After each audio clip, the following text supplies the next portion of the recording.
Hello, and welcome to Jason Cabinet's Experience Podcast. I'm your host, Jason Cabinet. I'm a retired U.S. Army officer and CEO founder of Cabinet's HR. At Cabinet's HR, we provide affordable and tailored HR for small business with 400 fewer people.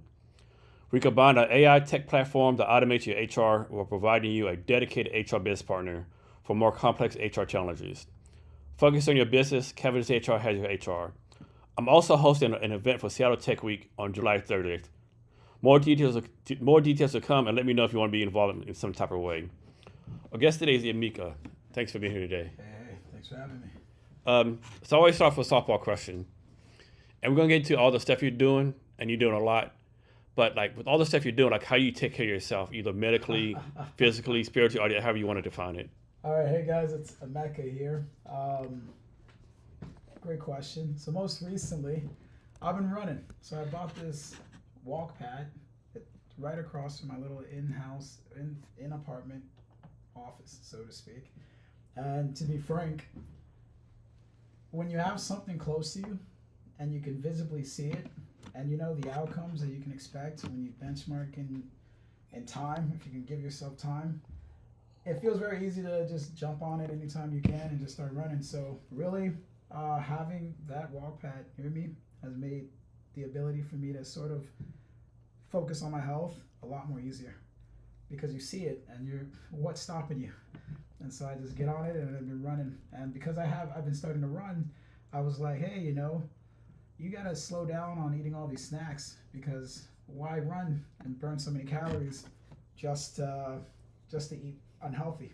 And so that encouraged me to go to the restaurant. I mean, not a restaurant, but go to the grocery store and get some fruits and some carrots. And so I've been eating some fruits and eating some carrots while I run. And I don't know what's gonna happen next, but it's been a week, and I feel amazing because of that fact. So. And have you noticed like any like boosted energy or anything like that? Yeah, I've noticed. So there's I would say, in addition to not just the fruits that I've been eating, this has only been a week, by the way. I have been doing a little prayer. So I would say probably like 4 or 5 minutes of prayer a day has been pretty effective. As far as the benefits I've recognized, I've noticed it's not as hard to imagine myself doing a marathon as much as I thought it would be. Because doing a mile a day and then saying to yourself, hey, I did a mile, why not a mile and a half, and why not 2 miles, kind of makes you put into perspective things that you thought were impossible kind of feel a little bit more possible. So I've been feeling that mindset, just a mindset of small iterations or small incremental improvements can create some kind of significant change, not just the way you think, but the way you actually realize it in the real world. The second thing I would say is I do feel a little bit more focused as far as mental clarity, as far as how I tackle the next challenge that I'm meant to overcome or go through. Mostly because, again, that like having that level of discipline that is required to always say to yourself, I'm going to do a mile a day, does reinforce that narrative. And then lastly, I would say, to be honest, a lot of health comes from recognizing that you're not completely stuck in the way in which you live out the day to day. And once you're able to break that habit, you never realize that in that process, you're becoming healthier because your mind is recognizing, oh, wait a minute, I can tackle the same signal that I'm processing in the same way. So in the strangest sense, I'm going to say it like this, you can almost train your mind in how to process information as it enters it because it's recognizing, oh, wow, this person is saying, hey, I can change how I see the stimuli. Why don't I do it too on a, I don't know if this is scientifically backed, but I believe it to be so. Everyone's learning from you. I mean, you are the main character is what they say. So I would say those have been the main benefits of working out and in that prayer is really recognizing that there's an aspect of who we are and how we see ourselves that quite frankly can redefine exactly the information we take in and ideally the brain can reconstruct itself in the synapses, the dendrites, whatever it has. All the neurological brain stuff. Neurological brain stuff to reinforce I see it like that too. Or I get that. I can take that path too. So that's been exciting. So our subject. So in the future, we all have like Elon Musk Neuralink in our brain. Are we we're gonna be like genetically do it? Like, okay, I want this Neuralink to make sure I'm motivated to run. I'm motivated to do this, right? I don't think so. I think what it's really gonna do is it's gonna annoy you a little bit. It's gonna be like that annoying mom or annoying. I love my mom, I love my dad, but it's gonna be like that annoying authority that just keeps telling you something that you actually don't want to do, even if it's you who wants to do it yourself. It's not like it's gonna be like a gadfly, so to speak, and no one likes that. So it's gonna be like in the future. It's gonna be like we're gonna have a robot in the house that's cooking stuff for us. I'm gonna say, hey robot, make me some ribs and some macaroni and cheese. Jason, your health says your blood pressure blah blah blah. You will eat a salad today. No, I want this. No, you're gonna eat a salad today, Jason. Like total control, right? It could be like that because depending on who exactly owns that specific asset, they're going to be more interested in identifying certain data sets associated with your behavior. Yeah. And so they're only going to be more curious about magnifying certain behavior or outcomes of what you choose to do based off of what exactly makes them the most money. So there's already competing interests in that model. And then you yourself, we're always changing. Sometimes you want to diet, sometimes you don't want to diet. Sometimes you want to put on a little bit of weight because you want to play for the football team, be a big linebacker. Other times you're like, hey man, I gotta cut back because I need to lose weight for my wedding here. And so it's gonna be difficult for you to train an AI model to understand the depth to which sometimes you as a human can change based on not just your environment, but your relationship with those people in your environment. Meaning me changing my body type for a wedding is because, wow, I want to make sure my wife looks good in these pictures too. Like I'm looking good. Other ways is, hey, I want to be one of the best linebackers in the world. So I want to be the biggest linebacker in the world. So AI can't know what that means to you. And so it's going to be interesting how that contradicts with alternative motivations from a corporate profit making generation's perspective. So all the stuff kind of, the AI, the Neuralinks, taking arms off, replacing limbs, all this kind of stuff. Like, what's gonna keep us human, right? Are we gonna change it? Is humanity changing? Are we the last Homo sapiens before we become androids? No, I don't think we're the last one. I mean, we're the only ones who can have faith. We're the only ones who can have this concept of being able, even right now, the way most models are built is there's some prior knowledge in which it has to build a foundation upon to know exactly how to answer or respond to XYZ. And we're willing to take a leap of faith. We're willing to be wrong. In fact, if AI is wrong, we call it hallucinations. We say, hey, get back in your box and get it right. For humans, we can be wrong 1,000, 20,000 different times and not just be able to, I don't know how we do it, but magically take that same information of being wrong and channel that into something new and be more constructive. Whereas that's a little bit more difficult with AI at this stage.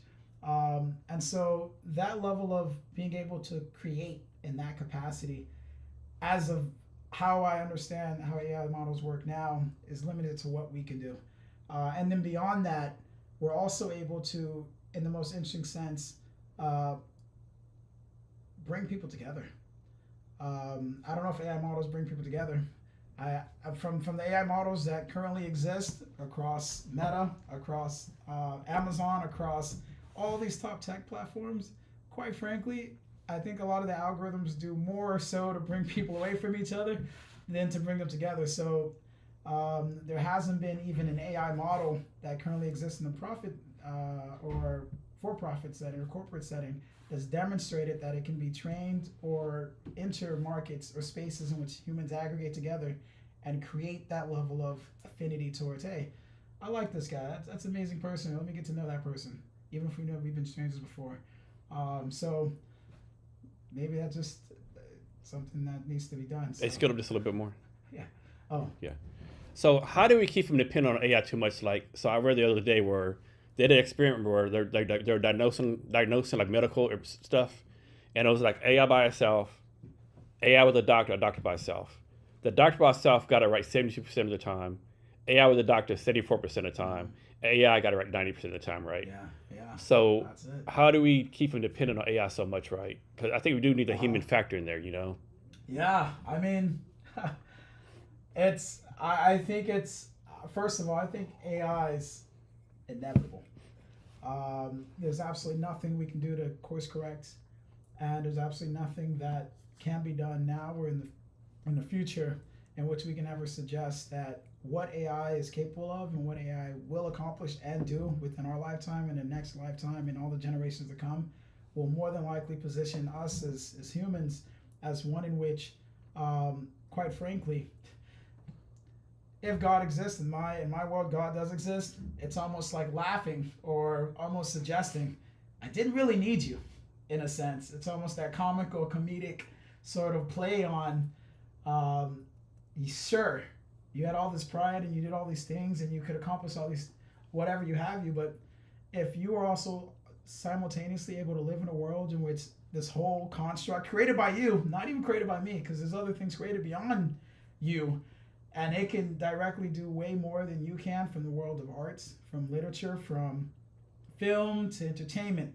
to productivity to business to scaling to creating companies, the whole one employee and the $1 billion company. If it can do that, how do you not recognize, on one extent, how I see you from this? You were just really created out of love, and then the second part of how can you not recognize that this AI is going to do just that? I mean, it's in your face.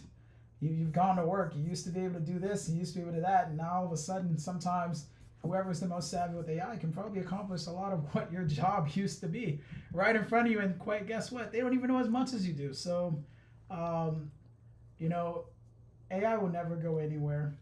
And how to reconcile that is just acknowledging within this new dynamic of what AI will be and what AI will become and who I am and who I can become and who I can be, there has to be some level of acceptance of what can I do, realistically speaking, in this market now in which, quite frankly, AI is either my best friend or not my best friend. How can I make it closer to being my best friend?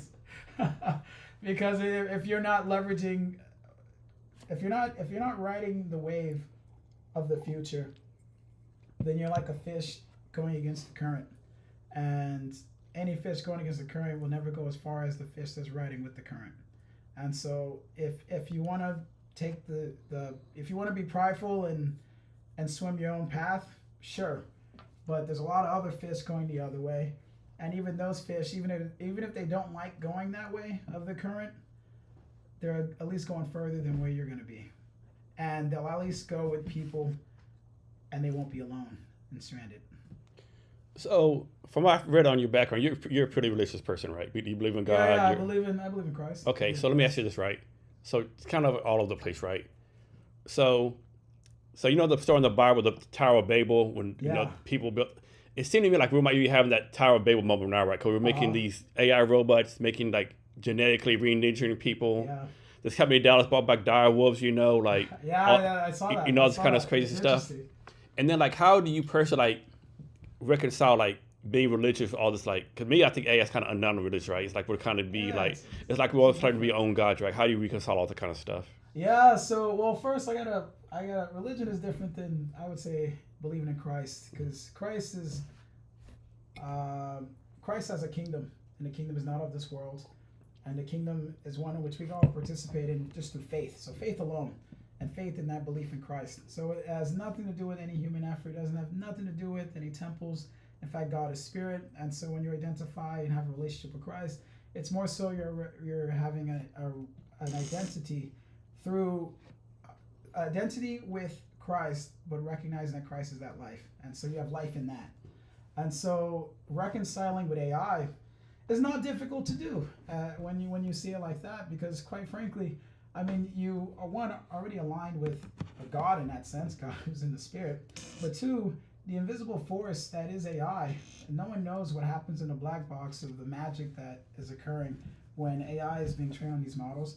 And no one also knows the impact of AI as it continues to, again, honestly, construct the world we live in. Again, there's so many imaginary algorithms that are at play right now that influence the way I interact with women, interact with men, interact from a company, corporate perspective that I wouldn't even know. So this concept of the invisible world having an influence on the physical world isn't too difficult to understand. In fact, if people didn't have access to a microscope, this whole idea of bacteria or the pandemic, people wouldn't even know what's going on. It would be like, well, there's some invisible force that's influencing economies. It's influencing people's you're right. health. Like what can we not? Yeah. What can we not see? Like literally, you can't see it. Remember the Northern Lights made it. What? Yeah, the Northern Lights made it down here like maybe last year, right? I mean, what is out there we can't see, right? Honestly, and so one of the things I've also found, I guess, in my journey of faith has been that wait a minute, right now humans can only process visible light. It's the way in which we reflect the world around us. And such extent that we've been able to build a pretty interesting scientific method. We've been able to develop different theories on understanding the world around us purely objectively, to where if other people have access to that same information, guess what? They can understand the objective world. We have peer-reviewed articles, we have peer-reviewed evidence, and scientific study and scientific research is really done by everyone within that community having access to the same knowledge, saying objectively, this is true. And this has all been done through visible light. And so what you often find in that spiritual sense is that there's access to other light. We know as of now, it could be more, there's X-ray, there's gamma, there's beta, there's all this other light, right?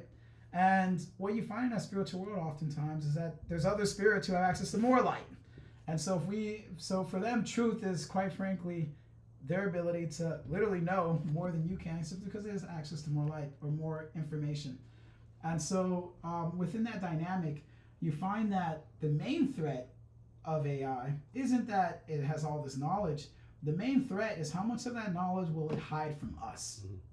And that is what we need to really... The prime directive, so to speak, That's right? exactly what we should be focusing all the resources of every government, of every agency. What are they not telling us? Because you know what? When you don't tell somebody something, you are destroying relationships. Mm-hmm. I mean, all the time.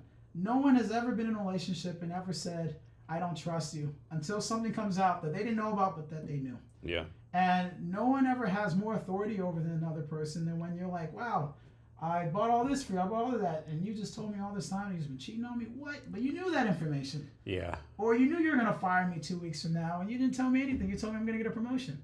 So it's like the biggest fear with AI isn't whether or not it's going to replace our jobs. It's what is it hiding from us, because in that same interesting... The humans don't need to know this. Yeah. And what we're finding is, and this kind of relates to defense, is from that perspective of what are you hiding from us, what you find in that spiritual world is there's this concept of this kingdom of darkness where people are just in the dark and you don't tell them anything. Mm-hmm. And they quite frankly are just ruled by not knowing the truth.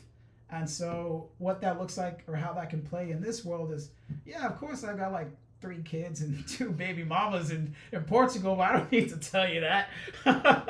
Hey, this is just a joke.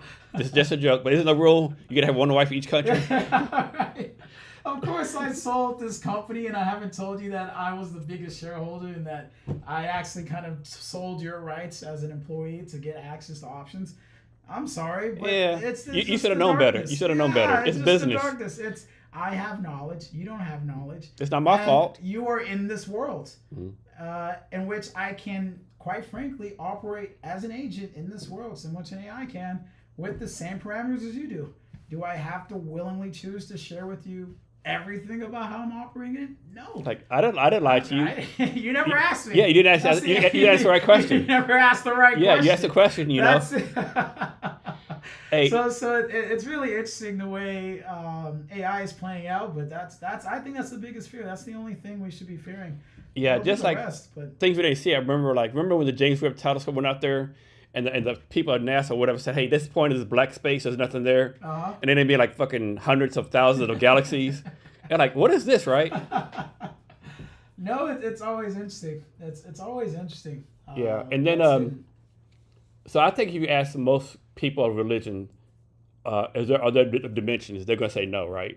Say it again. If you ask most people who are religious Yeah. or believe in God or whatever, other dimension, they're gonna say no. But I'll say if you believe in hell and heaven, isn't that like a dimension, right? Yeah, I mean, I would say there's more dimensions even than heaven and hell, and even any dimensions in which we define them as now.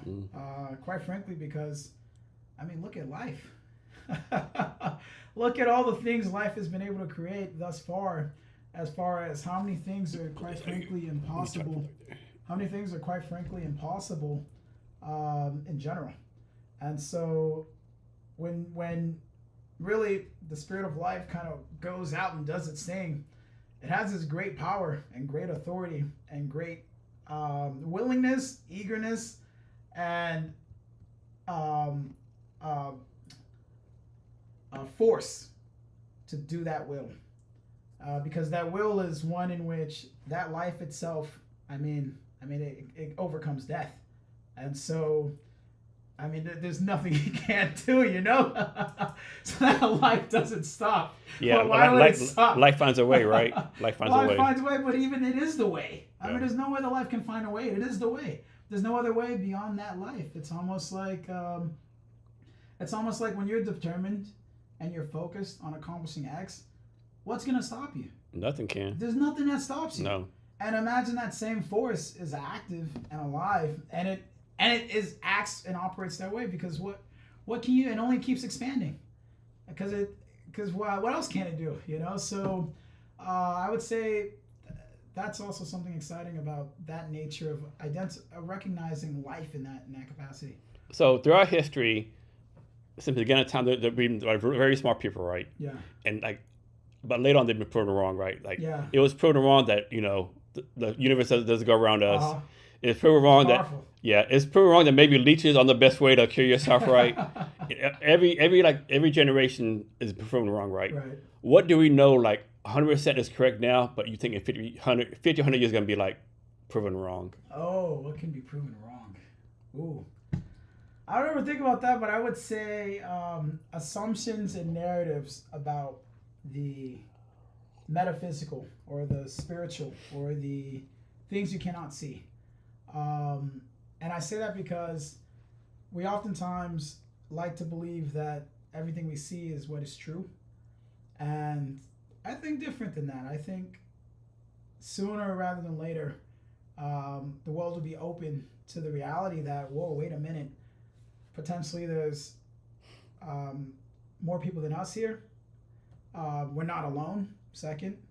And then third, especially with AI emerging, there is more to life than what you yourself are doing even now. To where I believe it with some level of confidence is going to unlock people's mind into realizing, oh, wow, this world is bigger than I ever imagined. Oh, wait, it might even be bigger than that too. And then that's when I feel like a lot of people kind of, people always say awaken or be woke, but I think that's when that moment will arrive, and I think it's gonna be very transformative. So I have a saying I use. I say, I don't know what you said, but what I heard was this, right? Yeah. So I know what you heard. I don't know what you said. What I heard was that you believe there's aliens here. I believe there's. Hey, I'm the wrong person to be asking these things. I have some good friends that believe the same thing, right? I don't want to be. I have a good friend. I don't want to be the guy sharing too much, but I will say this. I would say in my own experiences in life, especially because I lucid dream often, and I would say I occupy that spiritual world often. I would say there's some interesting things that happen in this world. One is, I would say the main things I would say that I've seen myself. This one should probably be stopped. But the main things I've seen myself with my own eyes is there's 100% these beings of light. They exist in a sense that they 100% have they're almost like DNA, not like DNA, but they're almost like the difference between a gorilla's DNA and a human's DNA. It's just a small percentage. But the difference between a gorilla and a human is quite significant. And so, again, talking about visible light and how beings can be created under this visible light, Again, we are truly just made out of the receptors coming in, helping us identify that we have a body, all the signals happening there. Hey, we're human. There's other beings that have access, again, to other light, but they're also formed in a completely different sense than one we can't see. But they're active, they're alive, they're living, and they have access to more light. And so from that sense of these light beings, 100% I believe that exists. I would say I've encountered it. The second thing I learned about those light beings is they also are, they love the darkness. I mean, they're like part of that kingdom of darkness, I would say, in the sense that if you don't know anything, I'm gonna have a good time. If you can be the unclassified and I can be classified information, privileged to all the information, I mean, it helps when you're a hedge fund and you know every way the market's going to move before it happens. Or even if, like, right now, a lot of people are like, why are Congress members trading stocks? It's like, it definitely helps when you have information. You can, quite frankly, do a lot of things. So yeah, that world exists. The other thing I found is there's this weird, so not only that, but I've also found there's like this weird alien thing that happens. I don't know. It's weird. It's weird. I don't know what that is. And then I would say the other thing is that there's this strange reptilian thing. I've encountered multiple times in my lucid dreams when I sleep.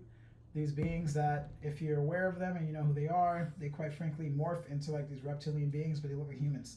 So these are things that I'm confident of, and if hopefully there's some like probe, not a probe, but hopefully as technology advances and we do a lot more brain to computer interfacing, and you're actually able to take whatever's you're thinking here in a dreamlike state within your REM cycle, and you're able to project that onto a computer. That would be fucking crazy. I would crazy. fund that, and if people can see that, they'd be like, whoa, that would be crazy. This guy's dream is exactly what he said. He's like encountering this thing, and this thing is like doing exactly that, and they're having conversations. It's like, whoa. And I'd be like, thank you. I'm like, I'm not crazy. I just want to live life, man. Yeah, I got connected with my that's what I found. That's what I found. I got connected with my friend David Wardrock. Like he's like basically believes the same thing as you do, right? Yeah. Like he said he said the same thing exactly at Ward by Ward. He said the same thing as you do. Yeah. It's there. It's right in your face. Well, I can't say it's right. Actually, I'd say it's almost here. The best way I always explain it to people is like there's like this world that sits on this world. And it's like exactly like this world, you could even say it, but it's like replicated, and it's called the air. And like there's these spirits or something that just look at you, almost like it's becoming very popularized nowadays with streaming, in the sense that a lot of streamers have these influencers in the millions, 2 million people who watch them. Mm-hmm. And in that same spiritual world, there are literally these things you don't even know are watching you, or just watching you every day. And in an interesting sense, that is happening right now in the streaming world, and that there's people you don't even know are just watching your whole life. Mm-hmm. But in that spiritual sense, there's literally like these things that are like almost into your face, just looking at you. Yeah, we've all curious about you. We've all been there, like we're somewhere and like just get this feeling like someone's watching me. like you're the only one in the room, like someone's watching me. Like you just get this sense of Yeah, it's interesting. So we're gonna change subject real fast, but we're definitely gonna get back to this. Yeah, for sure. So you're also the co-chair of the Seattle Human Rights Commission, correct? Yeah. Can you tell me you're working that role recently, but did you okay? Yeah, left this role recently, but it was I would say a great opportunity to, and I encourage anyone and everyone to really get involved with this Seattle Human Rights Commission. So what is human rights? What is human rights to you? Is there a definition of that, or what does that mean? Yeah, great question. I would say I believe fundamentally any person who has life in them, exists, or like gets to interact with this world the same way I can, should have the opportunity to just one, recognize and have their experience validated so that they're seen. Because like if you are the light, then what you do is you allow everyone else to be seen and visible. And so that's the first thing. The second thing is protecting the fact that they have that heartbeat, they have that pulse, they have that breath, and discouraging any opportunity, whether, I mean, you can't really discourage people's words, but any opportunity in which that person isn't going to be violently beaten to death, or like violently engaging, like getting into some kind of hate crime. So protecting that life, meaning their physical body that they can live, and then allowing them to be seen, I would say, are the main things that how I define human rights in general. Yeah. Let me ask you this. So I was in the Army. In the Army, our big thing was dignity and respect, right? No matter how bad a soldier was, how bad they were, whatever they did, always treated them with dignity and respect, right? Right. But is that really something you should do, right? Like, suppose some random dude, like, rapes and kills, like, 8 kids, right? Yeah. Or, like, someone, like, machetes 7 people, right? Yeah. Or do they still deserve to be treated like a human or dignity and respect? Now, of course, I believe everyone can, like, change their lives and all, but, man, like, if this dude did something so heinous, right? Can you really, like, treat him as a human and give him human rights? Yeah, I mean... Especially if you're like right words especially if you're like especially like some random dude like kills your kid or someone you love, like how can you expect to like be treated like mercy and that grace, so to speak. We all want to say that, but revenge is like a human trait. I think it's interesting because on some hand there's some people who will never change, and to people who will never change, they're sharing with you the truth. Hey, I'm not going to change. I'll do it again. Yeah. And so if that is the case, I feel like, you gotta say, hey man, goodbye. Because now you're not protecting life, because you're not even protecting your own life. You don't care about your life. And because you don't care about your life, you don't even care about other people's life.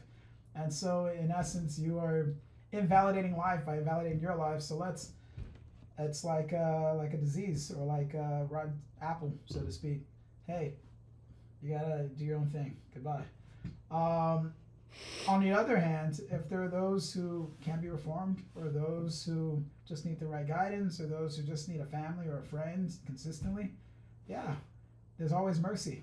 But one thing you should never do is not be discerning and wise.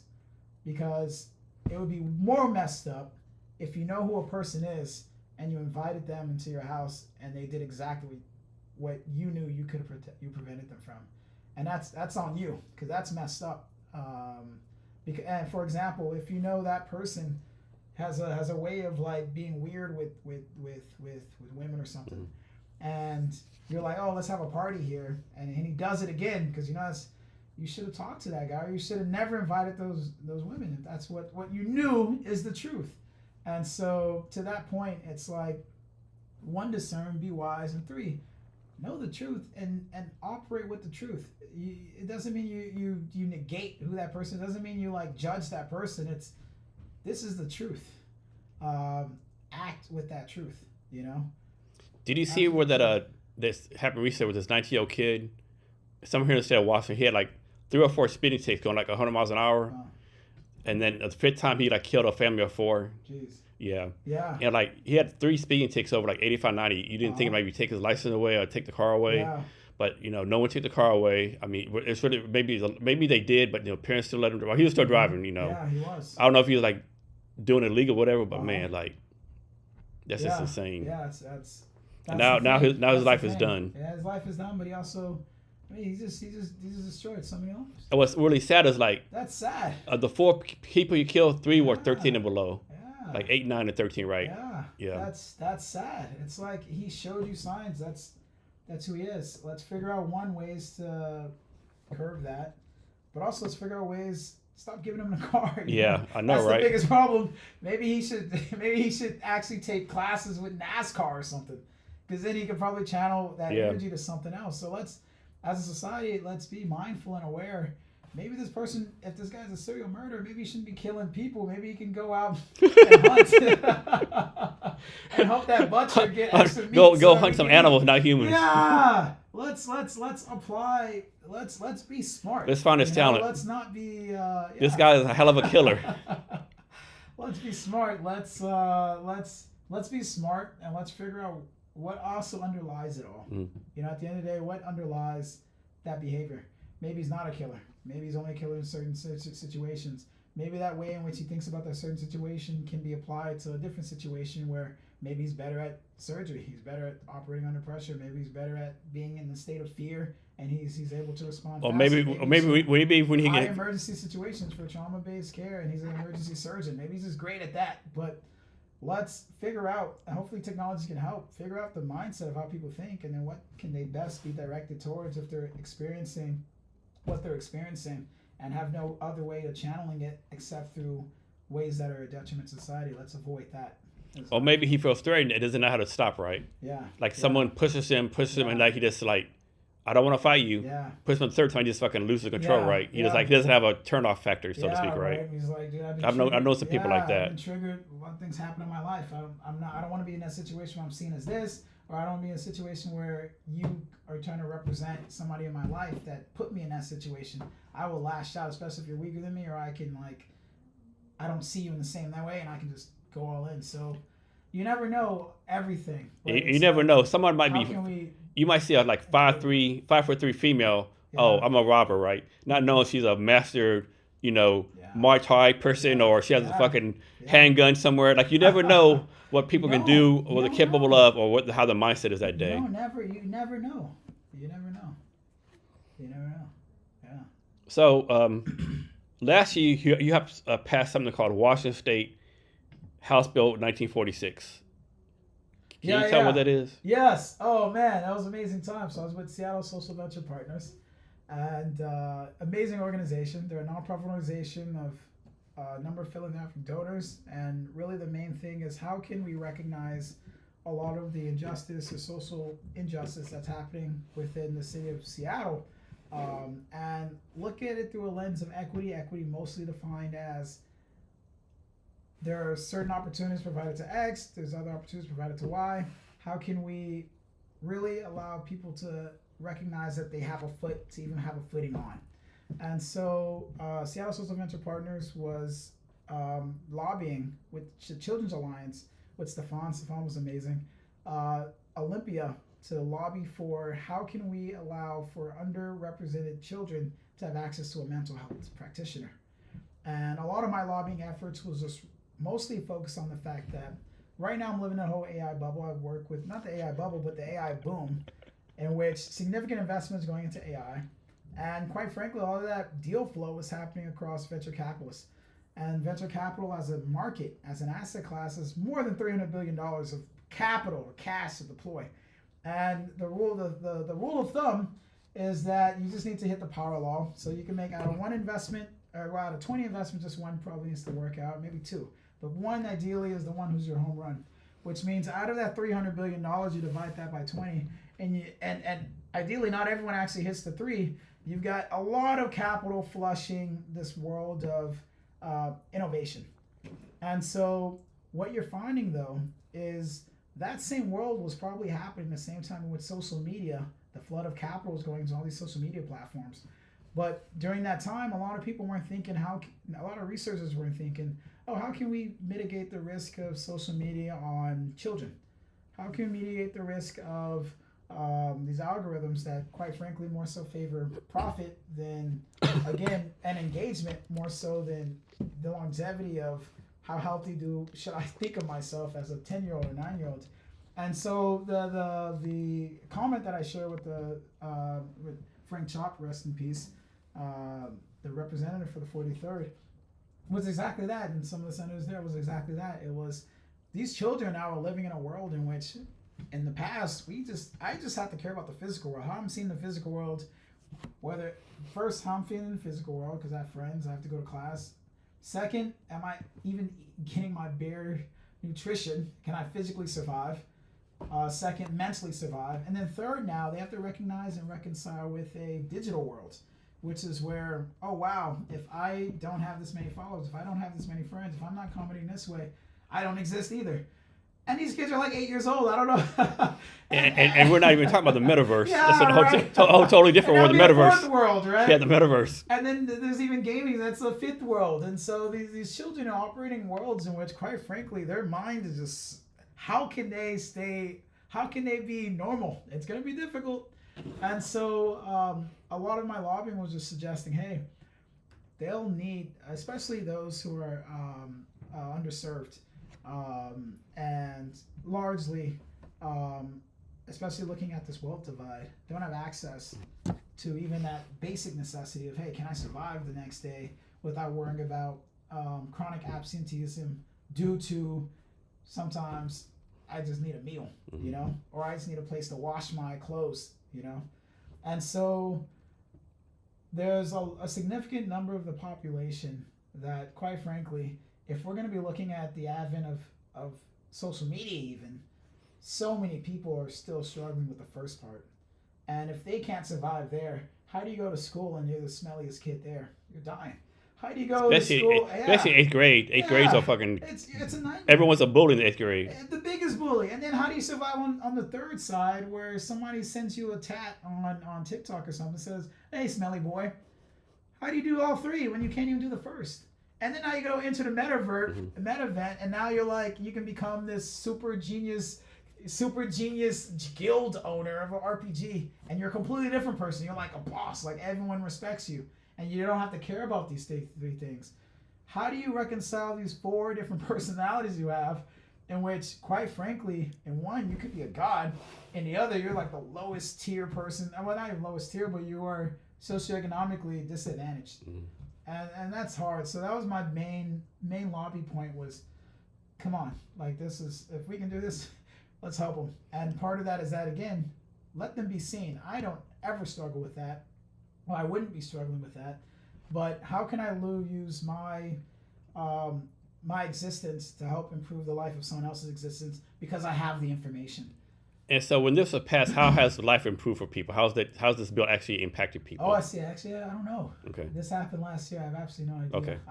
I know it's going to probably take a while because Yeah. a lot of it is being funded through loans. So it requires mental health professionals to take that loan and then say, hey, I will operate in these specific locations to then be of Yeah, service. I think it's a big problem. I think we have all these things like pass these laws or whatever, but then there's no follow up, right? There's like we pass this law, let the bureaucrats take care of it, right? Oh, actually, you know what? And maybe the bureaucrats on down, like know, implementing your law, right? Especially now, there's been a big push away from that DI or away from that inclusion. And that wasn't inclusive. It was like, hey, go into this specific population because we recognize socioeconomically this situation, but also largely from a demographic perspective, it is related to a certain population of the city of Seattle. Whether it's indigenous, whether it's black, brown, whether it's Asian, it's like it enters that purview of diversity. So let me ask you this, right? First of all, you want another drink? That's interesting. Yeah. Okay. Which one do you want to do this time? Let's keep it consistent. You don't want to keep the same one? Yeah, let's keep it consistent. Okay. So I've been here since 2009, right? Okay. And there's all this, Seattle's pretty progressive, pretty liberal, right? But it's not like nothing ever gets better, right? It's like if you believe the news, all the community groups, it's the same. The racists still out there. Yeah. People out to get me, but yet millions of dollars are putting all this stuff right. But it seems like on the surface nothing gets better, right? Nah. Like why are we like keeping doing the same thing, right? Yeah. I mean, this is Seattle, right? You think the problem be fixed Seattle, right? You would think so. This is like they put the capital L on liberal. Right? When I came here, I thought this would be the most. I would say we win in certain ways when it comes to being progressive in the sense of clean tech, climate, sustainability, conservation, and being open toward alternative forms of resources. So you're like this. So maybe 8 years ago, I had a family reunion here, and I'm from Texas. Family Texas came out. Yeah, from Texas, Houston, Texas, yeah. San Antonio. Oh, nice. Cool. So my family was like, how liberal it is here, right? I said it's like this. Seattle makes San Francisco look conservative. Oh boy, it is interesting in that I would say we still do have a larger tech population, and with tech comes this idea, which is true, that if you're just smart enough, and maybe even you're even independent enough, you can have freedom through economics of just being paid more. And so technology has always democratized access to a better life. And in that process, I would say that level of democratization enables you to be a bit more liberal and free in your perspective on the world. And so Seattle does represent that liberal world. I would say the only parts that demonstrate that level of conservation or being more conservative is the fact that at the same time, because you operate within tech, you don't really interact with the rest of the world. That bubble, so to speak, You right? enter a bubble, and when anyone enters a bubble, you want comfort. You seek comfort, and rather comfort generally just comes You're working to at Microsoft or Amazon. Yeah. You're working 12-hour days. You go to an Amazon apartment, hang out with Amazon people, right? It's just everyone is Amazon. So when you see the rest of the world, in fact, especially when you look at diversity, there's almost like 2% of African Americans are probably even in the tech company you're at. Yeah. Right? And what's worse is when you do see that individual is African American, sometimes where you see that individual is out in the street and they're homeless. And you're like, oh, all these, and then you start making these generalizations. And you're like, all these people who are this kind of demographic are this color. Oh, they're like Amazon people are like, what do you mean they can't afford to eat? It's only $20 for a sandwich. What do you mean? It's only $20. What are you talking about? Inadvertently, biases are more so magnified because of the nature in which a lack of visibility to other people creates. And so that level of being conservative does encourage you to just be like, I don't want to be around that. Mm-hmm. And generally when that is a thing, that is usually, I don't want to be around entering any space in which I feel inconvenienced. Mm-hmm. And that level of conservative viewpoint, I'm imagining is everywhere, whether it's Bellevue, whether it's anyone who's living in SLU or anyone who's living anywhere else. Why wouldn't it? Because it's like, you've never interacted with these people. In fact, sometimes you only see them on Twitter or X. You see them on Instagram. You see them on all these other all these other mediums, or you listen to the music and you're like, oh, this or these types or those who are like this, they tend to be like that, and so it becomes like reaffirming of that bias, and it can be extremely untrue, but that's so my podcast journey is a neighborhood in Seattle called Pioneer Square, right? Mm-hmm. And like it's a great neighborhood, a lot of bars, a lot of restaurants, a lot of good people, tourists. But I hate the lack of a term of riffraff, right? And this guy, right? Every time he sees me, I've been in this office like 2 years. Every time he sees me, he asks me $1. I'm like, dude, you've asked me at least 1,000 times. Yeah. What makes you think that's the first time I'm gonna give you $1, right? It's like, yeah. Like, come on, guy. Like, yeah. But I got a counterpoint to that. Okay. One thing I've learned, which is interesting. I remember I was so I have a little addiction. I'll be honest. My little addiction is mobile games. So sometimes I just download a mobile game and I buy a lot of stupid skins or other features or add-ons for the game, right? And I will spend a lot of money on it. And I actually looked at my bill and I was like, wow, that's a sizable amount of money. And I'm like, you know what? If that same person, or actually, if I walk through Capitol Hill, because I live in Capitol Hill, if I walk through Cap Hill and I gave $1 to every single person, every single homeless person. I did that same experiment. I was like, that would only be like $50. Yeah. but $50 $20 but $50 a day though, right? No, $20 to $50 the whole year. If every single one of them just asked me for $1 for that whole year, $20 to $50, and I'm like, I spent that on the skin yesterday. Actually, it was $49.99. I spent that on some skin, and I'm like, you know what? Is that a reflection of me, or is that a reflection of how I see the world? And one of the things I've noticed that I need to be more mindful of confronting is the fact that it's you. I did a march probably in 2023 or so, and it was about the commemoration of MLK. Mm-hmm. And there was like 20 of us. 20 of us did the march, and most of the people who were there were all elderly. I would say over 60 or so. It was probably 2 of us who were young. Young is in like less than even. I was probably like 28 at the time, so less than 28. Mm-hmm. So it was 2 of us. And while I was in the street, I was like, "What am I doing?" Because we didn't have any cops patrol. Mm. We were just like kind of naked in the street, just walking. I was like, why am I doing this? It felt extremely uncomfortable. And I kind of was like, I was about to get an Uber to start going home. Actually, I was like, we get an Uber and go home. And I was like, wow, there's people who, quite frankly, do this often. And they're not doing it for themselves. They're extremely uncomfortable to help somebody else. They're extremely uncomfortable for the next generation.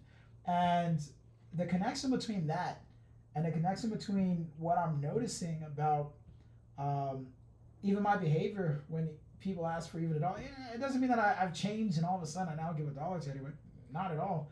But what I found is, why did I choose in that time to be that person? And why have I created this image of myself that's unwilling to do that? Why have I created an image of myself that's unwilling to give that dollar? Why do I persistently operate in a world that will, quite frankly, put you in situations where the truth is pretty self-evident, and I just omit that and carry on my day? And so, to your point, I guess I just only encourage asking that why, because I haven't completely changed as far as knowing this information, but I'm mindful now and aware. You know what? I don't think 100 homeless people have ever asked me for $1. I usually don't even go out, and even if I do, it's usually night, and they're not even there. And so, if it's only $50, I quite frankly did spend that yesterday on some skins on a mobile app game. So I'll push back on that, right? So let's suppose you give each of these people $1, right? Yeah. What is that really gonna do for them, right? It's not about them. It's about you. Yeah, but still, like, I think in order to help these people, like, someone has to make an investment. Like, someone actually has to, like, almost like adopt one of them, right? Like, hey, I'm gonna I'm gonna focus my energies. Like, someone has to like focus their energies for a year on one of them, right? Yeah, but I feel like even that narrative places a preconceived notion on the other. It projects the other into something else. Whereas the reality is, and I'm confident you've probably spent a lot of money on things that you're like, yeah, man, I spent like $2,000 on this blade, or a sword or something. It's like, it probably wasn't worth $2,000, but I could easily go to $1 for all these people. It's more so the fact, beyond the what's obvious and what we see, it's more so a reflection of the nature of self, in that sense of, this is actually a person who's saying, I need just $1. The average person doesn't ever ask that question. The average person never asks that question. I actually did the research too. Turns out it's almost like only the best high earners, the best high earning individuals who are asking for money tend to make only $100 that day, max. Or I can't say max, you never know. And then on average, it's like $20 that day. And so it's like, it's not that your dollar is insignificant because you only contribute this much. It's more so, that you live this way and you live this life and you chose intentionally to be that way, knowing exactly what you know, that this person 100%, I don't know what they're gonna do with that $1 but they need that $1. That's it. Here's one for you. Back to the Bible, right? Yeah. Remember the story in the Bible where someone was bathing Jesus' feet like this expensive oil? Yeah. And the Pharisee said, "What a waste! This oil could be used like poor Judas people." says that, yeah. Yeah, and Jesus says, the poor will be with you always. Exactly. So maybe people being poor or like God's way to test us, see what kind of humans we are, right?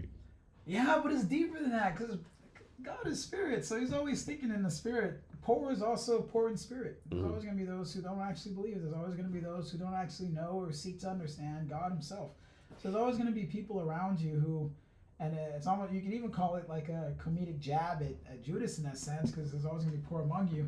And Judas himself kind of exhibited towards the end of his life that poor faith. But there's this notion that being poor to God is seen more so as, now, if you know your truth and you know who you are, be in communion with others now. Now, what else can be done to you that hasn't been done to you? So go out and be honest, be open, say, hey, I don't have this. And that's what you often find, which is also an interesting commentary on individuals who ask for money, is that they're very open about telling you their truth. And quite frankly, you can see from podcasts to, there's Humans of New York, sometimes they ask, that's another Instagram page that asks people who are homeless sometimes their story. But they're oftentimes very willing to be vulnerable. And it's that nature of, it's kind of difficult to not just be yourself when you have nothing and you have nothing to give the world. You can just be wholly. This is just who I am. And one thing is still like, like. So if I need crack, sometimes. Yeah, isn't it crazy how it seems like, like the more money, what's the thing, the more money, more problems you got. But it's like they're like more money, more problems. They have other stuff going on, but the people like have like necessary needs. They're like happy together, right? Like the less they have, the more happy together, right? Like yeah, it's always like amazing, right? You think the more money you have, the more less problems. Like they have more problems. They all this exterior stuff. I got to do this, got to do that. But like like but the families are like they're happy together, right? Oh, big time, extremely happy. You also often find there's I've always heard, even friend groups and people who have significant money, there's just so many things associated with wealth, from financial abuse to you can't trust anyone. You're extremely that's paranoid. a big thing. You're like really paranoid, like delusionally paranoid. Like, whoa. You also think there's these invisible people who want your money, or there's invisible people who hate you, or these invisible people who want to take something from you. And then you also, sometimes depending on how much wealth you have, there's this like status grab where no one really talks about how much money they have, but you can demonstrate that through what you wear and what you do. So there's posterization that's usually implicit or unsaid. And so now you live in this game in which you're again in the darkness. You don't know who has money, who has no money. I know sometimes when you raise capital, you find out the family office doesn't have any money. So everyone plays this interesting game in the world of money. Yeah. Now, when you have no money, there was that one. Yeah. Turns out when you have no money, you can just be like, dude, I don't have any money, man. And guess what? I can't offer you anything, but I can listen to you. I can't offer you anything, but I can be like, man, that guy you're with, he sucks. Or that girl you're with, she's the worst person you should be with. That boss you have, I just listened to this conversation. I don't know how I did, but I was just in the restroom because no one minds me any attention. But he was like, he doesn't really like you that much. You can be honest. Yeah, I think I read somewhere said like I can't remember what it was, some athlete like signed this $100 million contract, and like, are you gonna change? No, I'm not gonna change, but I'm confident everyone around me will. Yeah. And that's the thing, right? People, that's the thing. The people around you change. Like, like, hey, I'm your second cousin. I gave you a lollipop when you were 4 years old. You know what I'm saying, right? Like that's so true. Or like, I mean, the famous story. I remember Shaquille O'Neal. He told us like when he made his first contract, he bought like all this, every like 10 cars, right? The banker said, "What are you doing, Shaq?" Oh my gosh. And then and there was one story where I can't remember who it was, but and so Grant Hill, his father was Calvin Hill, right? And so Grant Hill just signed this $100 million contract, right? And I can't remember what it was, but the parents bought a house, and the other person who can't remember say, why are you buying a house you own, right? Grant Hill said $100 million. Son, let me give some advice.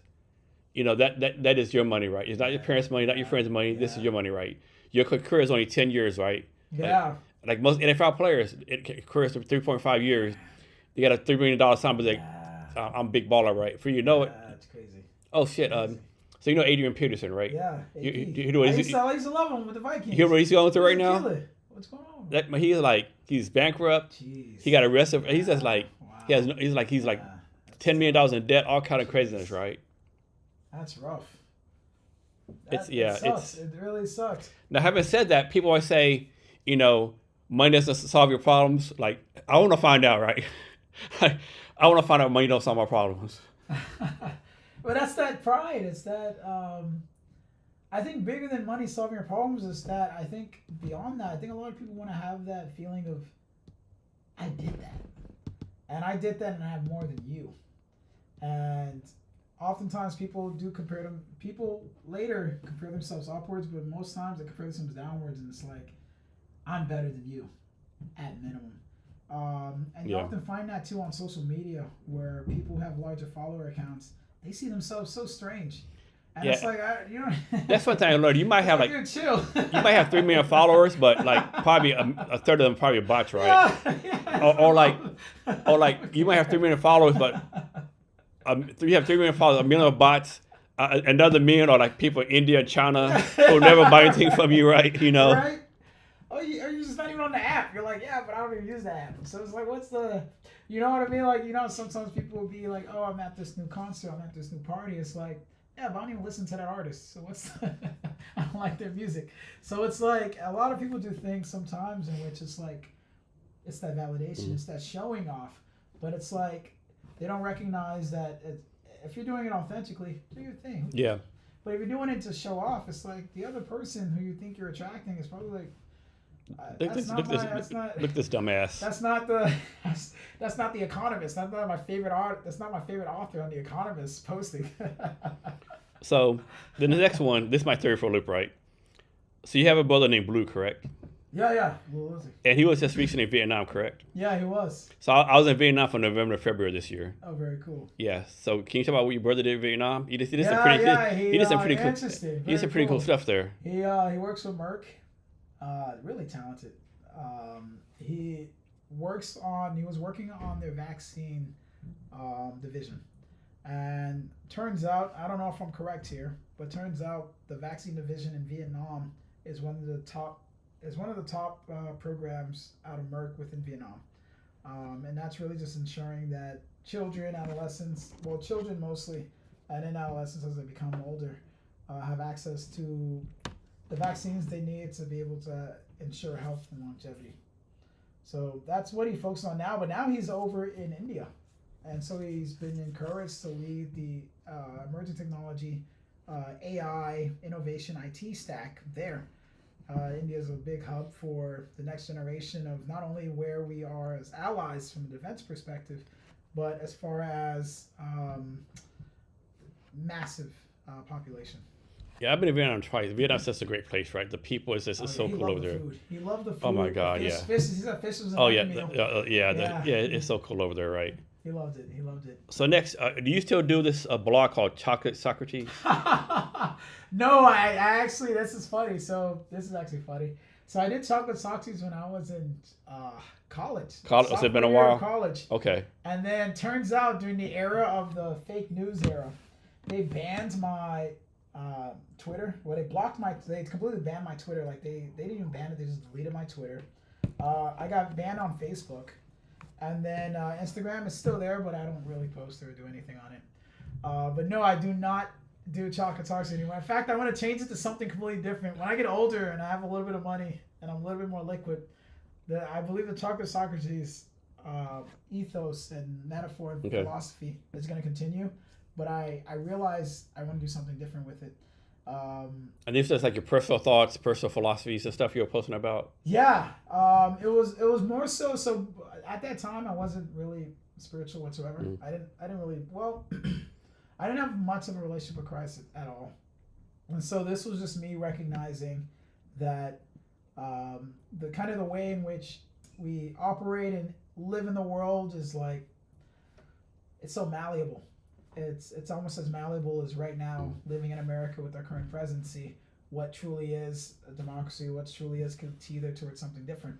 And so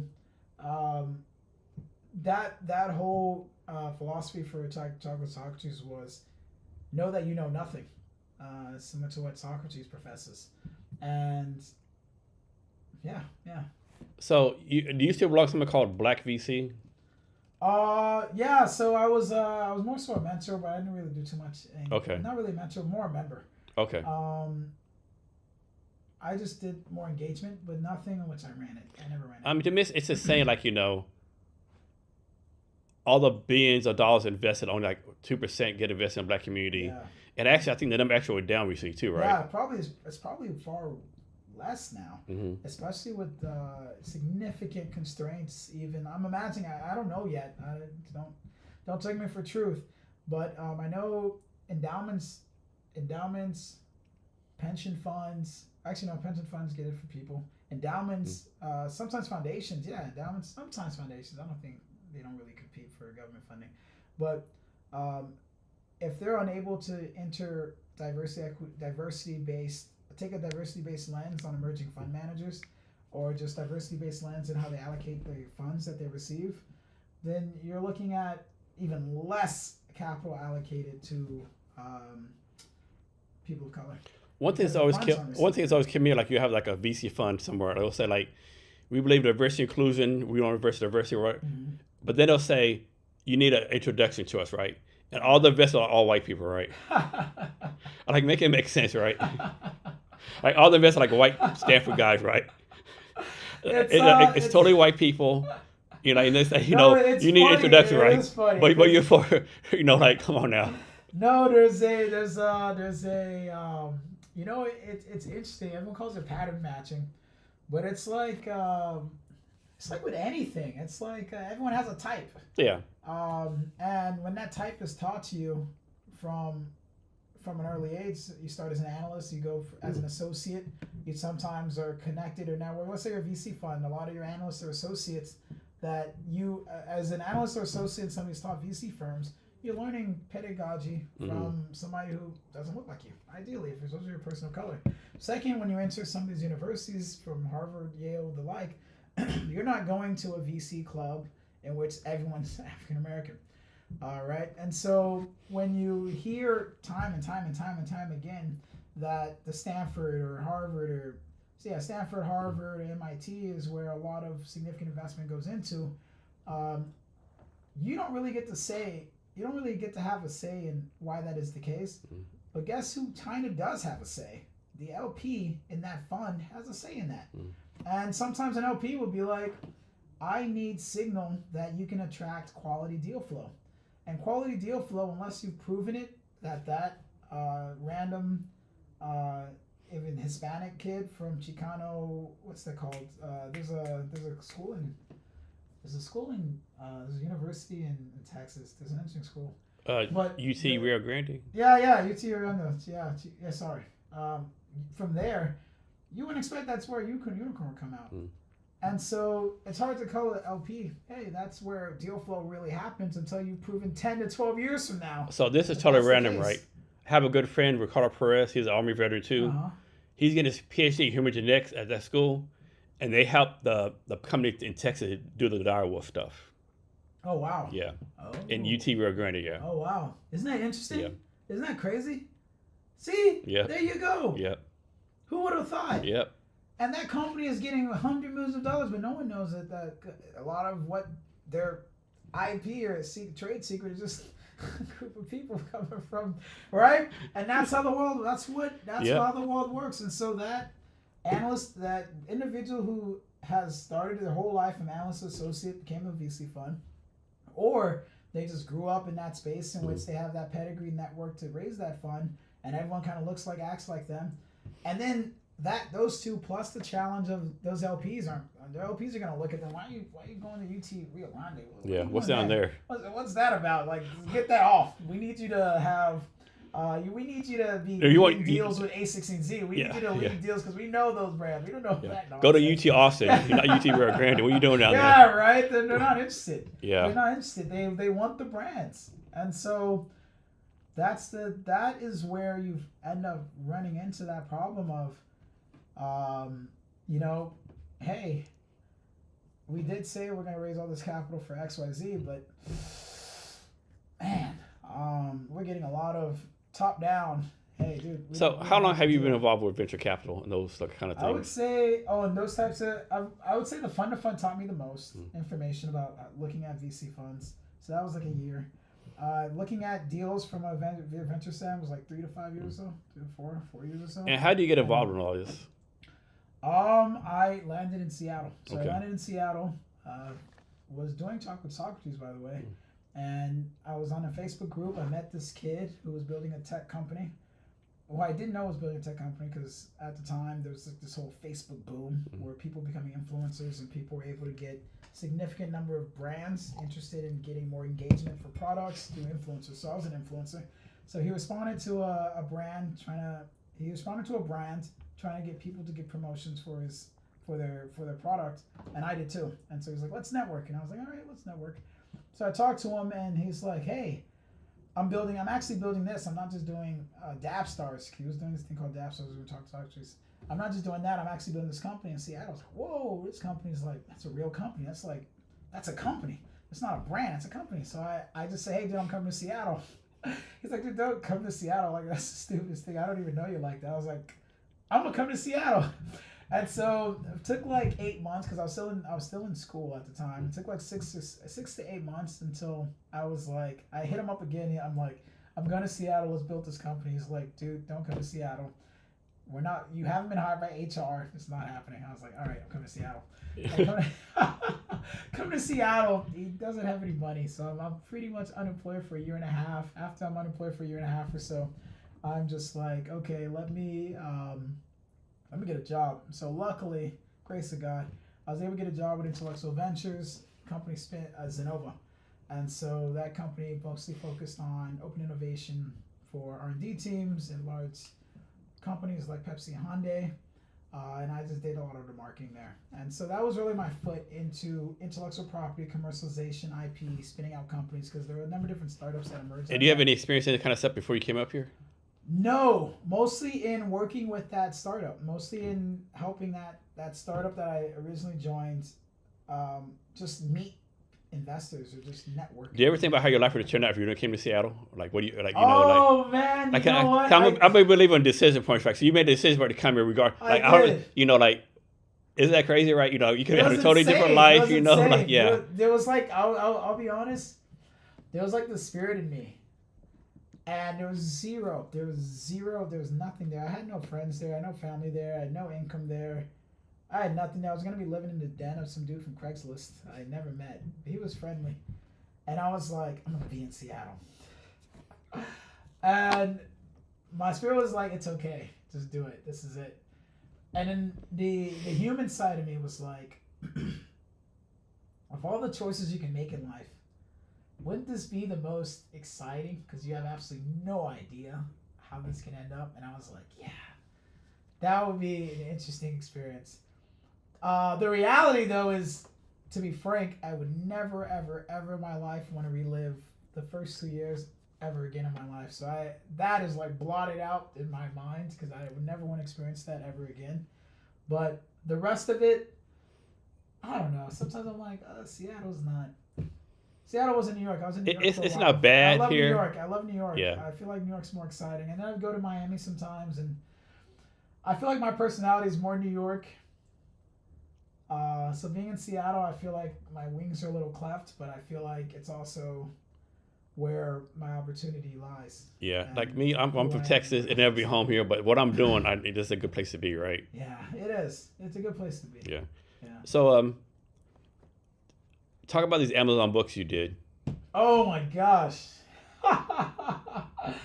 Yeah, when I was starting off high school. Was this back in high school? This is back in high school. Oh shit! I'm going back in the day. This is I thought this was something recent. This was no. This was around 9. It was like 19. So I don't like high school. When people say high school is the best time of your life, I don't know what kind of fucking high school you went to, but that was not the best time of my life. Yeah, I mean, high school wasn't bad, but it wasn't me. Mm. And so during that time, that's when I actually became more, I would say I became more religious than faithful or spiritual. I was more religious because my mom at the time also went through a transformation in which she kind of became more Catholic or more Christian. The family became a little more Catholic and Christian. And so during that time, wow, I really hated high school. I really hated it so much. And I was like, there has to be something meaningful with my life. That's when I became a philosopher. I'd say sophomore year in high school is when I became a philosopher, because I had a number of experiences, but then I had this main experience in which I was like, I'm kind of tired of this. I'm tired of this high school. And so I'm in my mom's car, and I'm like, man, I'm really tired. And so in front of me was this book, and I was like, oh, okay. It was a Bible, and I just flip it open, because I'm like, well, nothing else to be doing. I'm in the back of a car seat, and it opened up to Ecclesiastes, and it was like the book of wisdom. I'm impressed you can say that word. I'm impressed you can say that word. Ecclesiastes. Yeah, I can never say that. That's very impressive. And the first thing it said was, all is vanity, and I was like, what? I've only felt that experience twice in my life. So I read that first thing I read. It's like the book of wisdom, King Solomon is like, all is vanity. And I'm reading it. I'm like, whoa. So somebody knew. I'm a sophomore in high school, and I'm feeling it. And I'm like, somebody else knew. And I'm not alone here. And because of that experience, I realized I needed to devote my life. Actually, what actually ended up happening was I read that, and then all of a sudden I was hit with like some shocks, and it was almost like if you've ever seen those animes or something, or you've been in a Tsukiyomi, you ever seen Itachi or something? I don't know if you've ever seen any of that, but it was like I was in this new world or something. Like it was like a 3-second split second thing, and it was like a question. Because I read that and I was like, the first thing that I don't know if it was a spirit or something, but I felt this energy of like, you've read this, you get it, you actually get this. What do you want to do? Do you want to take this side or do you want to take this other side? And then it just ended, and it was like, you'll know when you know. And I'm like, after that experience. I would say it was one of those moments where like your life kind of changes, because I became more philosophical, or I became more deep in the way in which I perceive the world around me, because I realized, oh snap, this might be a different world than I thought. I never believed it, but I was like, this might be a different world than I thought. And I say that because the first time I ever felt that experience was when I was in middle school. And when I was in middle school, I used to play football, but I was pretty shitty at football. Really shitty. I was skinny, super skinny, didn't really eat much. Super skinny, lengthy, short. And I was playing football with some friends. And there was like the 8th graders versus 6th graders. And the 8th graders were big, really big. And the 6th graders were pretty small. And I go to the restroom. I think we had like 10 people on our team, and they had like 7 or 8. So it was okay. You can just run away and just get tackled. It was all tackle football. So I go to the restroom. I go, I gotta go to the restroom. Tell my friend, I said, I gotta go to the restroom. And then when I come back from the restroom, turns out there's only like 3 of us on the team, and there's 7 8th graders. And I'm like, man. And they're doing a kickoff. And when you do the kickoff, you throw it the other way. I'm like, oh man, this is bad. And I look at my friend, and he does not want the ball, because whoever gets the ball, they're going to get tackled. And I'm just like, I'll just take the ball, because I don't want you to get tackled. And so the ball goes up. And as the ball goes up in the air, like halfway in, all of a sudden it's like some spirit just enters me or something. And I feel like there's magic or something. So I get the ball, and I become like the juke action god or some shit. It was insane. I juked everybody. I got faster, and I juked everybody. And I did a lot of spins. I was extremely good at football after that. Ever since that day until 8th grade, I became extremely good at football. Like, it was insane. And I got this reputation. And I started playing in high school, and I didn't play in high school. I started playing more for fun in 6th and 7th grade. So I always got this big reputation. Always got picked first. Or everybody's like, oh, let him be the team captain, because like, you know, he's better than most of the whole team, whatever you got. So I loved it, right? But it was all just happened one day in an instant. So next, you just got a new position at, I think, Defense something. Yeah, DIU, Defense Innovation Unit. What? Take me about that. Yeah, so Defense Innovation Unit is really, I'm a principal for the Northwest. I'm a principal within the Defense Innovation Unit, and we cover the Northwest region. And what that looks like is, at speed and scale, we're looking to adopt new commercial technologies to put in the hands of the warfighter or military. One of the things we recognize is, for a time period, defense had a stronghold on new technologies, new innovations that are happening globally. I mean, look at the transistor, look at the... Like, people don't realize the internet was invented by the Department of Defense. People don't realize know that. People don't even know that. The internet was developed by the military or defense. U.S. defense. Yeah. U.S. military. And now we're realizing that commercial sector is taking over. So much so that a lot of technologies that are currently being run within the military, some of those technologies are... some of those, well, they're kind of past, but those technologies are being utilized not that they're being utilized, but these newer technologies are now being adopted into commercial companies, and they're doing far more than what they're doing with us. And so the opportunity there was, how can we take these technologies in the commercial sector and adopt them at speed and scale so that they get in the hands of the warfighter, and we can make sure that we deter war or win if we're forced to fight. And so does this include the SBIR process or something? The SBIR stuff Completely separate from SBIRs. Okay. But one of the things we're interested in doing and accomplishing is stacking what comes out of SBIRs so that valley of death in which that transition occurs or becomes program of record are minimized. Yeah. So on your LinkedIn, you posted a while ago, like all these like Department of Defense technology accelerators, correct. And like I'm pretty sure no one knows about this stuff, right? No, yeah. But like how does the Department of Defense do a better job? Like, hey, we want this startup stuff, right? Because I don't think most people don't realize all this money available in the Department of Defense. Yeah, there's a significant. That's the whole purpose of the even the SIBR. Again, the SIBR is just one process of getting access to non-dilutive funding. There's SCTRs, another process of getting non-dilutive funding. But I'll even suggest that even those specific methods of allocating government funding are probably outdated, given that they've probably been existing, I don't know how long, but probably 50 years or so, maybe even longer. Even NSF funding and the like and different grants have been dated. But there's significant amounts of money that the government has really allocated, whether you think about it from the university perspective, from the billions that, almost $2 billion that Harvard itself is trying to fight to continue to receive. $2 billion, that's a lot of money. $2 billion is a lot. The government is giving $2 billion. That's a lot of money. And so it's not a lot of money, but how hard is it to get it though? They make it hard to get, or of course, it can't be easy to get $2 billion, right? But yeah. Oh, that's it's a brand again. Well, Harvard's got that brand, so Harvard's got that brand, and that's how they accomplish what they accomplish. But as far as you applying for a SIBR or a CTR, there are ways to receive it that make your life a little easier.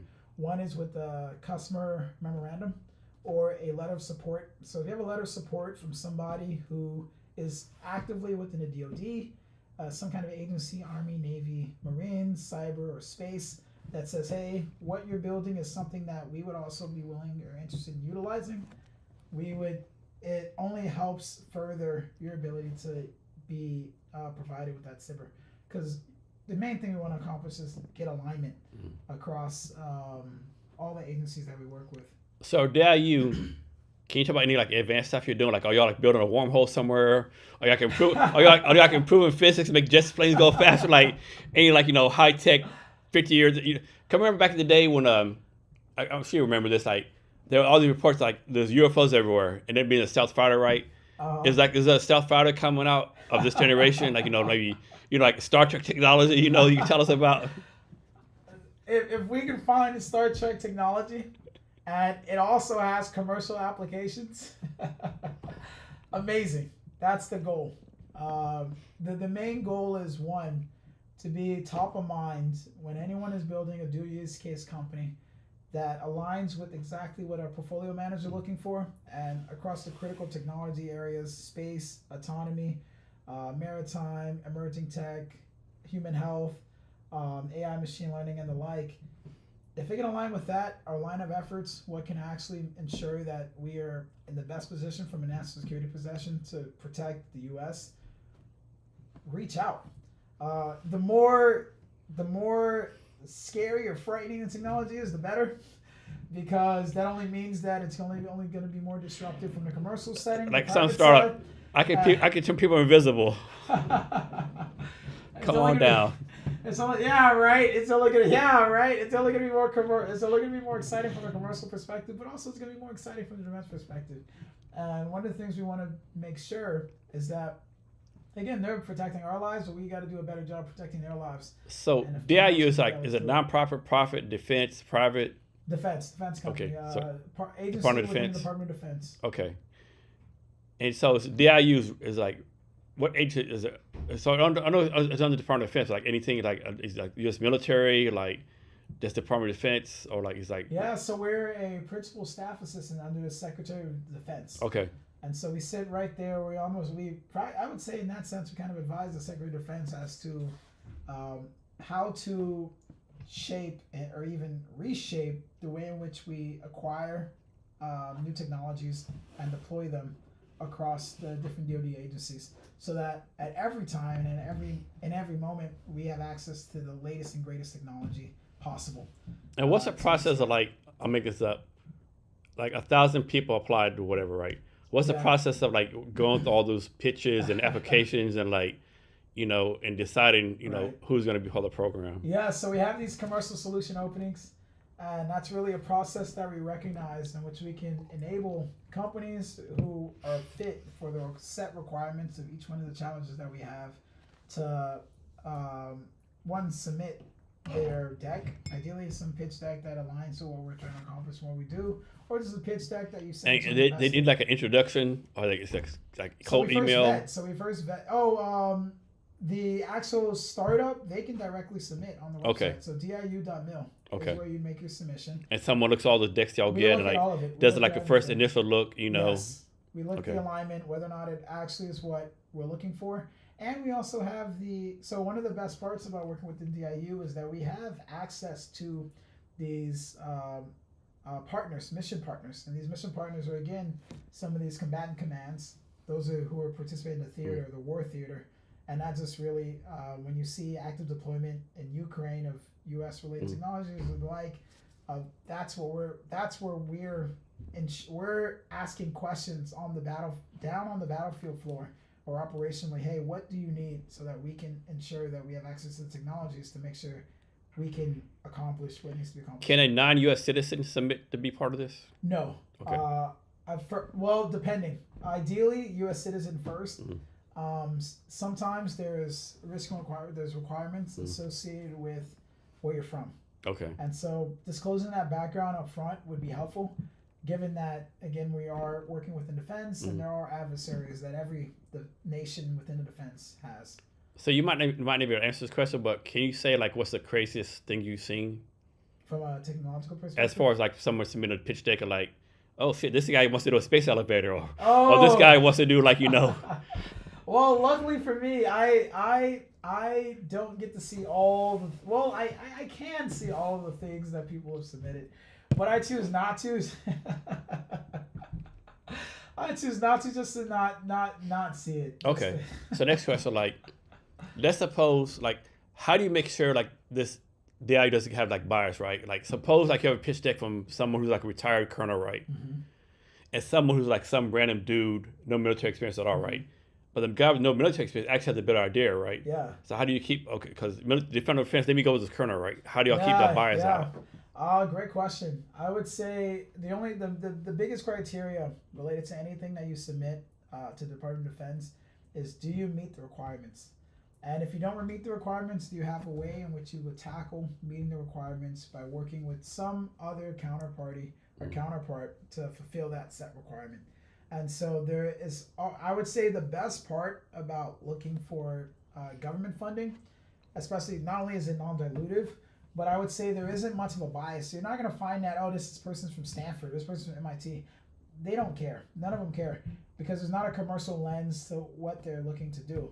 The lens in which they're looking to do is this exactly what those people on the ground who are warfighters, who are protecting our lives, need right now? Is it convenient? Has it ease of use? Is it consistent? Has it level of integrity from a data standpoint? Does it not, at any sense of the word, put us at risk from compromising data? And is it actually novel? Can we do something different? Do we have a new capability that we can do that we never thought we can do? If you meet all those requirements, you're good. Beyond that, you don't need to worry about how do I look, or how am I presenting myself, or even I'm extremely technical and I might sound like I'm not relatable, but it does not matter. Can you meet the requirement? The rest. So actually, at first I was asking the question as a joke, but now I think about it, it's actually a really good idea. Has this ever happened where someone has an idea for you, and then the decky says, "I know this will work because I built a game and the game worked"? Has that ever happened? That they bit the. So what we actually find, which is kind of funny, is, well, it's not really funny, but there's this because most people have never seen a person in military uniform, right, and most people, even right now, some of my, one of the customers I work with is Naval Undersea Warfare Center. Most people have never even been in a submarine, or even could tell you what it looks like to go on site and go through the testing and evaluation that occurs there. And so what you find is, in as much as there's a lack of conversation that's happening within our U.S. military with the civilian population, or individuals who just don't have visibility into what's happening within the military, there's also the same thing happening within the startups that emerge. A lot of them have absolutely no idea. They make assumptions based on maybe what they played in Call of Duty, or maybe what they read on some kind of documentation about what exactly are the needs that the military has. But that world is almost bifurcated in the sense that they don't know what's going on. So there's oftentimes, always, startups will build what the U.S. Military is not looking for. All the time. And so what we're trying to do is figure out ways to encourage not just how to be more seamless with that, but really, because we have this adversary, China, how can we be more seamless? Because a lot of Chinese companies, oftentimes, well, they kind of have to. A lot of their ownership is with government, is with CCP, is with the government. And so that ability to share information is always seamless, because you're practically owned a little bit by the government. But in the U.S., everyone kind of has autonomy. The U.S. isn't like, I need 51% of your podcast, and I always have to have this stake forever. It's not like that. And so navigating both worlds of the information flow, dissemination of information within China, the way they kind of control that population, the agency there, even with the AI adoption, a significant number of people are adopting AI simply because, quite frankly, it's almost like top down. You just adopt it because that's just what it is. And so you have a favorable view. And even the private companies, once a new technology emerges within AI, everyone kind of adapts it really fast. And so when you live in an economy or a system in which everyone kind of is quick to reinforce what is the next thing, you're different than an economy in which I come from the startup world. And when I bought my recent car, I was thinking if it's 2025, it might have the newest and latest technologies, but it turns out with car manufacturers, they're not moving at speed and scale as startups. You can probably get the same technology in 2017. Exactly. Or 2015. I know, right? Yeah. Now you're getting it in 2025, which I was and like, actually, what? The car's probably worse. It's worse. The car's more I'm worse. like, I didn't even. Yeah, it's worse. So when I realized that, I had to accept that, and I was like, whoa, you mean to tell me like these cars, like it's 2025, it's 2015, same stuff, and everyone's like, yeah, just get the cheapest one. And I'm just like, what? Not in startup world. The difference between an AI company even now versus an AI company 2 years from now. Yeah, big change. Yeah, it's different. So extreme difference. So to my mind, there's a big disconnect between the military and the civilian world, right? For example, big right, time. Like when I got in the military, it's like, man, they don't know what they think a general probably does the same thing, you know. And basically, when I had a job interview after I retired, right. And I applied for this one as one of the big corporations, right? I applied for one job, right? Did the phone screen with the recruiter. Hey, Jason, like, I know you applied for this one job, but you are actually to apply for a job one level down. I was like, can I ask why? Well, because the job you apply for, it has like 10 direct reports. Like, you know, I retired as a major, I blah, blah, blah, report, blah, blah. Well, we appreciate that, but like, we know in the military, you tell people what to do, and that's it. At our company, we let our employees have input. I'm like, okay, this ain't the place for me, right? You know, the military, the government pause been long gone, right? Like, you know, like. I see what you're saying. Yeah, like, yeah, it was insane, right? Like, yeah, government pause been long gone, right? Like in military, people don't realize, like, from my experience, now those leaders in the military are like, you know, do what I say, they all fucking failed, right? The leaders like, hey, can I get input? Yeah. And they, you know, now of course, right, there's sometimes where, you know, I have a saying, right, you get to vote, but your vote might not count, right? Right. But yeah, this is a big disconnect, right? That people have no, and the fact there's only 1% of people doing military stuff around. Yeah. And what's crazy, like you know, here in the Seattle area, like there's JBLM, Bremerton, Whidbey Island. Other people realize how much of a big military presence there is, right? People don't realize it. There's like nuclear subs everywhere. That's why we're helping sponsor an AI hackathon, specifically focused on how can we take this local talent and ecosystem of AI talent here in Seattle, Washington.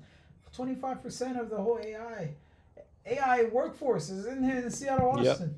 Yep. We have a significant number of now. Of course, the bad thing for us is like if war does pop off, we're probably on 1 or 2 on the target list.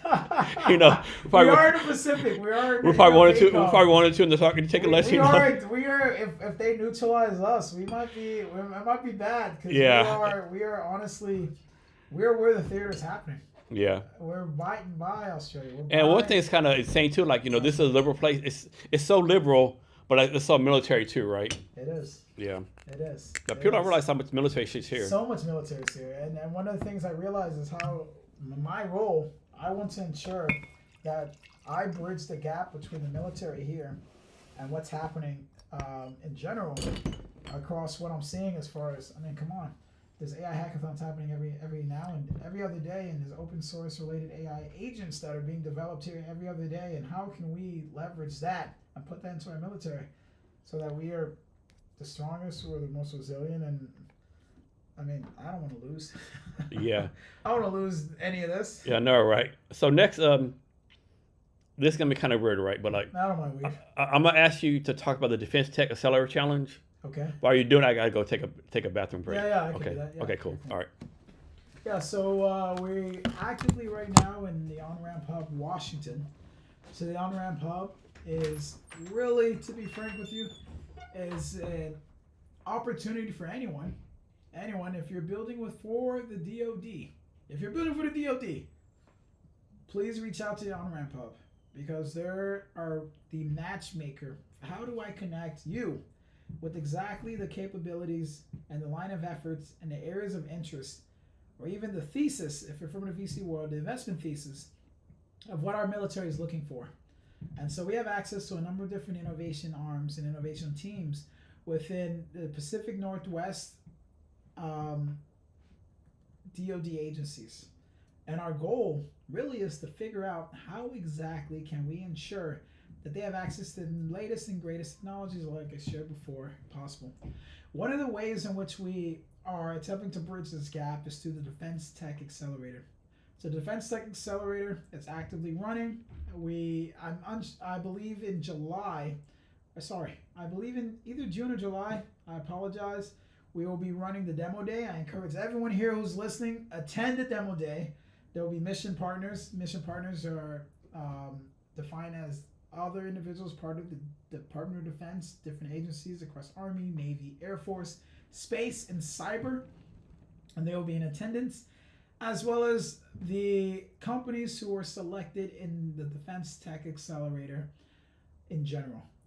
And so what the main focus of the Defense Tech Accelerator was how do we encourage and enable individuals to truly better understand what is Department of Defense. I joined probably 3.5 months ago, and I could tell you like this, it is its own world, its own market. And so the Defense Tech Accelerator has been a great opportunity for a lot of those companies across dual use to even purely defense to really just understand what steps can be taken to either ensure longevity from working and getting placement through SIBRs, SCTRs, or even maybe finding a VC investor who recognizes that dual use capability and receive investment from there. So, change the subject right now, right? So let's suppose like your 50-year-old self, right? What do your 50-year-old self say? 50-year-old self? 15. Oh, 15-year-old self. Okay. So your 50-year-old self, would you be happy where you are right now? Like, you're doing good in life, or like you're not doing good enough? Like, what do your 50-year-old self say about what you've done so far? I think I don't think it. I know my 15-year-old self would be like, they'd be laughing. And they would say, I love it. They would say, I love it. I love what you've done. Because it's, I never thought I'd be in defense. I never thought I'd end up in Seattle. I never thought I would even, I think I even put within my bio, I never thought I'd be running, I'd try to build a platform called The Living Bread. I never thought I would have met this founder, who I still believe to this day is going to be one of the groundbreaking, earth-shattering revolutionaries of our time as far as building new technologies that don't exist before. I never would have thought any of it, but I know that because even at 15 and even now, by making myself present in each one of these outcomes, none of this would have existed if I wasn't present and I didn't recognize that my presence could help shape it. And so my 15-year-old me would just be like, I don't know what any of this you're doing is, but man, You're just doing it just because. Just do it. And you have life. That's what life's about. You never constrained yourself. And you bring up such a great point, right? Talk about the points of being present, right? Yeah. So some people be in the background. I can't do like you have to be present, right? You have to be. You have to be present. Let's talk about the points of that. There. I mean, you know what? Every single. If you look at most of the times in which a CEO or someone who's an executive or somebody who's leadership invites you to a meeting, oftentimes they'll always say, I invited you to this meeting because just speak and say something, The expectation is you should always say something in the meeting because the purpose there is that you're present there and there's value in you. And so beyond the corporate setting, even going back to giving somebody $1, your actions, however you think are meaningless or not as meaningful, do echo. And whether it's you find yourself as an influencer with 1 million followers, or you find yourself as like a micro influencer with 10 followers, you better believe it, there's probably 4 friends, 40%, which is a pretty high margin, who are like, man, I always thought about starting a podcast, or I always thought about building a company, or I always thought about being an investor, or I always thought about just going back to school. And when you did it, I was like, it's kind of easy. And even if they see you like that, it doesn't matter. But it's going back to what I said earlier. When you see that walk pad in front of you, and you're like, all I have to do is press a few buttons and just run. It makes it a lot easier to just get on it and just run. And even if a mile takes 15 minutes, you realize the benefits of just being able to just say to yourself, after these 15 minutes are done, I just ran a mile. And however you want that mile to look like in your own life, take that mile so that your 15-year-old self can say, wow, I have never thought of running a mile in my life. Ever. I never thought I would. But they're like, let's do 2 miles. Let's do 3 miles. And quite frankly, in that action, you get to enable your inner child to come back to life. And I think that's the best thing you can do for your 15-year-old self, is for them to recognize that you're still your 15-year-old self even now. Right now I'm 30. You're still your 15-year-old self even at this age. And you're still your 15-year-old self at 45 or 60 or 75. And they're like, whoa, what's next for your life? Double facts. Like, what's next? Double facts. Yeah, what's next for my life? And you're like, well, I don't know either. I might get a wife. I might get a kid. I don't know. I'm ready for it all. And you're happy for it because that's... And you bring a good point, right? Like, you never know who you're influencing, right? Because when I was in the Army, I come to command in Italy, right, for 2 years, and this guy, I wish I could remember his name, right? He was an immigrant from Africa, right? He was a soldier. He was a soldier, right? And he was only me for a month, right? I really, he was like low rank, right? I didn't really pay attention, right? Of course, I talk to soldiers all the time, right? Fast forward 4 years, and this guy came to me, hey, Captain Cavness? Yeah, hey, this is so and so, right? I like. You remember? I'm sorry, I don't, right? I do remember you now. Hey, sir, I just want you to know that you mentioned me and this thing you did, right? Blah, blah, blah. It changed my life and doing this kind of stuff. Really? And I'm thinking to myself, I don't remember shit I said, right? But like, I'm telling my man, this makes me like, okay, I'm doing something right. I'm doing something right, right? That's what it's about. He said, like blah, blah, blah, this kind of stuff, right? You show me what to do, and I really appreciate it, right? I'm like, oh shit, right? I'm like, isn't that powerful? Yeah, it's like... Isn't that what life is? Yeah. That's what I'm saying. Like, that's what the in the beginning, I shared that whole life. And that's what life is. Yeah. You don't know. You don't know who you're touching, who you're impressing. Life grows. And you don't have no idea. How did this happen? And you're like, this person's been abused for all their life. And all of a sudden, they're changing lives of those who are abused. Yeah. You look statistically, sometimes those people just don't make it. And you're like, what? You're Oprah now? What? You're Michael Jordan? What? You're like all these people. I mean, there might be some random kid in, that's life. That's a place in Houston. I think it's called Third Ward. Third Ward. Some random kid. Might be some random kid in Third Ward, like randomly somehow listens to this podcast. Oh shit, this dude came from Houston. He's doing all this fucking crazy cool shit, right? Crazy, man. I mean, you just never know, right? You never know what you put on the world is going to get back, right? You don't know. All you know is that your word should carry your truth at minimum. Let it carry your truth so that other people can believe in that truth and know there's life in it and be like, hey, let's go. Let's go crazy. So here's one for you. The state of the tech scene in Seattle. Talk about the pros and cons of the tech scene in Seattle. The tech scene in Seattle. I would say the pros is that I would say it's still emerging. I feel like there's opportunity.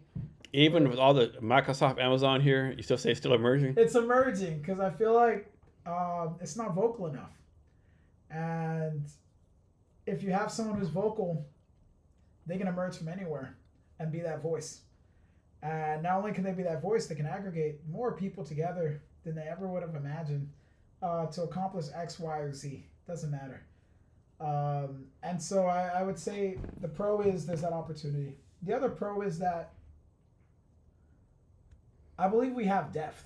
I would say, and even largely when I was thinking about helping to help sponsor this PNW AI hackathon, was that when you look at Silicon Valley, a lot of what they're working on, I mean, I don't want to say a lot of what they're working on because I don't know everything they're working on, but a lot of what they work on is very surface level, in a sense that they're moving at speed.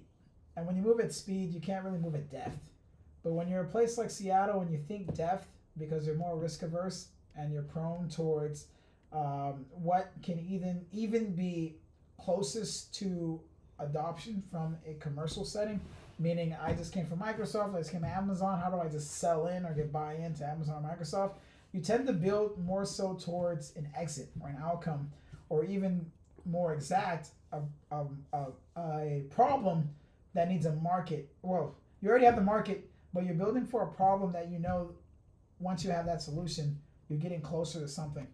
I would say in that process, though, something that would be interesting to see Seattle companies do that other Silicon Valley companies can't do is recognize ways in which they can pivot, not just the business model, but pivot what that product market fit from a commercial side can look like, and create that level of what is the true product differentiation, because that's the next layer of development, especially with AI.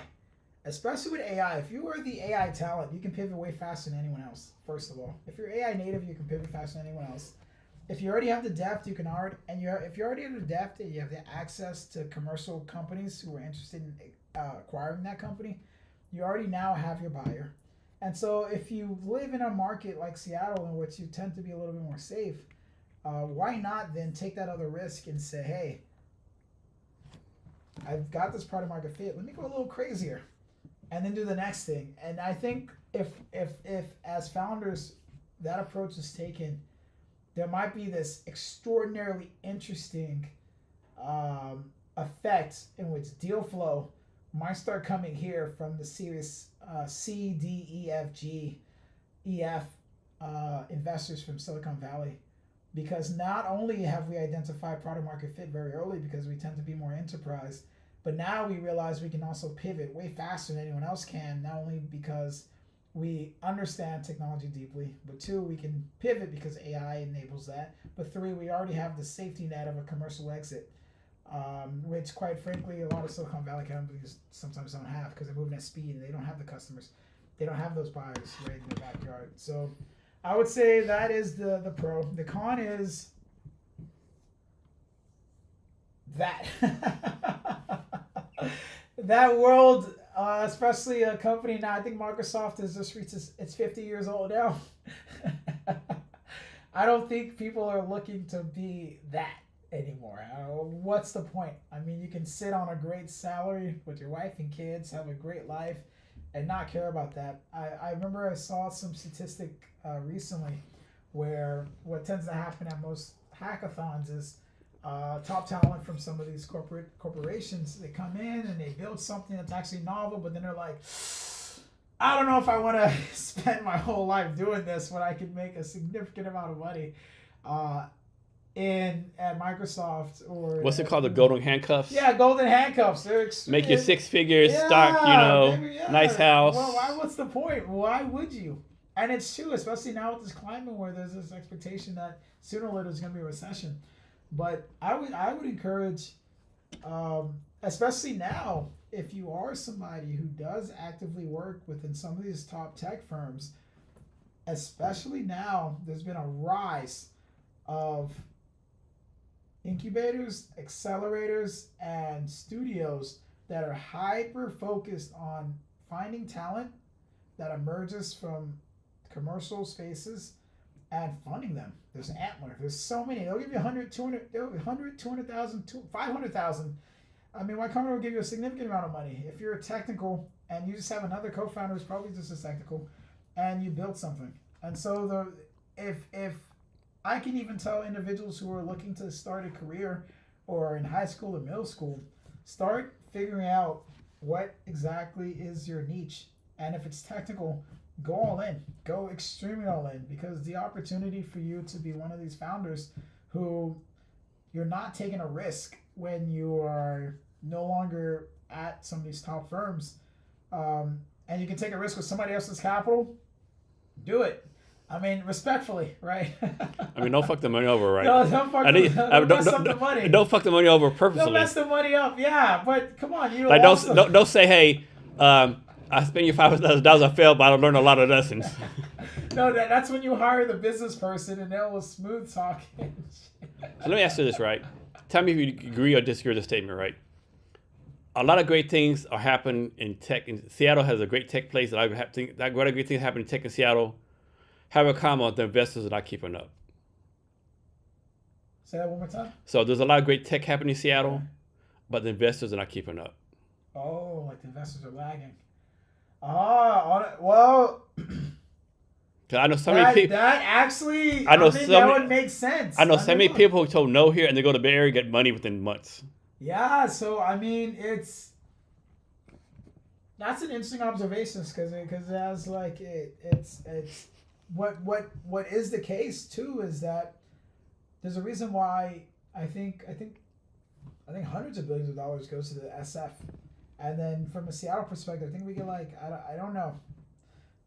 Correct me if I'm wrong. I want to say like if SF gets around 96 billion, we get like 8 billion or something. Yeah, it's like not even close. Yeah, not even close. Yeah. Close. It's like a significant magnitude less, probably 10x is what I want to say. And what that then becomes is if you're only focused on Seattle, you're already missing a lot of deal flow that's happening elsewhere. So you already are at a disadvantage. Frankly, you're at a disadvantage. But because you're not necessarily having to contend with the velocity and speed of what's happening at SF, you're not always on the surface, right? So if a VC in SF sees 10,000 deals, let's say they see 10,000 deals, or maybe 1,000 deals, or maybe 2,000 deals, and they tell their LPs, because that's a great number for LPs. I see 2,000 deals and only invest in 4. That's a great number for LPs, right? They're seeing velocity, and quite frankly, they're also probably seeing a lot of surface level investments, which means that's not the investment that's going to change the future of the world 10 years from now, which means you're at an advantage, right? But you're also missing the fact that potentially, given that, again, it's all about the power law, you might be missing out, oh, wow, that was an interesting way of tackling this automotive problem that's happening right now that Tesla can't fix or SpaceX can't fit, right? And so the strategic advantage that Seattle has is, one, again, they're not really competing too much on speed, they compete on depth.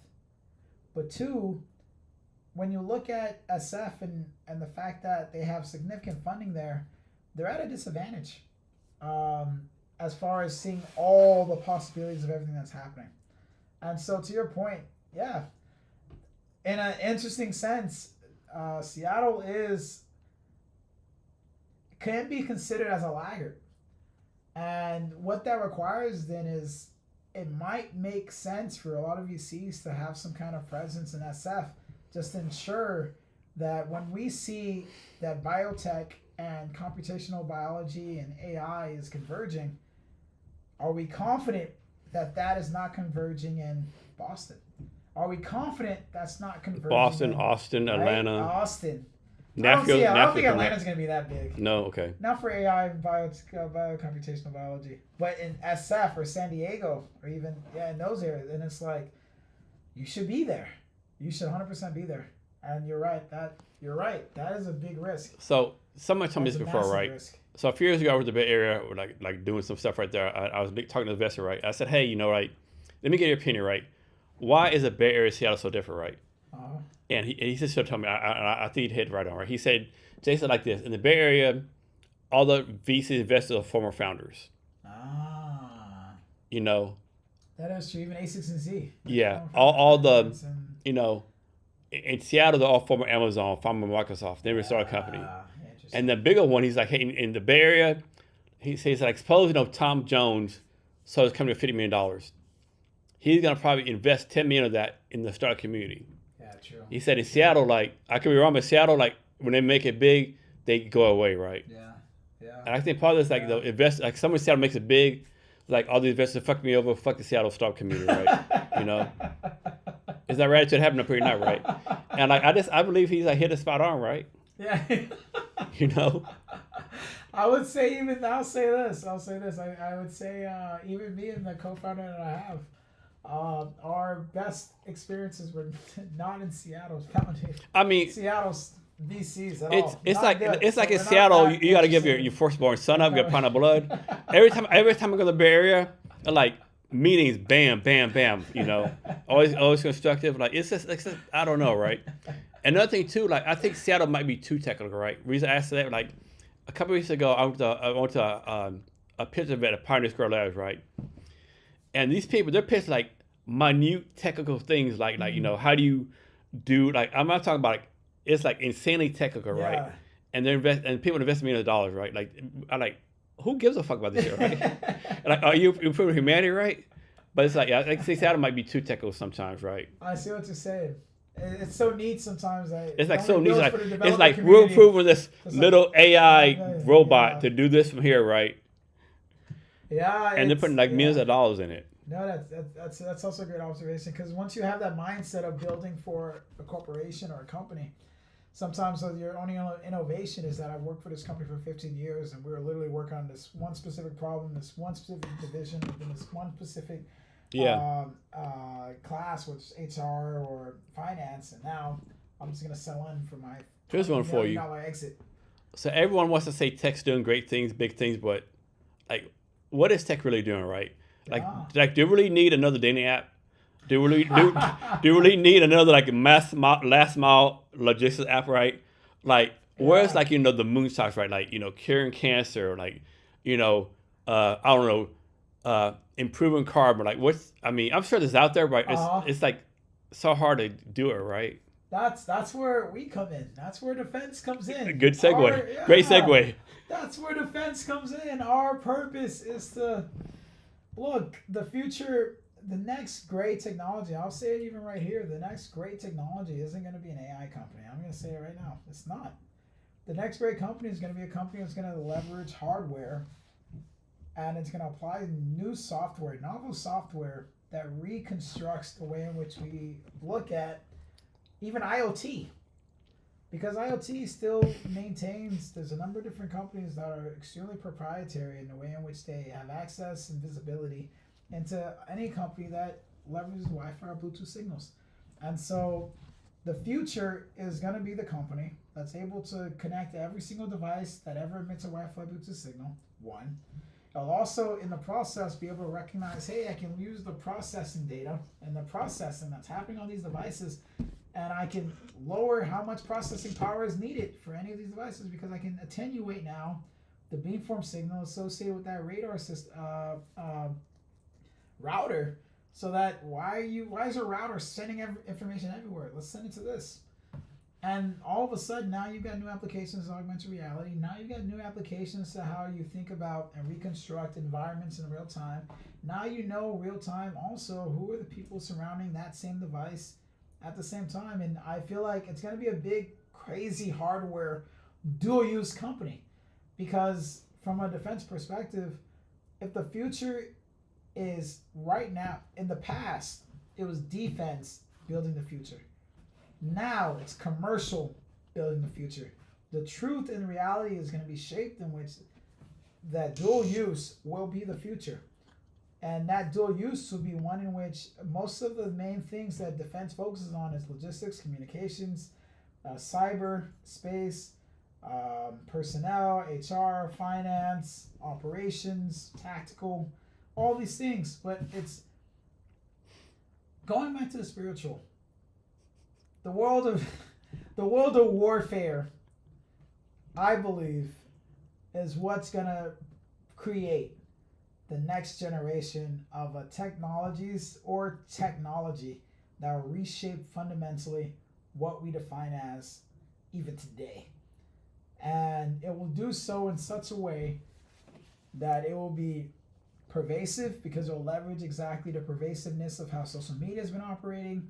It's going to do so in a way in which it's powerful in the sense that you'll have access. Everyone, it's going to be as democratized as a crypto coin that's held by random people. And you're like, who are these people who own this crypto coin? But all of a sudden it moves markets. It's gonna be all knowing maybe, because the world is data. Like social media has proven that the world is data. Any type of AI model, before AI models or social media, they proved the world is gonna become data. Before data was valuable in a social media perspective, AI came in, and now AI is selling the world is data. And now the next thing is gonna realize the world is all about data, and that data will be able to not only be able to train other models, but it'll be able to allow your experience of life and everyone's experience of life to be something in which it's more than what you think. You now have hyper awareness. So let's suppose someone like applies to be what you're doing, right? The DIU, right? But they have no technical ability, right? Like you look at have a great plan, like this might work. Do you like help them? Do you help them build them out? Do you give them developers, like, or they have to build out themselves? So we, I would say, you'd have to build it out yourself. Okay. So there's no like software development arm y'all have to help them build it out? No, not at all, because well, the main problem with that is we would have to not discriminate between who gets access to that facility to build. That'd be a hell of a fucking contract. That'd be like that'd be a hell of a contract. Every person wants to build technology. It's like, oh, people will kill to have that fucking contract. Door of just building people will kill the contract. That'd be a hellacious contract to have. But that doesn't prevent you from being an extremely extraordinary developer or technologist. You can be solo, and you can say, hey, I see this DoD contract coming in and I can build for it, and maybe I can build a whole studio model or accelerator incubator model on it, and I just be the sole contributor as a commercial technologist, and I just bring in the management team to help support. And I'm guessing like if someone, and you can do it if that's what you want to do it. Let's suppose someone's idea, right? I'm guessing, like suppose like I'll do my example, right? I'm Jason Cavness. I have this great idea, right? I don't code, right? I would have to hire U.S. developers, right? It's not like I can outsource to India or Vietnam or China, right? It'd have to be like internal, like at a minimum U.S. citizen. It's about ownership. Okay. So if you own 100% and you outsource ideally, there's risk when you outsource, particularly development. If it's not business communications or business, if it's development, there's risk associated with you outsourcing that to adversaries. But if you have ownership, the main thing we look at is ownership. Okay. Because that's really who controls access to the information. Yeah. But if you also disclose that the developer is from Russia or something, it's like, hey, come on. Yeah, come on now. Come on, dude. What do you expect? Come on, guy. Come on, guy. You know. He's like, come on, man. Like, yeah. So avoid that. But yeah, you can build. Okay. So, from your perspective, what tech do you think the DoD should focus on? What tech? I actually recently watched the TED Talk from I think Palmer Luckey from Anduril. He has an interesting story. But I come from, one of the things was interesting to me when I first joined the Department of Defense was I'm using a Dell computer. And it's not that there's a problem with Dell, but when you work within the last job I had prior was I was with the Fund of Fund, and I was with the Fund of Fund, and it's all VC, and so VC startups move at speed and scale. Department of Defense is moving at speed and scale, but it's not the speed and scale in which I can have a conversation with a founder and write a check the same day. And then that founder can start building. We still have things we need to do as far as being able to ensure that we can acquire and procure new technologies at the pace in which the warfighter can start developing and operationalize and work on that. And so, to that point, one of the main things I would even say that we can do is repeat your question one more time. Honestly, I fucking totally forgot. Oh, oh, good. I remember. I know like 80% of it. Oh, I know. I remember what it was. If maybe I'm wrong, but like, actually, I think it's the wrong question. But like, if someone has an idea, can they outsource the software development? Oh, you asked that one. Okay. I think it was. I totally zoned out. I'm sorry. No, you were good. I would say.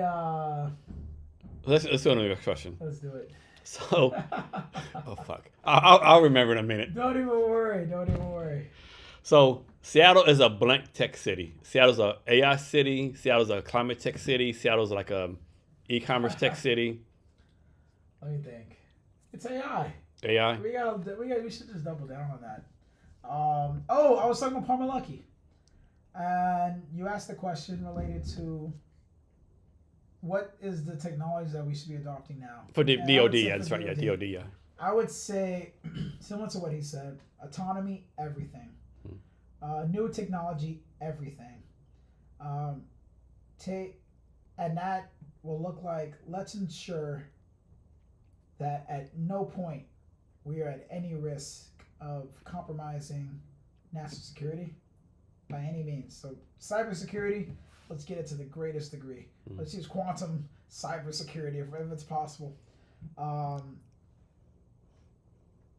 Let's use directed energy. Let's use anything that ensures we're at the cutting edge of life and death.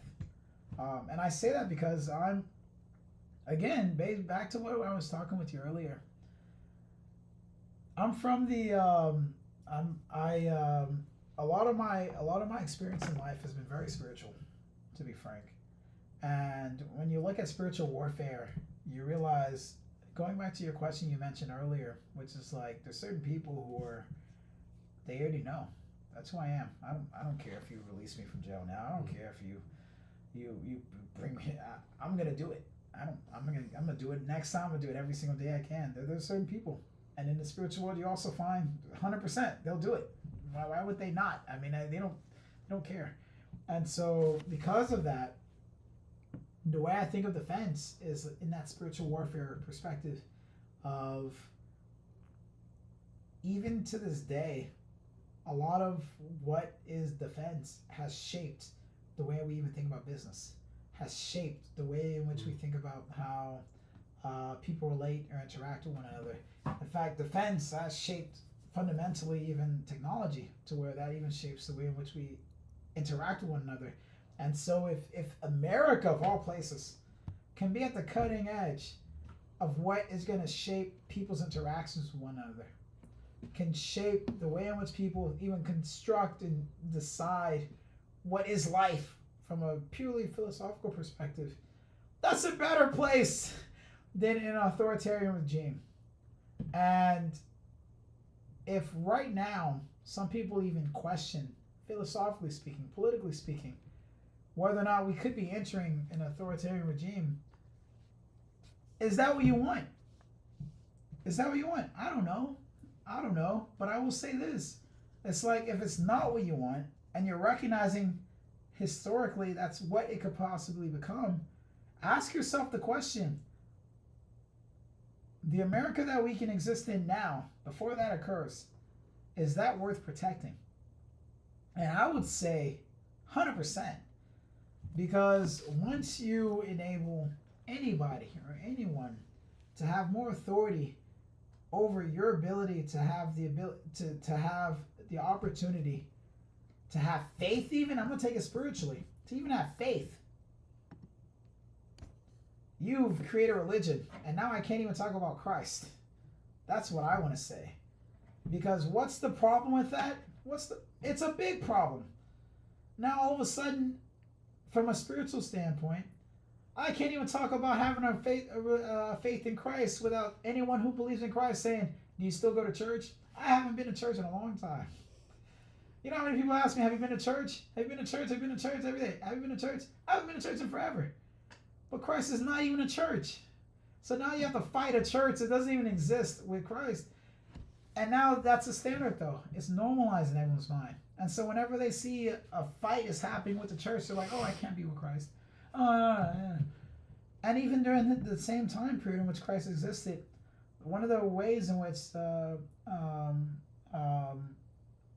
Sadducees, Pharisees, the people who owned the temples at the time, they would misdirect those who believed in Christ. They would say, we won't give you access to the synagogue. You can't come to the synagogue if you believe in Christ. And so in their mind, they're like, I can't talk to God if I believe in Christ. So when you have authoritarian powers, not only can they shape your own interaction with God, they can shape, and they'll continue to prove it, and they've been proving it, your interaction with your fellow brothers and sisters, and they'll use the basis of something as, I would say, stupid as a skin color. Of all things, right? A skin color. Or maybe like you're a woman, you have long hair, and it turns out you have breasts, right? Against you. Because guess what? You'll believe it. Why? Because when you own the means in which you control the light, going back to the spiritual world I was talking about, when you control the light, you can have everyone see anything so long as they're in the darkness. And it's a very scary, powerful truth that I've noticed in my own life, that if you control the word, and this is something more philosophical than anything else. There's a movie I saw a long time ago. I can't remember what it was, right? It's like a World War II movie. And so one scene, they had the Americans, like, the big battle, right? The Americans were like, they're praying to God, right? Next scene, the Germans praying to God, right? Yeah. It's like, so like, okay, right? You both believe in God? No, they don't. Like, you know, like. No, they don't. Why would they? Yeah. You don't. If both sides are believing in the same God, it doesn't mean that God is not. It's just who are they performing for? Yeah, that's a good point. Who are you performing for? Life is mostly, you find sometimes, life is a performance. It's an act. It's a play. It's the same guy who just fired you, who said, hey, you're going to get a promotion today. And you end up fired. And he's like, oh, no, my shareholders don't really like this. And you're like, what? What did the shareholders not like that? So it's a play, it's an act, and it's an art. And that discernment we were talking about earlier is what you have to rely upon, because it's bigger than you. It's you're part of something bigger than just the self. So can you talk about rockets and space travel? I know you did some rockets and space travel. You just posted some links about like rockets and stuff recently. Yeah, I'm not the best at rockets and space travel. Let me think. I'm sure I have to get some pitch decks from some random people. Like, hey, yeah, I've seen it. I got this rocket. I got this. There's a future. I can like increase fuel efficiency by 25%, or increase. We can bomb. We can send a nuclear weapons to China like 10% faster. Some crazy shit. Well, I can't say anything crazy because that's all still confidential. Yeah. But I can say. So let me interrupt you fast. No, take it away. Don't tell the details, right? Yeah. But is there something that you know that like would like fucking like scare the shit out of people? Oh no, guys! This is all. I would say right now, because what we operate in is within commercial sector. Okay. So ideally, we're working with startups. Okay, so nothing scary, like everything is nothing available. nothing like alien invasion come in, or like or nuclear code's gonna fucking go. I wouldn't disclose it if I knew it. Oh no, like hey, I can tell you this, but Chinese have hacked all the nuclear codes. I can disclose a lot, but I can't. But for the most part, as far as the startups that are emerging, they're taking new approaches to not only how can we.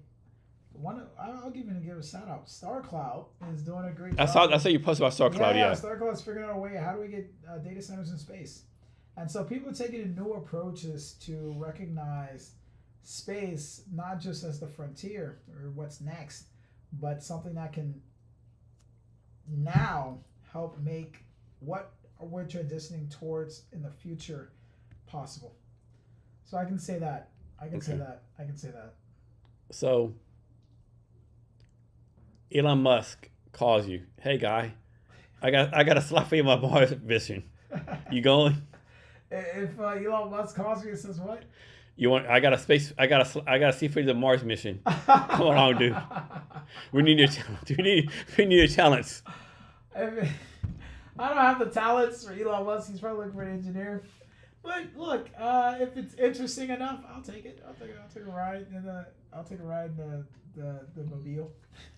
So next one. Do you think in the future, like maybe 20, 30 years from now, all wars will be fought by drones and robots? Remember that? No, not at all. I believe that, no. Oh my gosh, the war is going to be mentally. So you don't think we'll be sending like robots and like drones to fight the wars for us? That would be a waste of time. Why? You can so? easily go in someone. I mean, you can save lives and stuff. No one has to die. Just if you kill a bunch of robots. That's not how it's going to work. No. The part of the emerging threat in any war is that you, as the protector of your people, the king, the magistrate, the prime minister, the heir, whatever you want to define yourself as, the president, you are protecting your people. And if you're not doing that, I mean, what was the point? But ideally, everyone who assumes that role or takes that throne, and even with Trump and even the conversation we had about potential authoritarianism, all that is dismissed when you recognize that the truth of the matter is anyone who takes that role, they are, I would even say, God ordained to protect that people. That is it. And if you've been socialized for 20 years, 30 years, 40 years, 50 years, he's 80. I think he's like 78 or something. 78, yeah. 78. He knows 100% that he's been indoctrinated in a culture in which America. And so for him to just say, like, I'm going to sell America after 78 years, that's extremely unlikely. I mean, that's my own biased opinion, but that's extraordinarily unlikely because after 78 years, that doesn't make any sense. I mean, yeah. It's not likely. You don't I agree contradict yourself. Yeah, I agree with you, right? He's 100%. Anyone who is in a position of leadership at that scale and at that level, particularly even Trump, they're protected. They are protected. They're pro-American. They believe in America. Their way in which they want to envision that might be disagreeable. Be different than what you do, right? Yeah. But that's it. And so, like, he's not selling, Fort Knox or Russell for $20 million, right? He's not. He wouldn't. That's just not a thing. And so, when you see it like that, question again. Yeah. I just want to make sure I got the question right. What was the question? Don't worry, I'm sorry. Okay, I know what it was. So in the future, is working to be fought by robots and drones. Oh, okay. So when you have, so speaking about Trump, when you have a person like that, and you look at where the future's heading, the world will not be fought by people, or even robots in that sense. It's gonna have to be purely psychological. Because once you acquire that authority, you want to have control and authority over those people who enable you to have authority. Because then you can exact exactly your vision of the world you want. And why do you need a robot when, quite frankly, you can hear about Russia hacking into elections? And that could be like $2 billion, but that's better than $50 billion of fighting a war. One of the interesting things I learned about being part of the World Affairs Council is that there's a war economy. And there's a cost associated with cyber warfare. There's a cost associated with intelligent warfare, biopharmaceutical warfare. There's a cost associated with all warfare.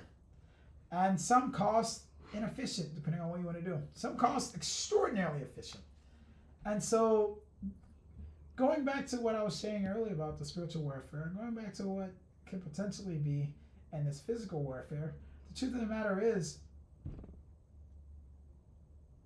when warfare happens, what is most likely?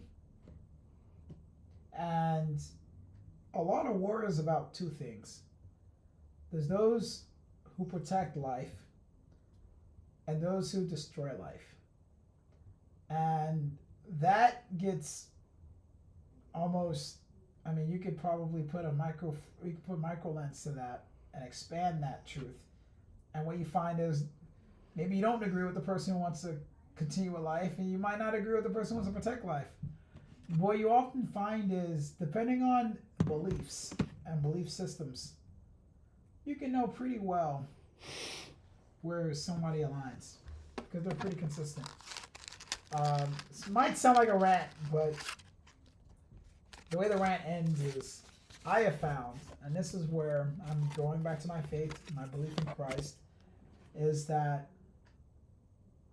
not all war is war that relates to the spirit or war that relates to a belief in Christ, even. To where wars can happen and lives can be lost, but faith in Christ has absolutely nothing to do with it, or Christ himself has absolutely nothing to do with it. And that is a pretty extreme statement to make, but some wars are not among gods like Christ. Some wars are among gods who are not Christ at all. And that's just the world we live in. Going back again to why some people say, like, going back to what we say, why do people like Trump? Why do people hate Trump? Who are the liberals? And who are the Republicans? Who are the conservatives? There are wars that are being fought that have absolutely nothing to do with Christ. And if you want to fight those wars, be part of those wars, be part of them. But you can't say it has anything to do with Christ. And there's wars who are intentionally designed to be fought. And there will be a winner. And Christ is indifferent to it. But you shouldn't say to yourself, I was on his side. You just chose to think what you wanted to believe. So let me ask you this, right? As far as religion, right? Yeah. Christ, spirituality. I don't like the religion. I don't know religion. Yeah. So like, why do you think? I don't expect you to have the answer, right? Why do you think like God, like, he went to the Israelites, right? You're my chosen people, right? Yeah. There's people in China, Russia, people all over the world, you know. Why does he like speak like some random shepherd, right? He does. Like if to me, like isn't that why don't you like, hey, I'm God, do what the fuck I say, right?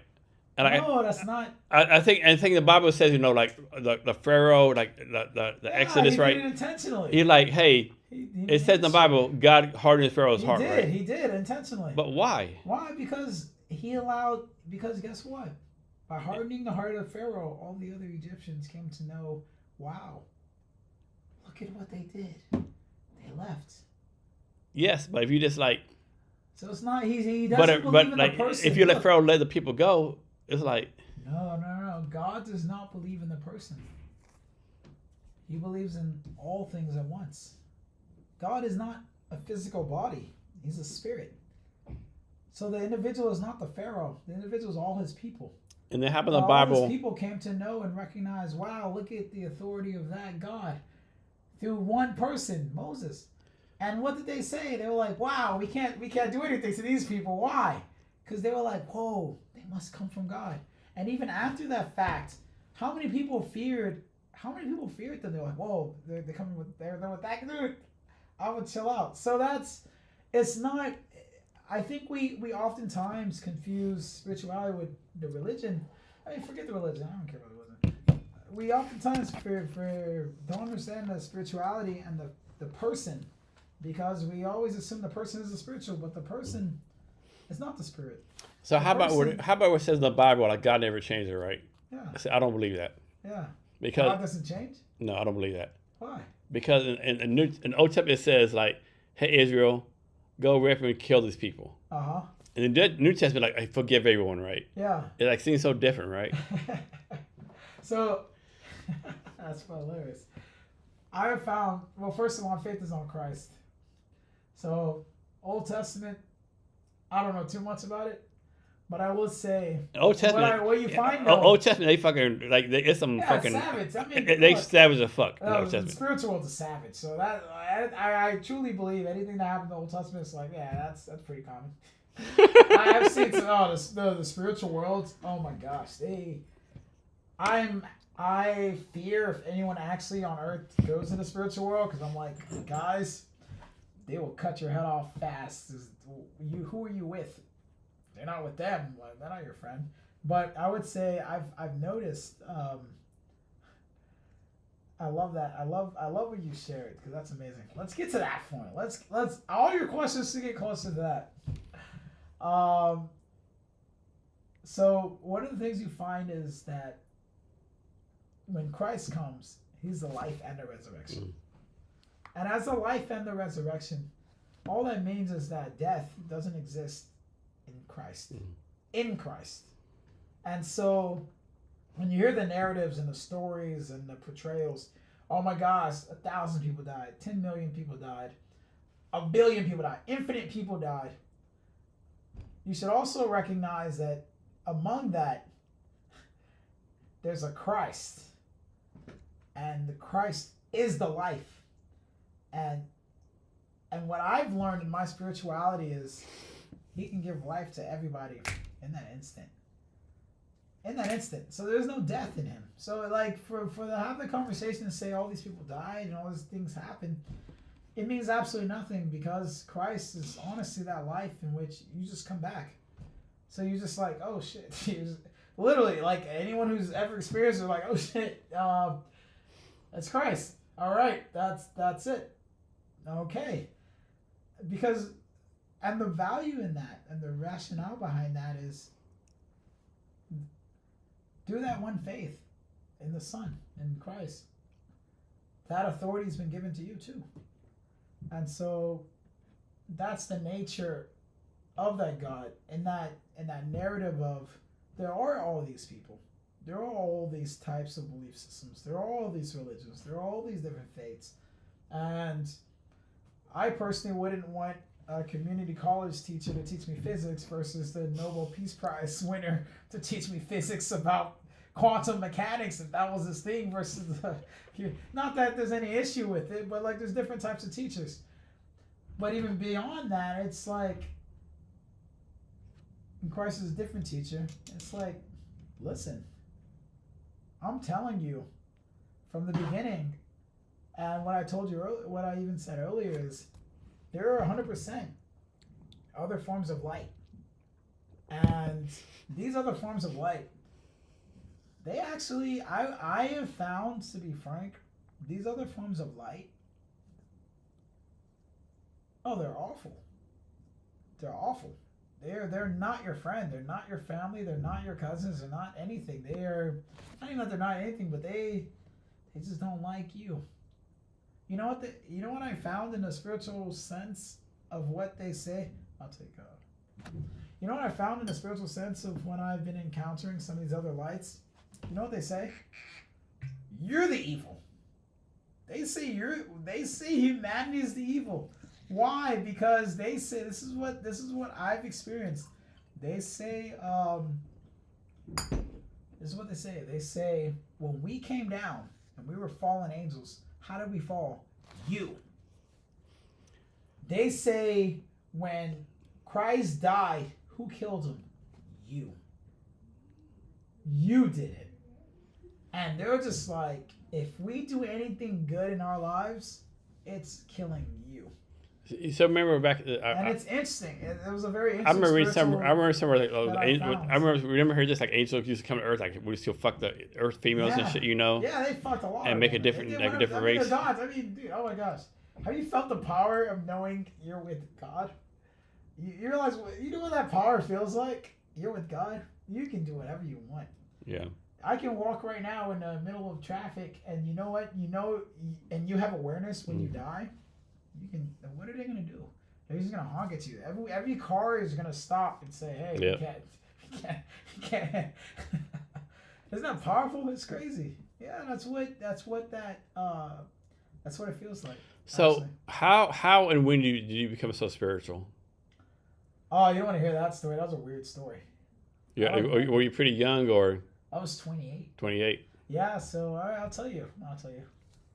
There was a I found out from my mom. There was these spiritual instructions called. Guy got I think it was called Ramirez, something Ramirez, and he had these spiritual warfare prayer texts, and I started praying them. It was like probably 17 pages of just prayers for spiritual warfare. And I start praying them, and I go through the process of praying through them all. And after I prayed it the first time, I go into I sleep, spiritual dream. In the spiritual dream, I meet these weird. Oh my god, it was weird. I'm in my bed, not in my actual bed, but I'm like some strange different bed, like in a different place I was at, and there was like there's like a long steak, wooden steak, super sharp, and there were like these spirits talking, and there was like blood on the walls, like writing things all over. It was kind of weird, and they were like speaking ghastly things. It was like right, and it was like you should die, and I was in a crucifix like position. It was weird. It was so weird. And I'm like, guys, don't kill me, you know. I'm in this crucifix like position. I'm like, I have a stake in here, and they're trying to kill me. I'm like, no. What did I do? And then they almost get close, and then I wake up. I'm like, that was weird. That was one day. The second day, I just go back and I just pray it again because I was like, I have pride. I have extreme pride. I mean, anyone who believes in Christ has extreme pride. So I had extreme pride. And I was like, who do these movers think they are to like do that to me? So I go in, I do it again, and I pray the same prayers. And then I enter like I'm in my lucid dreams. I'm in this this like spirit. I'm in a different world, but I'm dreaming. And the best I can explain is like I'm in a different world, and I am dreaming, but the dream is like reality. The dream is truth, and or rather, it feels extremely true. And so while I'm in this dreamlike state, I'm meeting all these other different people, but it feels so close to reality. The first dream I have is I'm at a library. First time I'm at a library, and all of a sudden I have a robe on. Robe with no clothes on. I have a robe with no clothes. I have a laptop and computer. It felt like I was back at Emory University, where I used to go to school. So it felt like a dream. I was at Emory University. I was in one of the pods, and once I studied, and I like literally just did work to prepare for work. But I was present there, so it was like whoa. So I was in there, and it felt very real. I was like, whoa, I'm back at Emory. What am I doing at Emory? I don't want to be here. It felt weird. I was like, well, I gotta remember. And I was like, well, I got my bathrobe on. Why do I have a bathrobe? And then somebody was trying to look into my bathrobe. Or look into my room. I was like, no, leave me alone. Don't talk to me. I got my bathrobe. I don't want to see you. You might feel weird about this. Like I don't know why I'm in a bathrobe. So I'm in a bathrobe. And then they knock on the door. I'm like, no, get out. This is weird. Get out. So they get out. And I think, honestly, this is like my life. So I don't really think about it as like, oh man, I'm in a dream. I'm like, whoa, this is my life. There's somebody who knows I'm in my bathrobe at Emory and one of the pods where I always used to study at, and they see me. And I'm thinking to myself, oh man, they might take me out. They might call the cops on me. So I'm like, I'm feeling extremely anxious. All of a sudden I leave that space, enter a different space, and all of a sudden there's this guy who I know from real life. And at the time I was building this company called eyewear company called Lensbox. And Lensbox was just a way to digitize optometry, make sure people had access to prescriptions for new eyeglasses. And in that dream, there's this guy who I literally hired into the company. And I made sure he got a promotion and he was able to get a job at Lensbox to help with eye care. He was a top optometrist. And in the dream, he was trying to screw me over, right? Extremely screw me over. And it felt so real. It felt like he was actually trying to screw me over. Like, it was over. This is like, he's going to get me, right? And I was like, this feels too real. I was like, whoa, this feels too real. Like, this feels too uncomfortable. I don't like this. I feel too uncomfortable. So I leave out of that. So I hop out of like 4 different dream-like states. Similar to that, I had another dream with him again, and he did something weird again. And I think it was mostly to demonstrate, oh, like this is real. And then the 4th time, I entered this whole world, new world. And I think I told you about it a little bit. But I'm in my bed, my actual bed, my real bed. I'm 28. I enter my real bed. And I wake up in this real bed. And there's this dude by my microwave, 6'3", looks like Obama's skin complexion. Right? I wake up and I'm like, whoa. In my bed, like in my room and in my bed. This is back in, I can tell you, it was 18 South Jackson Street. I was literally in my exact apartment with everything in it. And I just wake up and I see some guy in my room. I'm like, what the fuck is this? And this is weird. This is where it got weird. So you're dreaming this time? I'm dreaming. Lucid dreaming, right? Lucid dreaming, and there's a guy in my room, and I wake up. Did you recognize him? No, I wake up, and I wake up, and I'm like, whoa. Were you like high or something? No, like fucking... I was just dreaming. I am just like, because that whole experience I had, those little experiences I had with meeting, the first dream I had where I was in that library, that felt extremely real. It felt so real. It felt like real life. It felt like such real life. I felt so uncomfortable. And I was like, oh, I can't be here. This is too real. And then the other 2 dreams with that other guy who's like scheming on me felt too real too. Extremely real. What age did you recognize you were lucid dreaming? This was 14. 14, okay. So I was lucid dreaming since 14. Okay. It got more aggressive here when I started doing the prayers. 20. So during this time, right? So I'm there now. I'm here. I'm seeing this thing, and I get out of my bed, and I'm like, whoa, what the fuck is that? There's this iconic video of like this. You gotta find this. There's an iconic video of some guy like this. There's an iconic video of some guy like this, and there's like this air. It's like an advertisement, I think. He's like skin like this. There's like this air just coming through like this. I see this spirit. And the first thought I have when I see this spirit, or whatever it was, is like, wow, this spirit feels 3,000 years old. First. Second thing I feel like is, whoa. When I was like almost like moving through these different strange spaces I was in, it knows all these spaces. It gets it. That's what it felt like.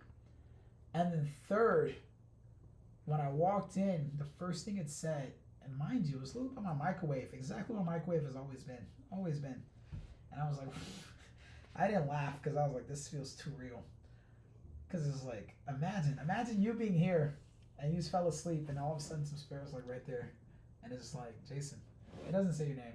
So it was just, the first thing it said was, there are far more powerful, familiar spirits than just myself. And I was like, thank you. In my mind, I was like, thank you, because like, I'm not insane. That's weird. So it said there's far more powerful, familiar spirits than myself. And then I looked at it, and you could just tell it's spirit. And it was like, you can believe in the God of, it said exactly, you can believe in the God of Islam. You can enter the temples of the Shinto or the Tao. And then I said, I believe in Jesus. My whole mouth just went mute. And this is something that's often always happened when I enter the spiritual world. My mouth just goes, like almost like somebody stapled my mouth. I can't say Jesus Christ. Ever. Never can say Jesus Christ. So I say that, and then I get kicked out. But I also get, when I get kicked out, it's like the spirit of like, I know you'll be back. Right? And I'm like, word. Third day. That wasn't the end. The third day. That was crazy. So the third day, I say it again. And then when I say the same prayers again, I enter this new dream. And this new dream was really weird. This new dream was really just me basically telling all my friend, seeing a bunch of things. I can go into detail. I don't want to go too long and get too really long. I saw some things, did some things, but I entered this state of like possession almost. And there's a bunch of maggots coming out of my, and I'm extremely like in real life, like kind of like I'm talking to you. It feels extremely more real. It's like maggots are over. There are a bunch of maggots eating my skin, and like millions of flies flying around me, and I'm like literally in a state of the Kid Laroi. There's a song called "Stay," and he's like demonic possessed. Weird that they put that in front of people's eyes, but yeah, I was literally like floating in the air like this, like my hands behind my back, whatever. And it felt like I was dying, but it mostly felt like, wow, all these people are gonna know the truth, and like I'm a piece of shit, you know. That's straight up. I believe in Christ, but that's who I am, right? I just told you guys about the situation with the homeless person, and you know, I hear it, I understand it, but I'm still who I am, right? Why would I change, right? I need Christ to change me. But I'm in that state, and I'm realizing it because when you're under, I'll say something. I'm on a rant now. Yeah. But I'll say something. I have to use the bathroom again. Oh, so okay, keep on ranting. Okay. I'll say something like this. When you are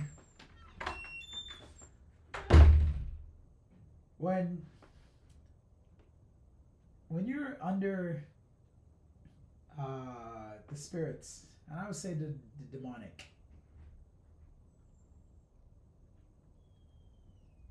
they do not stop. They will kill you. Yeah. They will kill you. Guys, everyone dies in the presence of the demonic. Everyone dies. Everyone dies. Why? Because they ask you all the questions. They're the ones. They want you to die. They will ask you all of the things you've done in your life, and they are persistent. And they know every reason why you did what you did. If you listen to the earlier part of this whole conversation, I told you guys about streamers. Look, guys, they have an account. They have a recording of everything you've ever done in your life, and they will accuse you for everything you've done, all things you've done, everything you've done, and they will go in, guys, and you'll feel it. You'll feel it. They know who you are. They know what you've done. And so I was in that state of like torment. I call it spiritual torment because those spirits, they really torment you like crazy. It's almost like hell. You're basically like in hell. I'll be honest. You're like in hell. So they tormented me like crazy. I'm sitting there tormented. Completely tormented. I'm like this, spellbound. I'm tormented. I'm frozen and solid, tormented. And I'm like, Jesus, I'm like, oh man, I might die now. And I'm like, I'm thinking about our brothers and sisters. I'm thinking about Obi Oma, Chidozie, Adura, Obadaka, Ibeturu, my mom, Emeka Alozie. I'm thinking about Becky. I'm thinking about Soji, her son. I'm thinking about Alubade. You know, I'm thinking about Yanka. I'm thinking about the people I know. I'm thinking about Thomas. I'm thinking about Dad. I'm thinking about Christian Alozie. I'm thinking about all my family, and they got me. You know, I'm tortured soul, and yeah, they got me. I thought I was gonna die. I did not die. Honestly, I thought I was gonna die. Guys. He just got back in, but I thought I was gonna die. So one of the disadvantages of not being so young, you gotta fucking piss all the fucking time. It's fucking ridiculous. I thought I was gonna die, but you know, this is what I said exactly when I was about to die. I was like, man, I'm about to die. This sucks. And guess what? You know, when you die, somebody else controls the narrative of your death. And so whatever you believed who you truly are, don't believe that, because you're in the world of the dead, and somebody else will control your narrative. Even right now, we think of Michael Jackson as a pedophile. We think of a lot of people who we know as this or that. Somebody else controls your narrative when you're dead, so forget that legacy nonsense. So I was there, I was literally just like dying. And I was like, you know what, if I'm gonna die, Jesus, help your boy, man. Like, please. I don't know you like this, man, but please, bro. And quite frankly, what ended up happening is, like, I said his name. I was so honest. I was like, man, I am effed. I am fucked, honestly. I have no friends. I have no family. I did all these things for you, and nobody likes me. Nobody loves me, and nobody believes me. So I'm literally alone. And then Jesus was like, I said his name, and then phew, I felt this extraordinary power come in me, and quite frankly, like the whole ceiling where I was at turned into blood, and there was like a water faucet of blood, and almost like I had a blood bath ritual. I'll be frank, a blood bath ritual of Jesus' blood or something, and I like resurrected or something. It was insane. And when did this happen? This happened at 28. Okay. This was after I met that spirit. The king of the air. I found him. The prince of the air is what I found out. So I had that spiritual bath. I've had a lot of spiritual baths, by the way. I only had 2. So I had that spiritual bath, and it was like the blood of Christ, because I was saying blood of Jesus, and it came. And then I woke up, and it was amazing. I woke up that whole day. No spirit came after me ever again. Did nothing. And I had command over them. And so whenever I went to my dreams, I could literally just say, I'll be honest, I could go into my dreams and meet spiritual demons. Probably even in this life right now, I can just be like, guys, shut up. You're annoying. And they will just obey you. So it was so cool. It was so cool. Anyways, right? So let's fast forward, because I want to make sure I capture everything. Nowadays, or rather the process of all that experience has been pretty brutal, when you have that experience in which you think you can command demons, you start getting crazy. So to be frank, I literally entered spaces in which 100% demonic activity was happening, and I would literally just be wild and out in those spaces. And quite frankly, nothing would happen to me. Nothing would happen to me. I would be like, oh, you just did some demonic things. You just did some weird sacrifice. I'm going to come here tonight, and I'm going to do my thing, and nobody would do anything. And it would, when you, to end the rant, because I know Jason's back, and I do talk a lot. When you have the power, when you have the authority of Christ, guys, you act different, and that's also a different thing. That's a different world, because the devil also sifts through everybody who Christ has given authority to, and your pride can manifest in so many different ways. So for a good year and a half or 2 years, I had extraordinary pride. I would do extremely insane things because I could, because no one's gonna kill me. And no one's going to say anything. And guess what happened? Nobody did anything or said anything. You're like literally a God in Christ. Like, I'm not going to lie. You were just a God in Christ. And I realized, hey, you got to chill, because now you got to explain too much to people who don't believe in Christ. And now those people who don't believe in Christ were taught Christ through religions and things that are not Christ. And now they don't believe in you, and you also have to challenge your own faith, because sometimes you might not even have. Actually, I never lost faith ever in my life. I never did that in my life. But is there anything that could cause you to lose faith? No, not at all. Not at all. Not at all. So you be like Job Jr. I can be extreme Job. I can even right now, in my lifetime, do the most insane things you would think are insane. But I would never lose faith in Christ, because faith is different than a belief in whether or not my money is worth something tomorrow because of inflation or something like that, or whether or not I'm going to spend my whole life working a job to get money. Faith is bigger than that. Faith is Jesus. Faith is Jesus. Honestly, Jesus is a whole God, guys. So I've never lost faith in my life, and that's the only thing that I can say to myself that I never once lost, because I know that belief is extreme power. Not in a selfish sense, but like, yeah, I mean, yeah. So check this out. So next thing. So you do a lot of work at the Department of Defense. You know a lot of stuff going on. Yeah. So would we be concerned about any other country's tech in regards to the defense capacities? Yeah, I think. Well, actually, if we want to truly be America, we should stop this nonsense about DI. We should stop this nonsense about everyone's different.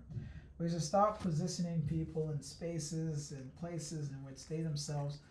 Imagine you're a 5-year-old and somebody's telling you, "Oh man, you're black, and this is why we can't X, Y, Z do this." That's stupid. We have a population of 330 million. A lot of that 330 million are young population, less than 18 years old. That's probably close to 50 million people. Let's encourage those 50 million people to recognize, guys, America is the future. You should encourage the next generation of children who you will find through the beautiful wife, through the beautiful husband you find. And then maybe it's whatever we want to define what that looks like, but let's stop having wars with each other. That's so stupid. Come on. China doesn't have war with itself. China doesn't have war with itself. That's the dumbest thing in the world. Stop trying to create wars between people who already believe that America is already great. That's the dumbest thing in the world. Let's focus on, we know America's great. You say you want to make America great again.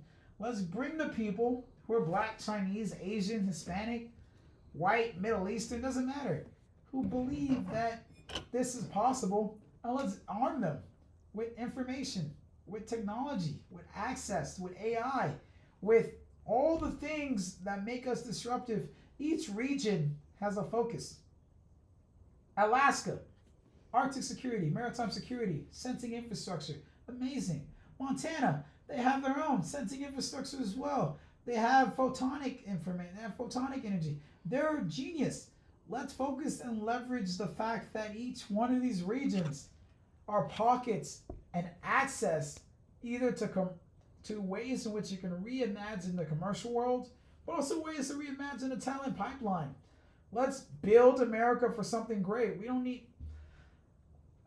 Look, I'll be frank. I might get some pushback here, but I don't think America needs an authoritarian regime. We just need to recognize we are powerful being as one, not divided. What a waste of all of our time.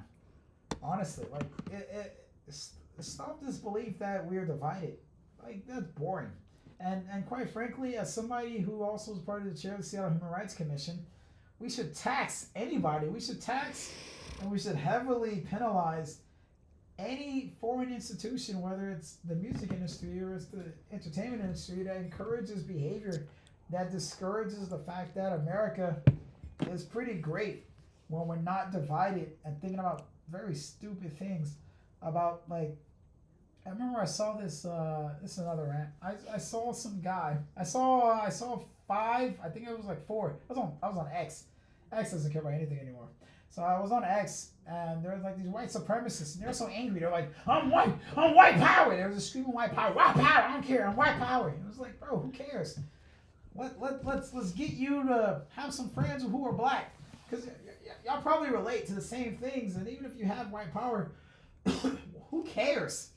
You die. You're gonna die in this generation. The next generation is a white power guy. Yeah, no. Either like, no one's gonna care. Either grow old or you die. You can't escape age. You can't escape old age. You can't escape death. Like, no one's gonna care that you had white power. What we're gonna care about is, did you help recognize that, hey, even if black lives don't matter, did you at least improve the quality of your white people? No, not even the white people.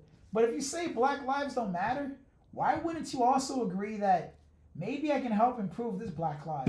Yeah. Why would you take the opposite approach? What a useless existence. Literally. You have all this authority to say that there's so much hate. All right, have the hate. But why won't you say, hey, let me take the other approach and say, hey, let me make you matter once. Let me make you matter once, because if you're going to say I believe in Christ, how are you not going to believe in the fact that Christ died for him too? So don't sit here and be like, oh, I'm so powerful. And you're a useless person. And people, that's what I'm going to say. You're a useless person. And people forget that, right? You have these beliefs. People forget that. They like, do believe. People they think like forget that. people like useless thing. people like that Christ died for people in the church. No, people died for the fucking people. The people murder people, kill people, like the rapists. He did. He didn't die for the holy people, Come right? on. The false holy people who walk around, I'm white power. I'll kill another black person who not only is already disadvantaged, not only is given less of the straw, not only has been given less in life. I'm gonna kill that guy because I'm so powerful. How are you powerful? By going after somebody who you could easily help.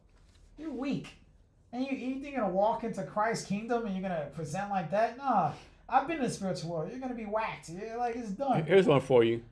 You're not cool. You're lame. What would have to happen for you to like, okay, all this is not real? Like, what would have to happen for you to say, okay, I was wrong. God, Jesus does not exist, right? I can't, man. Like suppose some alien spaceship came and like, I you know what? Bro.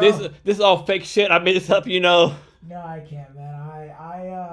I think for me personally. So you're down for the cause, no matter what, so to speak. 100 billion%. Okay. That's not even a percentage, but I would say, for me personally, I have seen in my mind, in my worlds, and whatever I've experienced in my lucid dreams, whatever dreams, I have seen 195 different worlds. And I've seen 195 different worlds. They have whole new species, whole new architecture, whole new technologies, whole new peoples, whole new worlds, whole new environments. And guess what? You know what's scary? They don't know what the fuck America is. They don't even know what America is. I asked them. They don't know what America is. It's you. It's you. If you even type in on ChatGPT, how many things that have life? Consider animals. They have life. I don't know if you want to believe they have a life. But ask them, is the system of money existing? And it's like, no, it's like extremely low percentage. And guess what? Not only do the beings that I meet not care about I believe trees have life. Money. They don't even care about money. Not only does money not exist, America doesn't exist. So it's like, and I've already seen a lot of different beings. Yeah. I've seen a lot of different beings. I've seen a lot of different animals. And I always try to take a picture. Honestly, I'm like, wow, I got to share with the world. There's so many different species, and they're actually insane looking. Like, I remember I saw this ostrich that looked like a jellyfish, and it had like massive wingspan. Yeah, I mean, guys, life gives life to life. And if you don't want to be part of life, don't be part of life. But don't pretend you're special, because life isn't a fan of liars, because liars is what creates the kingdom of darkness. All right, so let's change subject fast. So here's a question for you. Yeah. So first of all, so all these startups in your DIU, right? Are they like across the nation? Are they like located in Seattle, like all over the place? We want everyone. Everyone. So someone could apply from San Diego, Nashville, bumfuck Arkansas. We want everyone. Non-traditional vendors. We don't want the primes. And it's not a discouragement to the primes, because primes obviously help us ensure that we have national security, but we want what's new. And new can be more disruptive than what was in the past. All right, so next thing, right? Create that, develop that. So I'm gonna get your advice on this, right? So like I said, I'm doing this tech event. I'm doing a post-event sales tech event, right? Sales techer, right? So right now my plan is to do this, right? I want to do some applications with 5 or 10 startups, regardless what it is, tech, like AI, climate tech, right? 5-10, that means nonprofit. Is that what you're saying? No, 5 to 10 tech startups. Oh, 5 out of 10. Oh, 5 out of 10. Not 5 or 10 tech startups, right? 5 or 10 startups have a table. They showcase an MVP, their prototype, whatever it is, right? and then like some kind of judges like pick the best one, give them some money, and they do some kind of panel or some kind of keynote. So having said that, if you were in it, what would you do? What's the niche? What's It's up to me. I can pick. Okay, so you're gonna have a niche, and you want to identify new startups based on that niche. Yeah. The main thing I would do is if you already know the niche or if you have a familiarity with what exactly. So one thing, like, I don't want to do what that needs to be. I don't want to do a pitch competition. People do pitch competitions. I kind of want to do AI because plenty AI stuff going on, right? Yeah. So I want to, like. You know what I would do? Actually, I would first leverage your product, which is HR Cavness. Is that the best way to say Cavness? Yeah. So I would leverage HR Cavness and identify where do I recognize I've been receiving the most adoption for the platform. Mm-hmm. And then I would create and curate that event for identifying, first matching the startups that are also building in that space. It could be energy, who knows? And then bringing in a talent so that they are more so seeing you as, oh, he can bring great value add on this perspective. But at the same time, simultaneously, you have this product they can be sold into that they already are looking for. And so that would be the most strategic approach I would recognize, because you've already won on both sides. You're already bringing in the investment capital from that end, which means they most likely have the portfolio of companies who also want what you want. And then you have the founders who would also want what you want. And so you never have to say that that's what you want to accomplish and do, but you've already been aligned to where that's exactly what they're looking for. Okay. So that's exactly how I would do it. All right. Yeah. So this question might be kind of off the wall, but like. What about off the wall? So FIFA World Cup's coming in 2026. Yeah. How can Seattle, especially the tech community, take advantage of this FIFA Cup? Yeah. It depends on. Well, it depends on the type of. Oh, let me go to the restaurant. Yeah. I have to give it the key. Oh, my bad, boss. No worries. Thank you. All right, so my guy's going to the bathroom. My bad, guys. Yeah, so let me talk for you a little bit. You've been reading and drinking a little bit. So like I said, I'm doing this Seattle Tech Week, July 30th. So Seattle Tech Week is happening every year in Seattle. 7,500 to 100 events, a lot of great events, right? So what I'm thinking about doing right now is like doing kind of a showcase for tech startups. Like, what I want to do, I have to find some sponsors for this. Like, have like 10 tech startups like showcase what they're doing, right? What they're doing, like maybe it's AI, NFT, AR, VR, whatever it could be, right? So I have that, and maybe have some kind of judges come in and give them some kind of prize, and then do some kind of keynote panel or like keynote panel. Right? What I'm saying, it's like a keynote speaker or a panel, right? So I'm thinking about doing that. Other things I got going on. So let me take my text message real fast.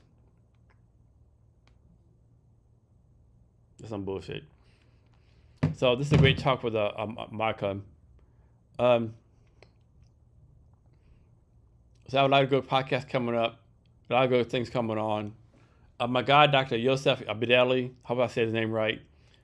He has 0 to 1. It's an aviation company that does aviation engines, clean tech engines for electric aviations. I'm doing some stuff with him. Just doing some great things. I got to bring a lot. So back to Cavness HR. So Cavness HR, I'm still working on this. So we do HR companies for 49 fewer people. As some of you may know, might not know. So most small businesses, they grow pretty fast, and they need HR, right? So let me backtrack. So we're for companies that know they need HR, right? So some random dude has some kind of company that don't give a fuck about HR. No, we're not for them. I don't have the time to educate people about HR, right? We are for the companies that's growing fast and know they need HR, right? And so like in my pitch check, I'll talk about a lady named Anna, right? So Anna, her company's growing fast. She needs HR, but she can't hire an HR person, right? It's just too expensive for her, right? At least not right now, right? At least not right now.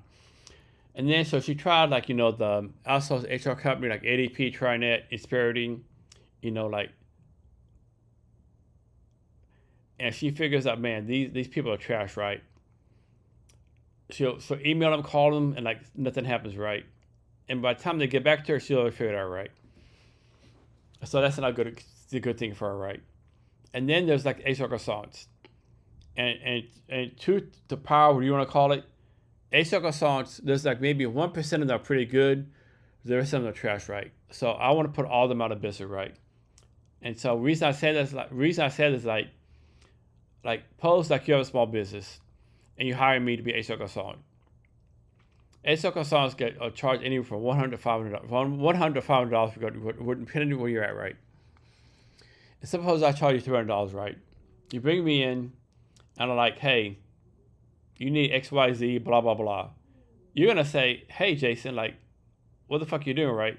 I know my business. I know what I need.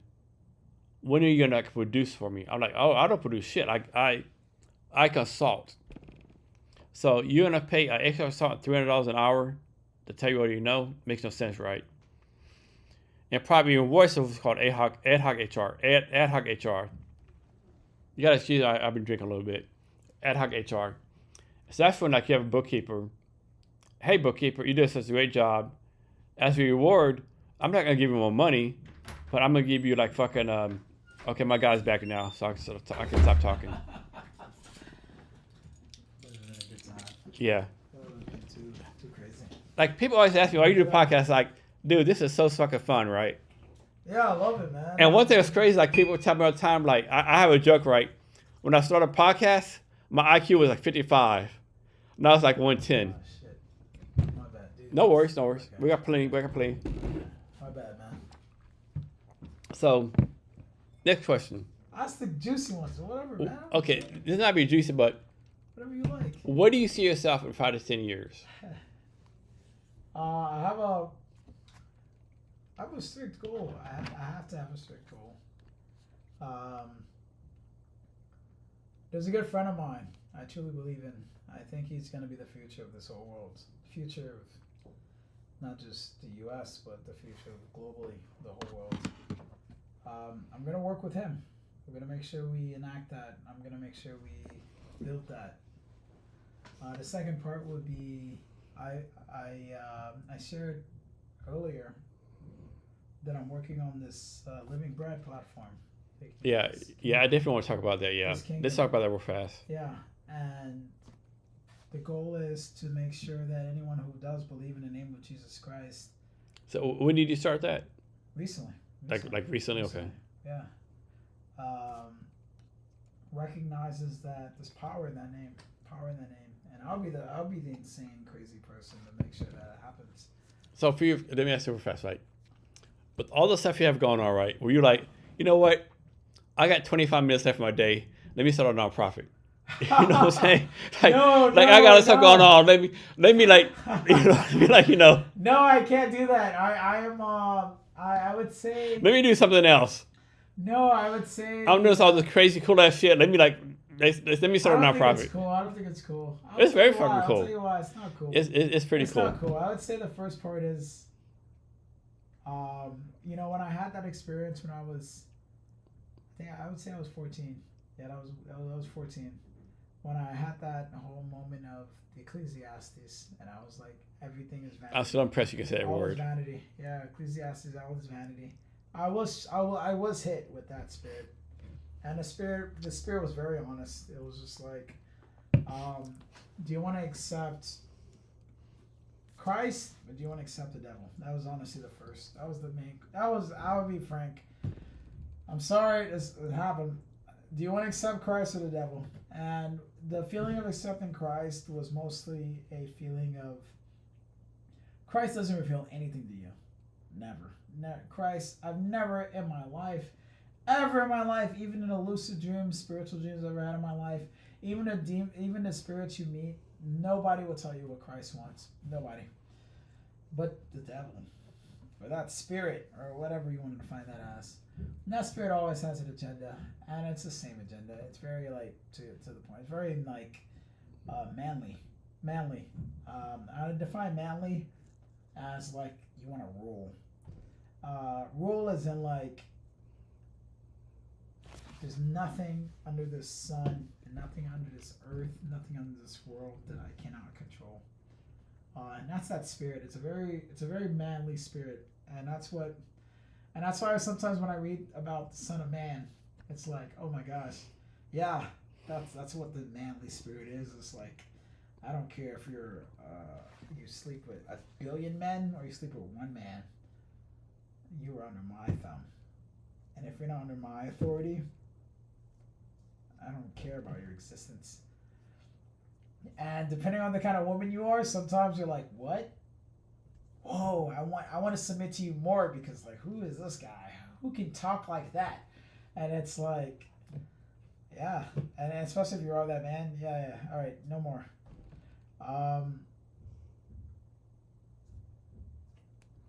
What I found is like, ask the question again. My bad. I ADD a lot, man. I'm sorry, dude. I get what you're saying, but there's a connection. There's always a connection, man. I'm so sorry. I always apologize. I have to. I know that's who I am. I apologize. No worries. So let me ask you this, right? So let's suppose, like, let's just sit around, right? Yeah. Let's suppose, like, the story in the Bible, like, no, God's all knowing. Yeah. The devil, like, rebelled. He got thrown down. Well, what if the devil rebelled because God said something wrong? Oh. What if, like, like, it was like he rebelled for a reason, right? Yeah.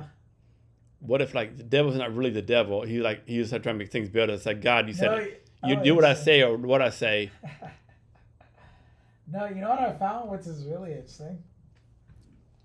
I found many things.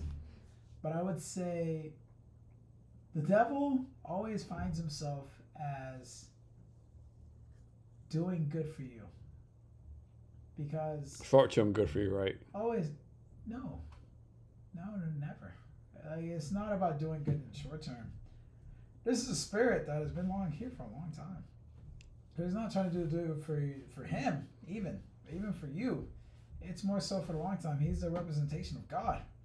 And so because the Bible says he was like the favorite person. He was like one of the beautiful things. Ace Boone Coon, like the number one guy. He doesn't fuck around. He doesn't fuck around. He's good. Like, one of his spirits is like one of the most beautiful things I've seen that was ever manifested to me through my dreams. Was like, there's this woman. She was like probably 45, 50 years old, and she was unfulfilled with her husband. Extremely unfulfilled with her husband. She's not happy with her husband. Not that her husband made her unhappy. So when you say unfulfilled, do you mean like he wasn't fucking her right? No, unfulfilled in a sense that she knew she could do more in her life. Life is so big.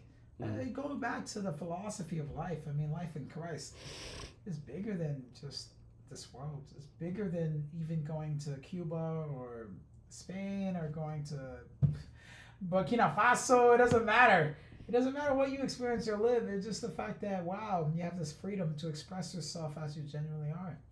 And what you find is very interesting enough, especially with that spirit, is there was a specific spirit. And this is where I talk about the demonic. There was a specific spirit who just enabled, like, the purpose of the spirit was to allow you to see a different goodness in who you are. That was it. And so, like, not all spirits, conventionally we always see spirits as like, oh, evil, oh my God, it's so bad. No, a lot of spirits are, quite frankly, very good. I mean, come on, they literally were with God. And so this specific spirit was like,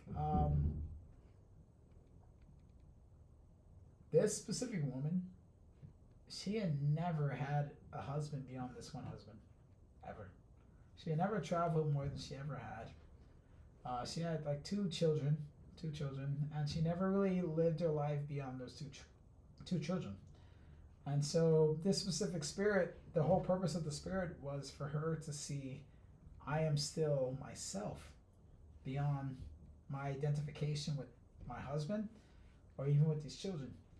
And she loved it. That spirit loved it. Oh my gosh, like that woman loved it, because like what she was able to do was she found a new man, and that man helped her recognize that she's more than just a woman who has children. She's more than just a woman who has these children. She is herself. She is, in and of itself, powerful in the ability for her to create experiences, not only for the world and people around her, but even for herself, in which she fell in love with that. And so I'll be honest, in that spiritual context, she saw the world. She saw the world for everything it could be. But even beyond that, after she saw the world, and this is where the whole demonic world comes into.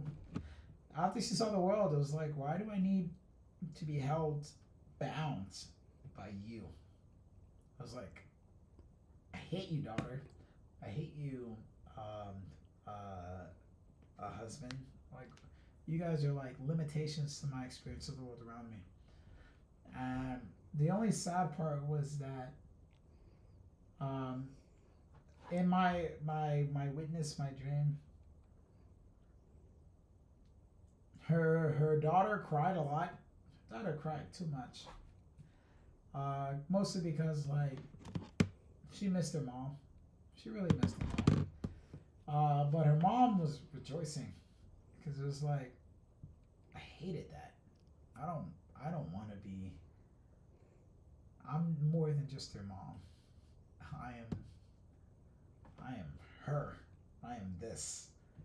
And so what you found was like, honestly, what you found, I'll be frank, what you found was like this honestly poetic beauty of this demon. You could call it a demon, but it wasn't a demon. Actually, it was a demon. In that real sense of how I understood it, it was a demon. In that sense, you would say like, wow, that's a demon. Wow. What it revealed was poetic and beautiful. Poetic and beautiful. And at the same time, what was experienced, especially by the daughter, just sad, extremely sad. Because you find out that the daughter ended up finding a husband that wasn't like her father. Yeah, because she didn't like her father. Because turns out her father, ever since the mother found out, hey, I can be myself through XYZ, he was the worst human being. He was weak. Weak defined as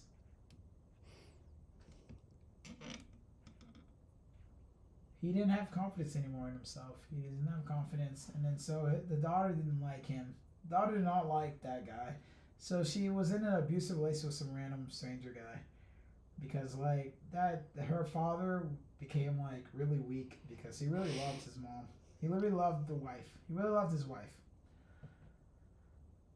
And the wife was like, I don't care about any of this. Like I don't care.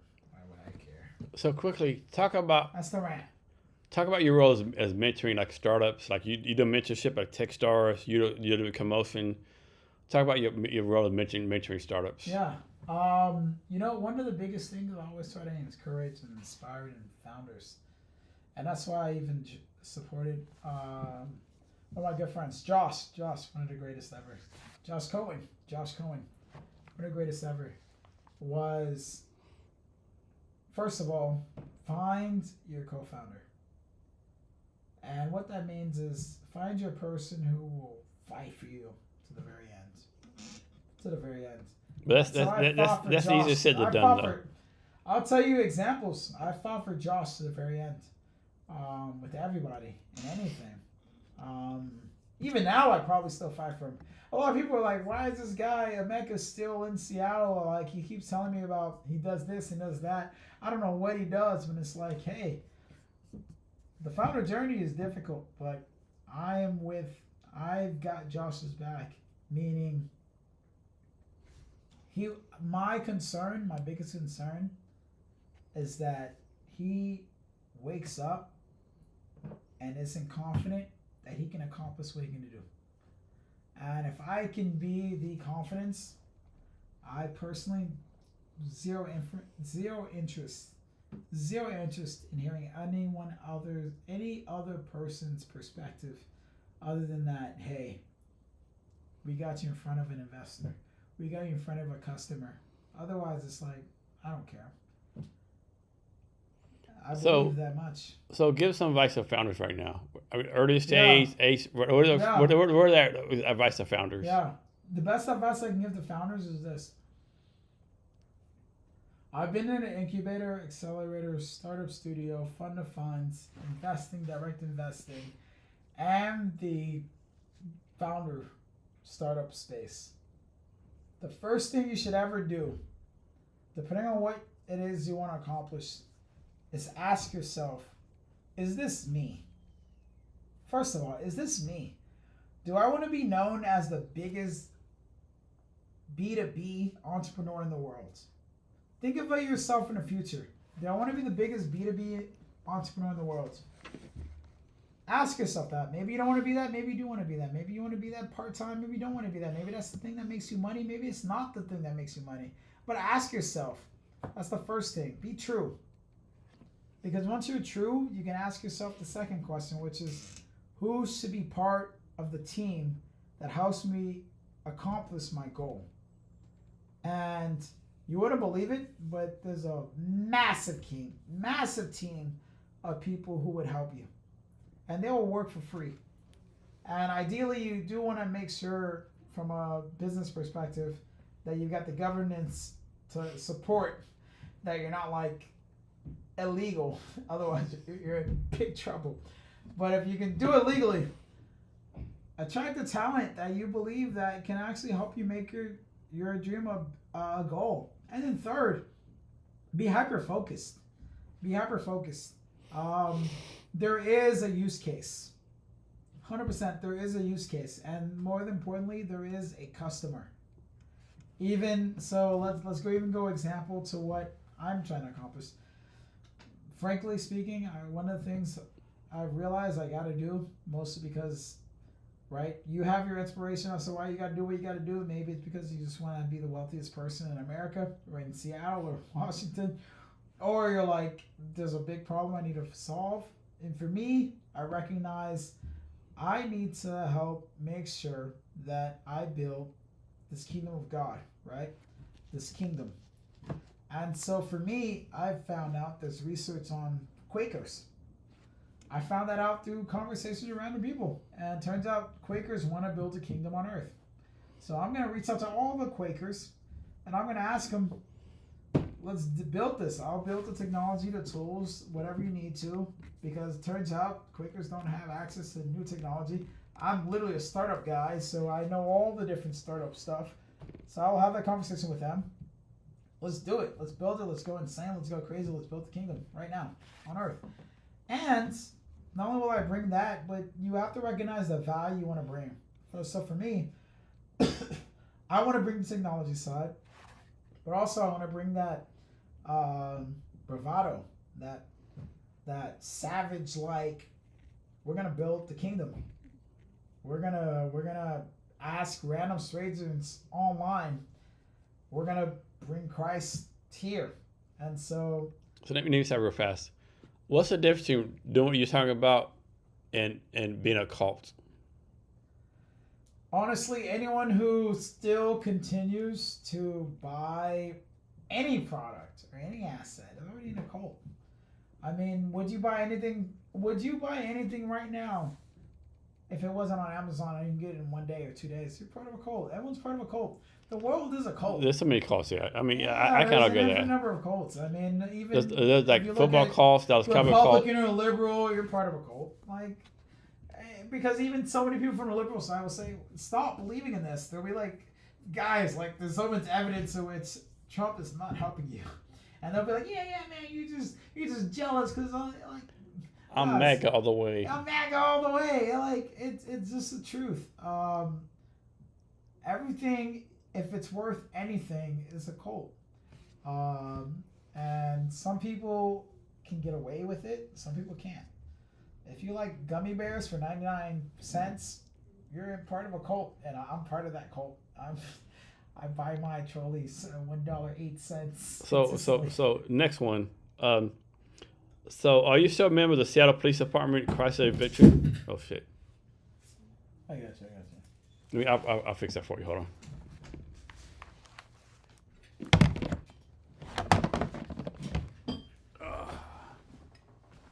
got to break that shit. Yeah, I was with Seattle. I got you. My bad, man.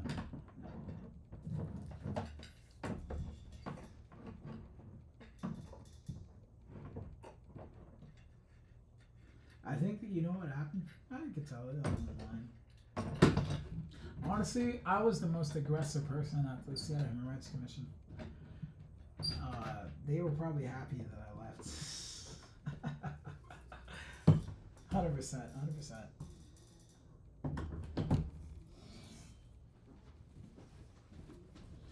Oh, you don't have that's what it is. You don't have thing that sticks it to the wheel. Yeah. Not good.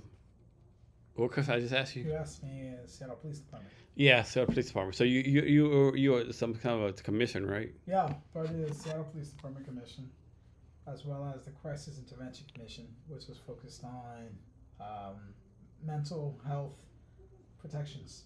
When I was with the Seattle Human Rights Commission as the chair. So let me do this, right? So personally, I was a big what's the word? Criticism of what's the word? Defunding police, right? Yeah. My point of view, they need more funding, right? To train them how to de-escalate, right? Yeah, I agree. I just of course the police they ask to get too much, right? Like they have to like law enforcement do mental health stuff, right? They do. And not train for that, right? Another thing too, personally, I don't believe we should have some kind of national police like Nazis had, but like in Texas, right? Where I grew up in Desert, Texas, you have this. All you need is a GED 6-month academy, right? You're a police officer. Arlington, Texas, you have to have a college degree in criminal justice, right? It has to be some kind of commonality, right? Yeah. And of course, a lot of police, they're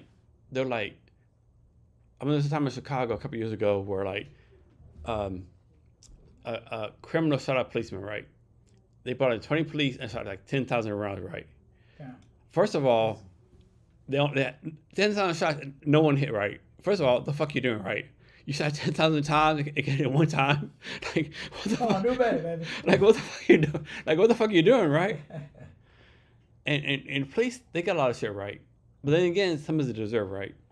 I grew up in Odessa, Texas. We had a saying. What's the saying on the police car? Protected or protect and serve or something. Also, it was harass and neglect. Cause it's a good bad stories. I was 16, 17 years old. We're at a park, right? And it's Sunday, right? Playing basketball. People arguing, people got guns. 2 or 3 people got killed, right? Police never came. They came maybe 4 or 5 hours, right?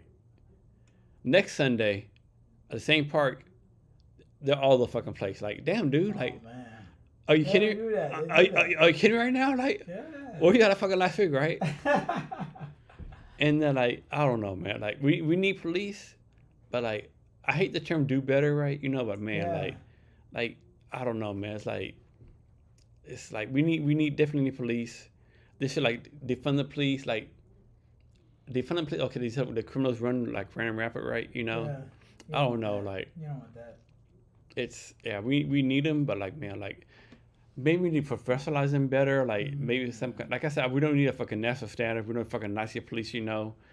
But maybe some kind of minimum standard. We don't need hey, you're a police officer from all these schools. Go to the United States Police Academy. Right? I agree with you. Because there's I agree with you. There's local standards. But it works in Bumfuck, Arkansas, doesn't work in Seattle, Washington. I don't know, but the defund the police, it's I don't know. Honestly, I feel beyond defund the police, how can we make sure that the people feel confident that the police? That's the big thing, yeah. That enact whatever it is the authority of the police is fair. Yeah. And that's hard. That's the hardest part. I don't think we need to defund the police. There's no reason to fund the police. I think we definitely need police to make sure, because there's many things that we don't really realize about the work of a police officer. It's fucking hard to work. It's fucking. But we should do both. That's what I believe. And one thing I don't believe in we should protect all of so, life. like I know all the stats show like if you're a police officer, they do better with like a one police officer in the car. But like man, that's like man, you're on the car by That's yourself. crazy. You're Yeah, alone. that's Like scary. you need a guy with you, Yeah, right? that's scary. That's Now kinda now of scary. course you don't want to be like the fucking training day guy, Yeah, bro, Denzel. You know That was crazy. Denzel, that was wild. You know That was Denzel, amazing. right? You know One of the Denzel. greatest movies. Yeah, exactly. You know Denzel. One of the right? greatest You movies. know Denzel, right? One of the greatest But like, movies. so this is a guy in Arkansas, live in Arkansas. I mean, his name is Tommy Normer. He's a police officer. He's like he has a social media following. Like he does great stuff, right? He like pretty much all the time police officer work. He's like in the fucking school, like to give people candy. Like he's a real good police officer, right? Like, I'll send his link, right? Okay. Like he's a real good dude, right? But yeah, man, it's like man, like I hate the term do better, but like man, we have to do better, right? Like Really? Why? I mean, because we need better police officers. Another thing too, like most police officers, like I make this up generalities. I hate generalities. Like Yeah, most, I hate him too. most police are like it like oh man, this is the thing on TikTok, right? And like of course it was fake, right? As a police officer first pulled over a lady, and the police officer said, "Do you know why I put her over? I don't know, because this is the only job you could get." Or like you make C's in school, But I have to say, no, some police That's officers. true, man. Some I mean, I like that. some- I actually like that. Some That's police true. officers, like they do good work, but I don't know, man. It's like, man, it's No, like, it's true. No, it's true. True. and then you have to think like, and Seattle's a different place too, right? Like Seattle's so anti-police, right? Yeah, that is true. I don't want I to think like like, that. as a police officer, I would never be a police officer in Seattle, right? That's the fucking Really? man, like the shit It's they, not bad, man. It's not bad. the shit they take. That's only if you want to take that. But if you just want to chill and be on the below the grid, below the radar, you just like, all right. I mean, they do pay good money. They don't do anything savage. You know what I Yeah. mean? Like they're restricted from doing the savage part. So it's like just do the ticket. Maybe do the parking ticket or something. Even then, you don't want to do that either. I'd be like, yeah, fuck that. Well, fuck. So you're not making a lot of money. Long story short, I mean, they make decent money here though. Oh, they do? Yeah, they make great money actually. They Yeah. make 6 figures. Yeah. Yeah, that's what I've seen. Yeah, I've seen 6 figures. Yeah, if you're a bumfuck oxy making Yeah, fucking that's what I'm saying. 25,000 Like, a year. why are you mad? Just don't do your job. Just make your money. They can make like 130, 140. Be like, thousand. hey, you're robbing somebody. Thousand, bro. You're robbing somebody. And then you turn my head. You can be like, hey. But they should do a little bit more to make sure. Honestly, I think the teens are the threat right now.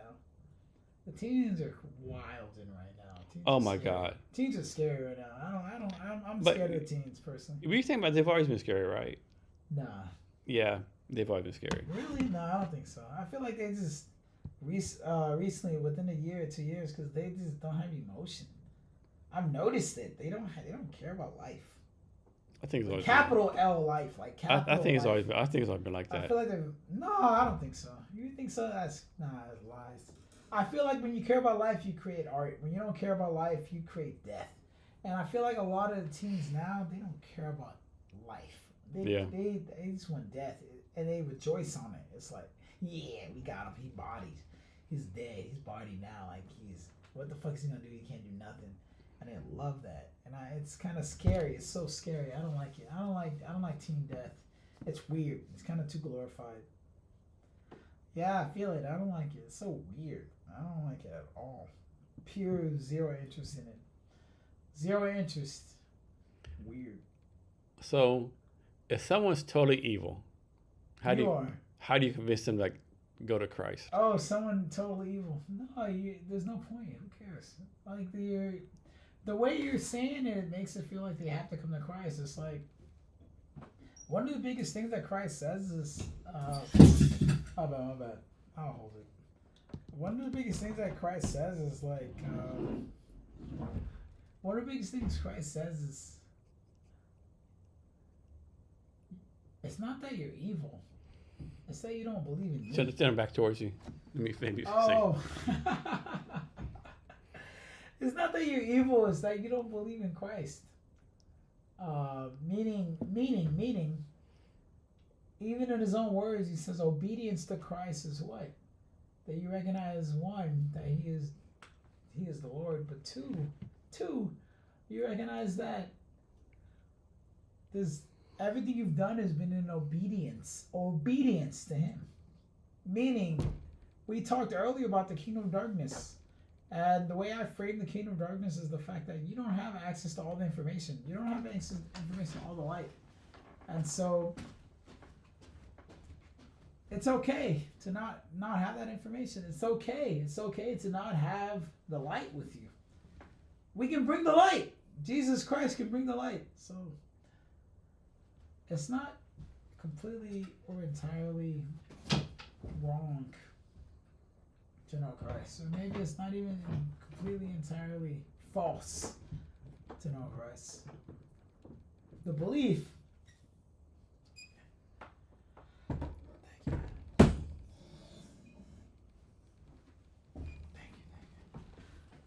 The belief is just life. So go harder, man. Okay. Right, man. Don't worry. All right. So how is it like, this is true God is supposedly right, but like there's like Islam, Hindu, So many. Like I think I said like there's like 20,000 gods in the past, billions of gods. Yeah, like maybe. Like how is like this God is the one, right? Like yeah. So first of all, which one do you want to do next? Search whatever you want. Search. I would say the big thing you should search. Recognize you. First of all, recognize you. Recognize who you are. Right?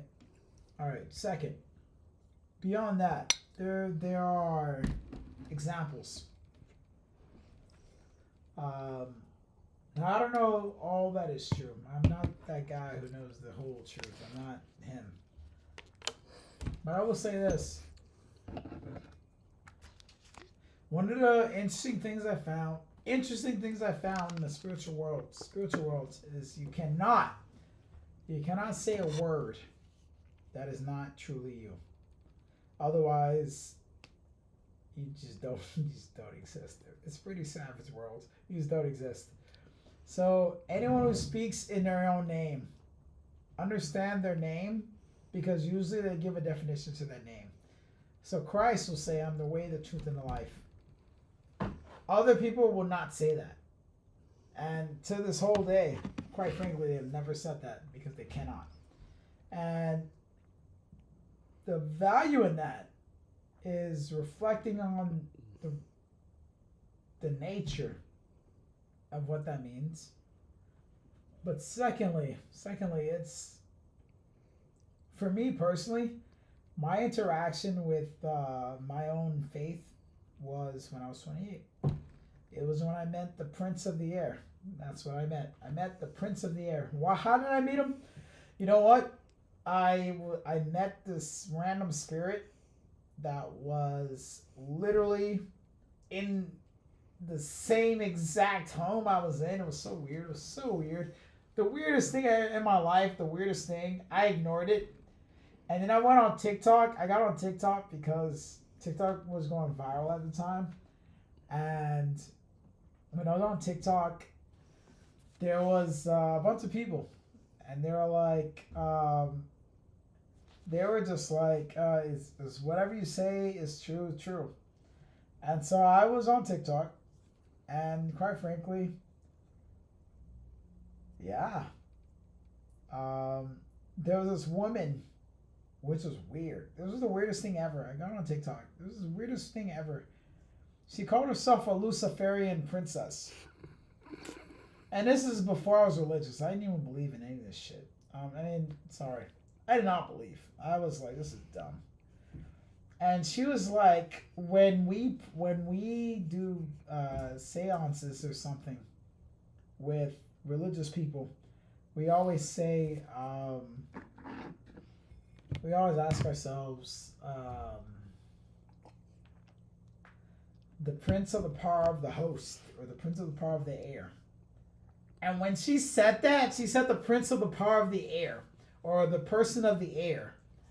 When she said that, that fucked up my world.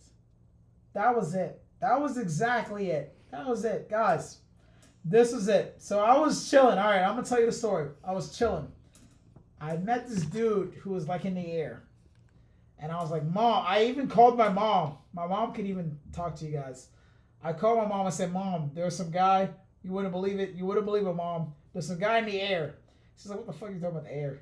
I was like, "Mom, there's a guy who's like this whole world right now. How you see it, but like in the air, meaning like nobody else can see it but you, in the air." And I was like, "Oh shit, he's in the air." And my mom was like, yeah, whatever. And then I met that dude. I'm sorry, I met what we're talking about right now, and I was like, whoa. There was this girl who was a Luciferianist, and she did a lot of witchy stuff. And she was like, the way we define that guy is the Prince of the Air. And I was like, no fucking way. That's exactly what I said, no fucking way. Because I met that motherfucker. There's nobody else who can meet that motherfucker except for me.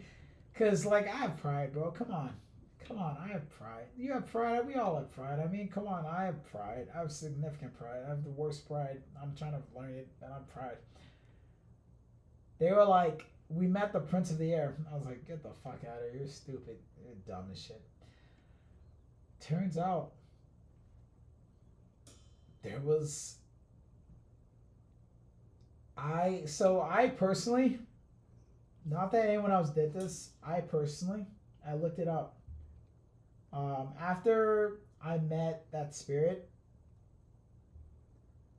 I was like, that was so weird. And then I met the other person. I typed in on Google. I said the prince. I said the prince of the. I said the person. I said the man in the air. And it turns out St. Peter. St. Peter. St. Peter said that there was a guy in the air. And he said, of all authorities, we all know the prince. This is what he said, St. Peter. He said, of all authorities, we all know the prince of the power of the air. I was like, no fucking way. And that's what got me to my faith in God. That was it. That was actually it. I was 28. I honestly did not care about God. I did not care about Christ. I thought it was stupid. I thought it was dumb. I didn't care. I thought, who cared? Like, what? I personally just thought, honestly, I just thought, I don't want to say this. I'm not gonna say it, but I was just like, this is the dumbest thing. All right, so check this out. So you remember back in the day where, like, I think that there's this Inca Empire right in Peru, right? Yeah. And in their quote unquote Bible, their Bible said, hey, in the future we're gonna have like these guys gonna come with golden hair on like these like strange ships, right? Yeah. And so Spaniards came in the ships with golden hair, right? And the Incas like, oh, these are guys, right? Of course, Spain like dominated them, fucking destroyed them, right? Yeah. So, what's the possibility like some fucking like in our mind we're like, God is this, God is that, you know, whatever religion, right? Yeah. Muhammad, Islam, whatever it is, like. No, the religions are boring. Honestly, I'll be frank, the religions are boring. Whatever it is, right? But like, let's suppose like some aliens come from outer space, and they're like, we're your God, right? We're the God of Abraham, Israel, whatever, right? What do you think happens, right? I think half of the earth like bows down, other half like, this is a fucking bullshit, right? I think that's the easy way for aliens to take over, right? They're like, we're your God. Believe in us. No. I will say this. So the first wave would be those who truly believe. Oh my gosh, if you believe in Christ, you're in. They won't even. But what if some false gods come, like some powerful alien? They won't even talk to you like that. What if our alien comes, like, you know, like, we're your God? Like, how would most people know, right? If you believe, they won't talk like that. Even if they did, you wouldn't even believe them. But they would never say that because they'd be like, "Oh, you come and." You know what's weird? I'll tell you this. In my extremely weirdest lucid dreams, there are two things. Nobody in the whole. Hey, pick your mic up real fast. Oh shit. Yeah. Nobody in that whole world. Jesus is God. You don't. So nothing can like this. Nobody. Nothing. No matter what. No, because it's life and death. It's life and death. Like someone's like. No, you've learned, and I've learned. Our whole existence has been learning. Jesus is soft marshmallow. I'm like, oh, everybody have fun with me. No, in the real world, even in the gospel, even before they even meet Christ, they always say, "Oh, I'm sorry." They say, "Christ, don't send me into the abyss." Me personally. You know how many times I've been thrown into how many times I've been thrown into the abyss but never went into it? Ask me. How many times I've been thrown into the abyss? I'd say 3. That's actually 3. 3 times. Okay. 3 times. 3 times. You don't want to go into the abyss. Never in your life. I'll tell you what the abyss is. The abyss is this. First of all, if anyone throws you into the abyss, first of all, it's fucked up. And you should probably slit their throat. Like, get rid of them. Like, forget the whole like conversation we had in the past about some people should be worth saving. No, done. If you send anyone to the abyss, it's done. So first of all, never go to the abyss, because the abyss. Oh my gosh, I'll tell you what the abyss. You've been there 3 times. No, I've been close. Okay. I've been close, and I felt it. No, I wouldn't. It's so the abyss is basically this. You, Jason, you can create a podcast, can you? You can attract people who know who you are. Maybe they don't know who you are, but they can be invited to a space in which you created, which they can come to know who you are, right? Right? Yeah. The abyss doesn't exist like that. Okay. The abyss is this. Jason, you have all authority to do that. Like, you have extreme authority. You are free. Extremely free. You are creation itself. But guess what? You don't have your mic. You don't have this room. You have the space. You might, at most, if they give it to you, have authority over self. That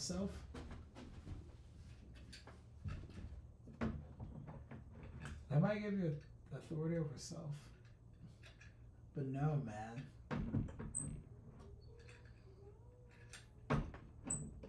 You're in the abyss. And as somebody, this is kind of crazy, but I realize I just gotta say everything because this is who I am. I've actually casted people into the abyss. This is kind of messed up, but I've casted people in the abyss. I've casted people in the abyss. Why? Why are you helping me? I've casted people in the abyss. I'm kind of scared that I'm even telling you that. Are you ready? I am Jason. What is the fucking abyss? No. You don't ever want to go to the abyss. You never. Nobody. I'll say it. Nobody. Is this like hell? Levels of hell? Nobody living ever wants to go to the abyss. You know what the abyss is? The abyss is this. It's like you are a creative being. Jason, you're a creative being, huh? Would you say you're creative? You can create life? I would say, yeah. Things? Yeah. Imagine your hands are strapped. Your legs strapped. The only thing you have is your intellectual power to create things. And guess what? You can't create. You're in the abyss. You're in the shadows of darkness. You're in pure darkness. And nothing you do, you're one, completely aware that you're in the dark. You're completely aware that you're in the dark. And then 2, you have nobody. You don't have friends. You don't have family. You don't have people around you. You don't have... eternal life is not with you. Meaning like your eternal death. And everyone knows it.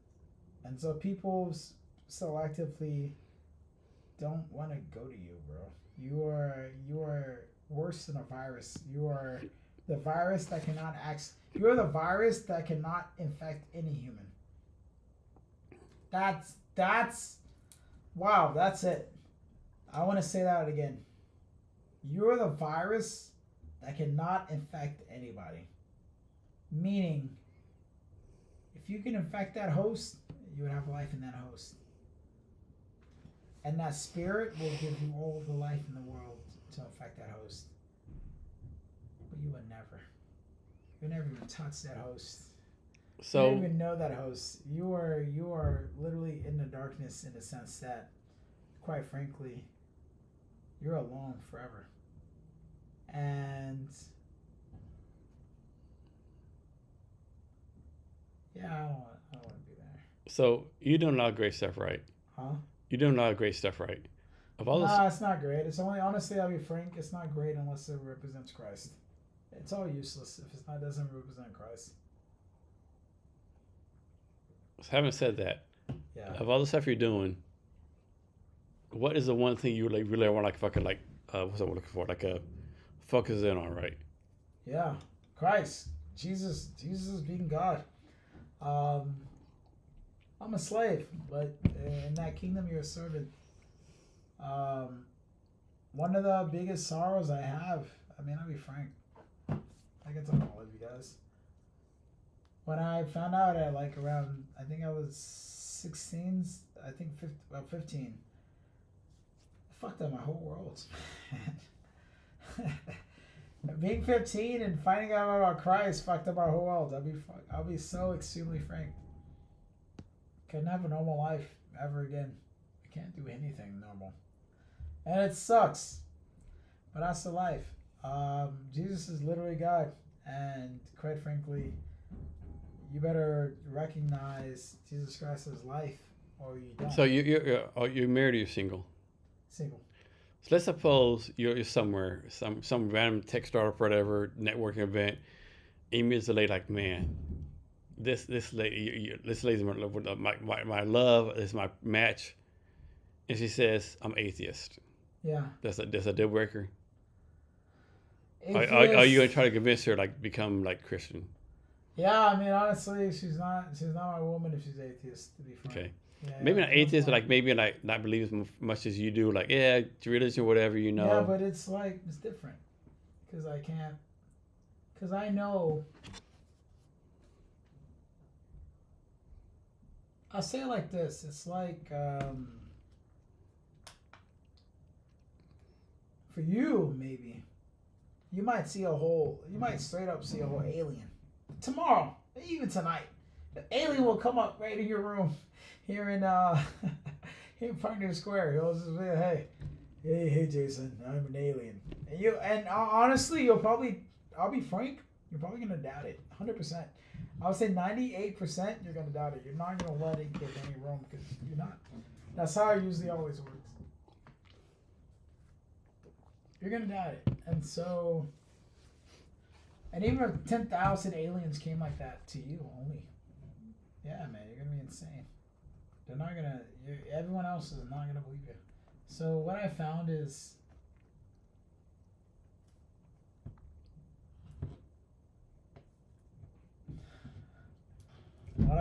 Jesus you have to have faith.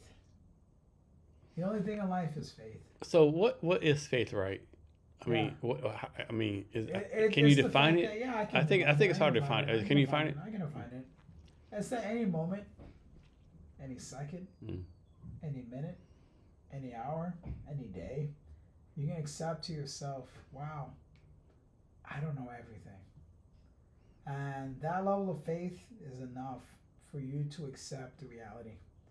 Because I would say this, which might be weird to a lot of people, extreme number of people. This world is weird. Weird. Weird. To where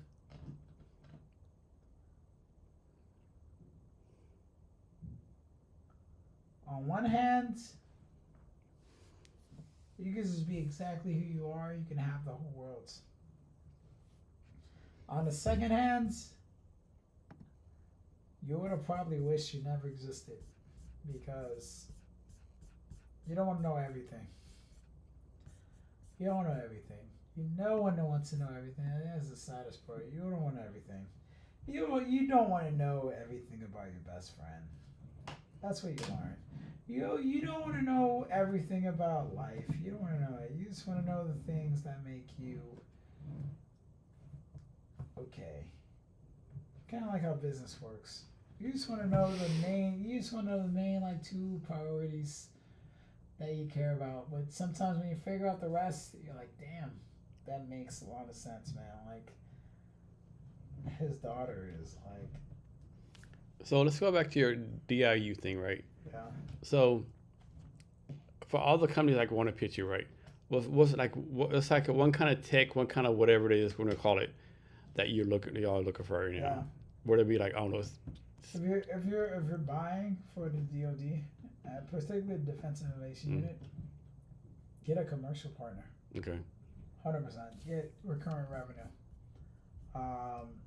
The biggest selling factor, one, as to why the DIU even exists, is the fact that we recognize commercial technologies are doing better than DoD-based technology. Well, why do you think that is?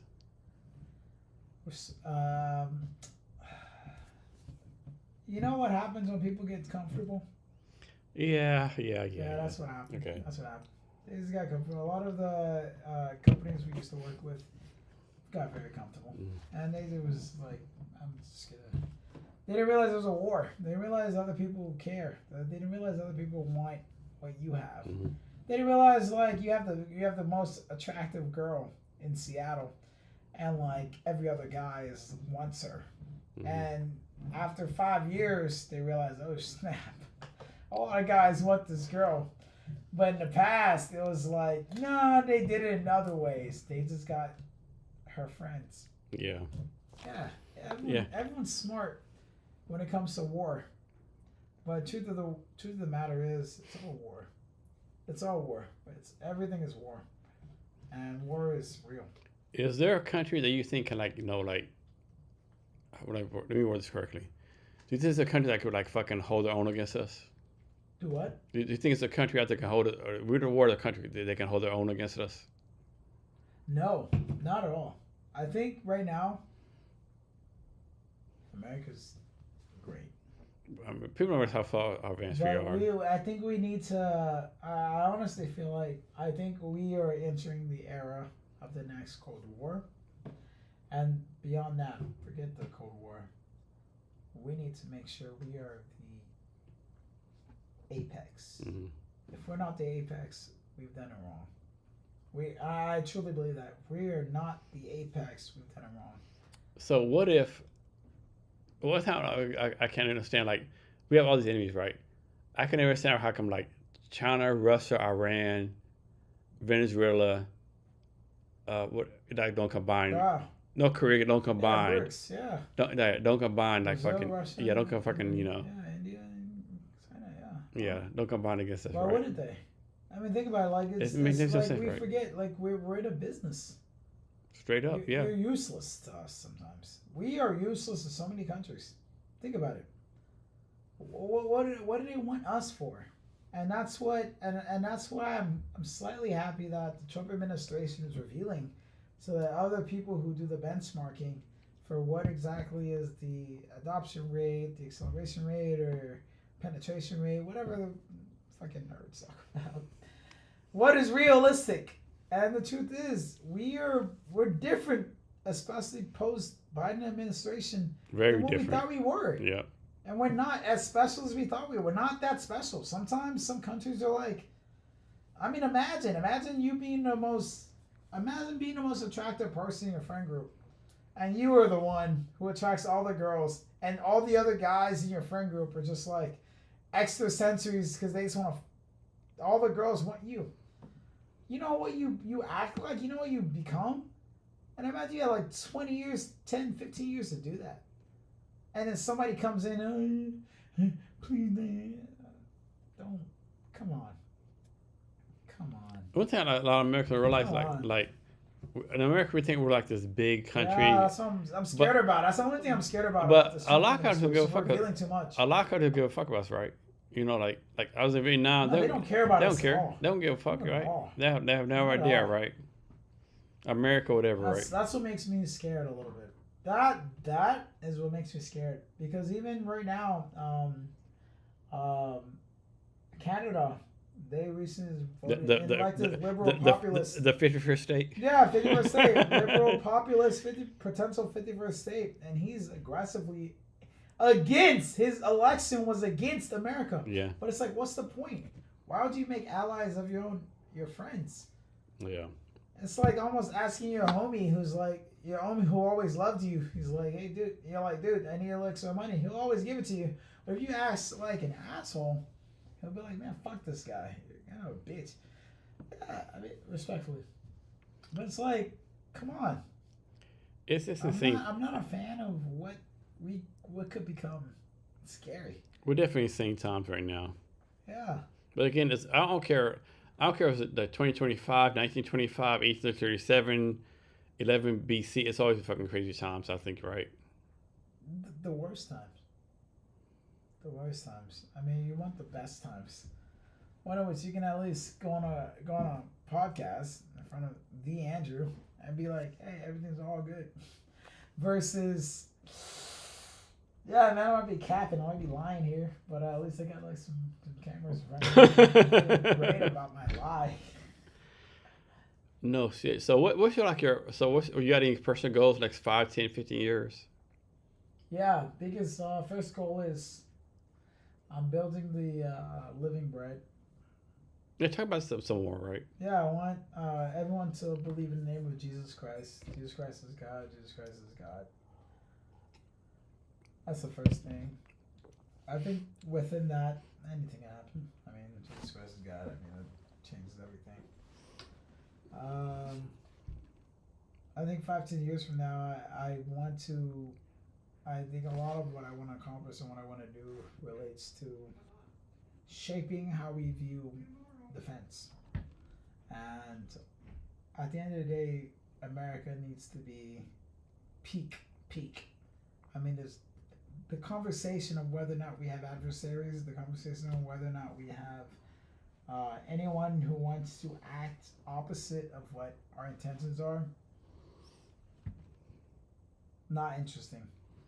And so we should do everything we possibly can to ensure that America is the greatest. Otherwise, as every single country in the world falls because of technology, we should not be that.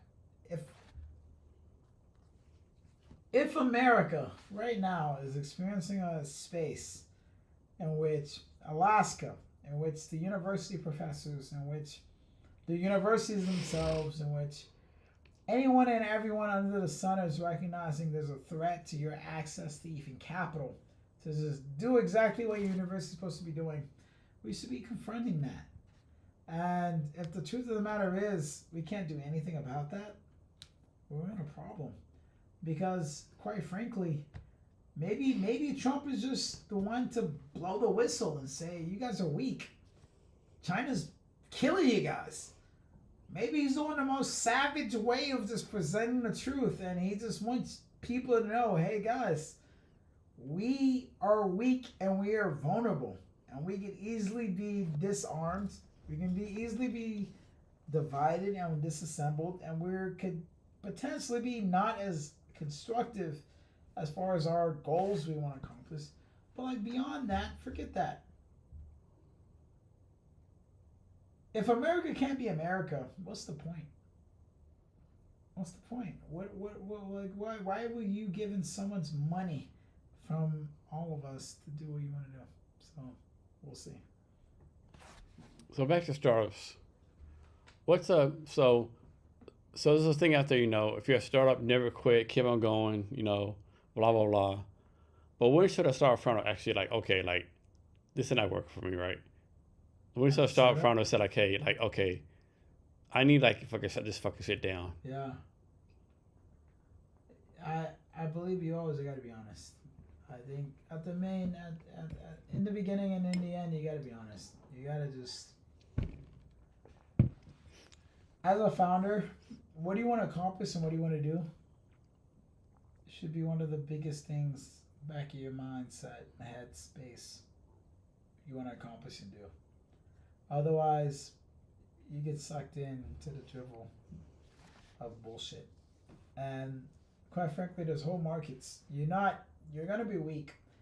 There are markets. As a founder, there are markets. I mean, you can attest to it. There are markets with billions of dollars, guys.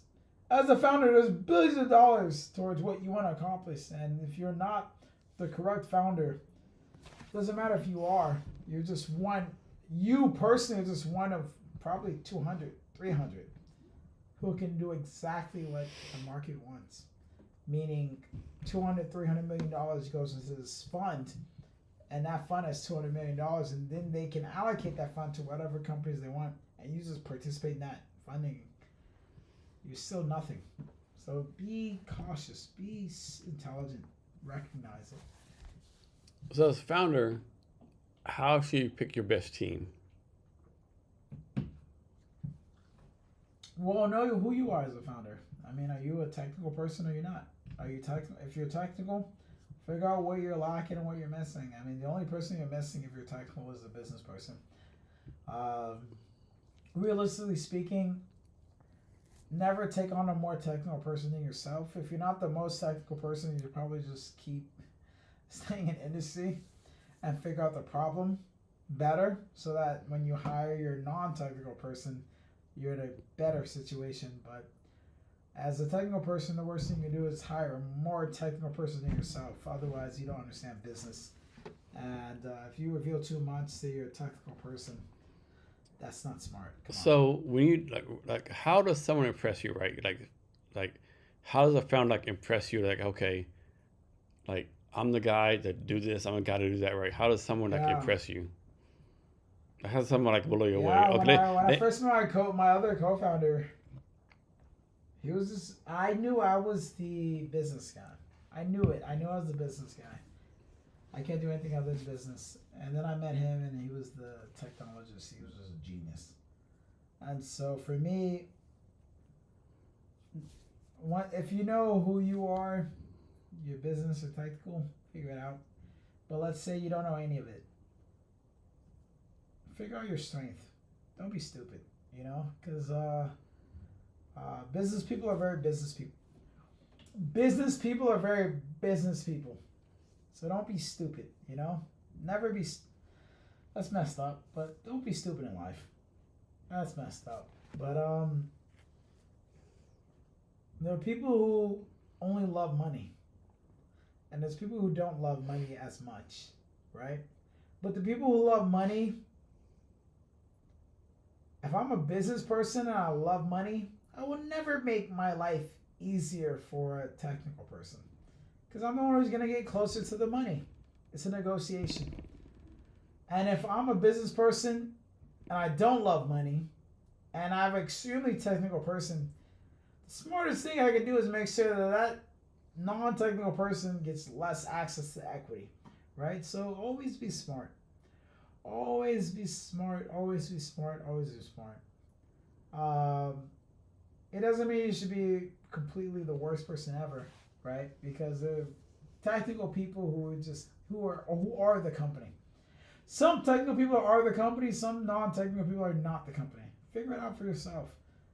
Figure it out for yourself, because there's things you can do the technical person cannot do. Things you can do that technical person can do. So just own who you are and figure it out for yourself and make it happen. That's the best thing to do. Make it happen. Make it work.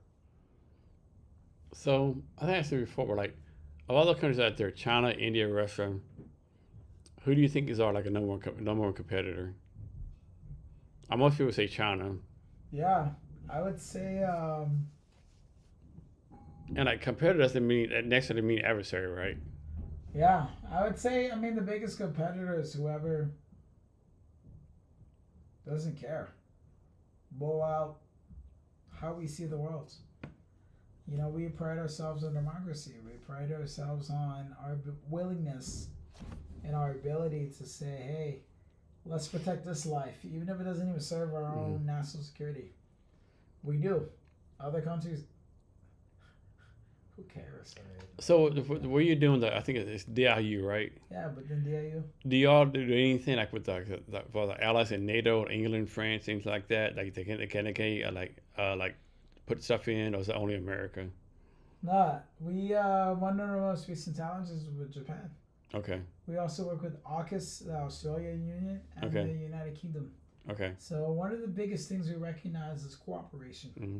Cooperation and building the infrastructure that ensures that we all survive in this post-world apocalypse, whatever that looks like, so that none of us are confused, none of us are surprised, and none of us are in any state having to defend ourselves within national security about, whoa, So what do we do next? from what you know a lot of stuff more than most people do. What excites you about the future tech? What scares you about the future tech? Excites me is I get to create it with people who also want to create it with me. What discourages me is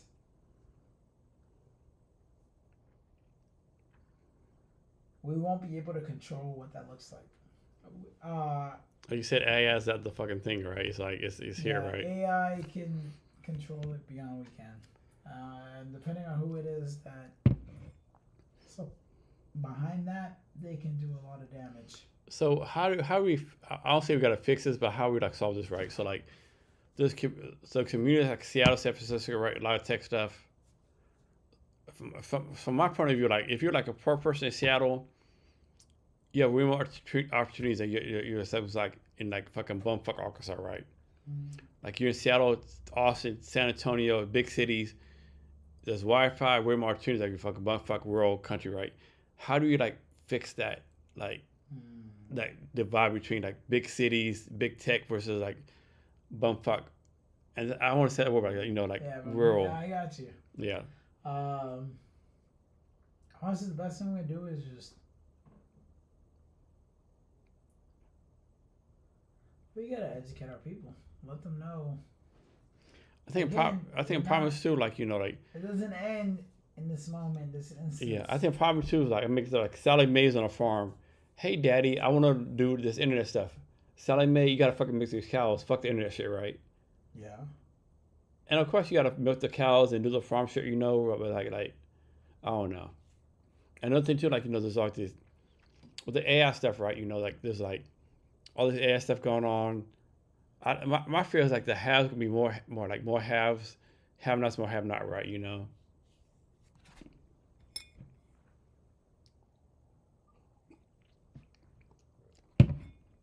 It's just like a lot of stuff going on.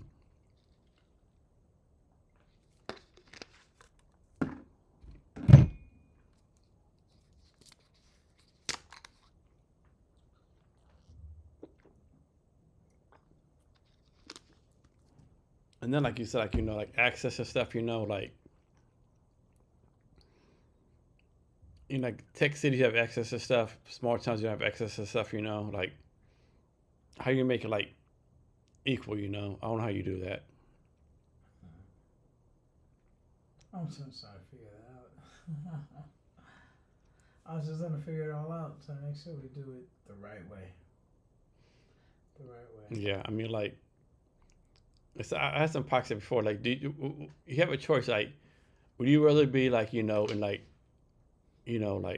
born in Kentucky, like poor as fuck, like parents have GEDs, right? Fucking poor as fuck, no opportunities, or North Korea? Like, to me, you want to be fucking born in Kentucky, right? Yeah. I don't care how fucked up shit is. Like, you want to be in Kentucky, bro, right? You rather be. You're like, it's not even close, right? Yeah. You want to be in Kentucky.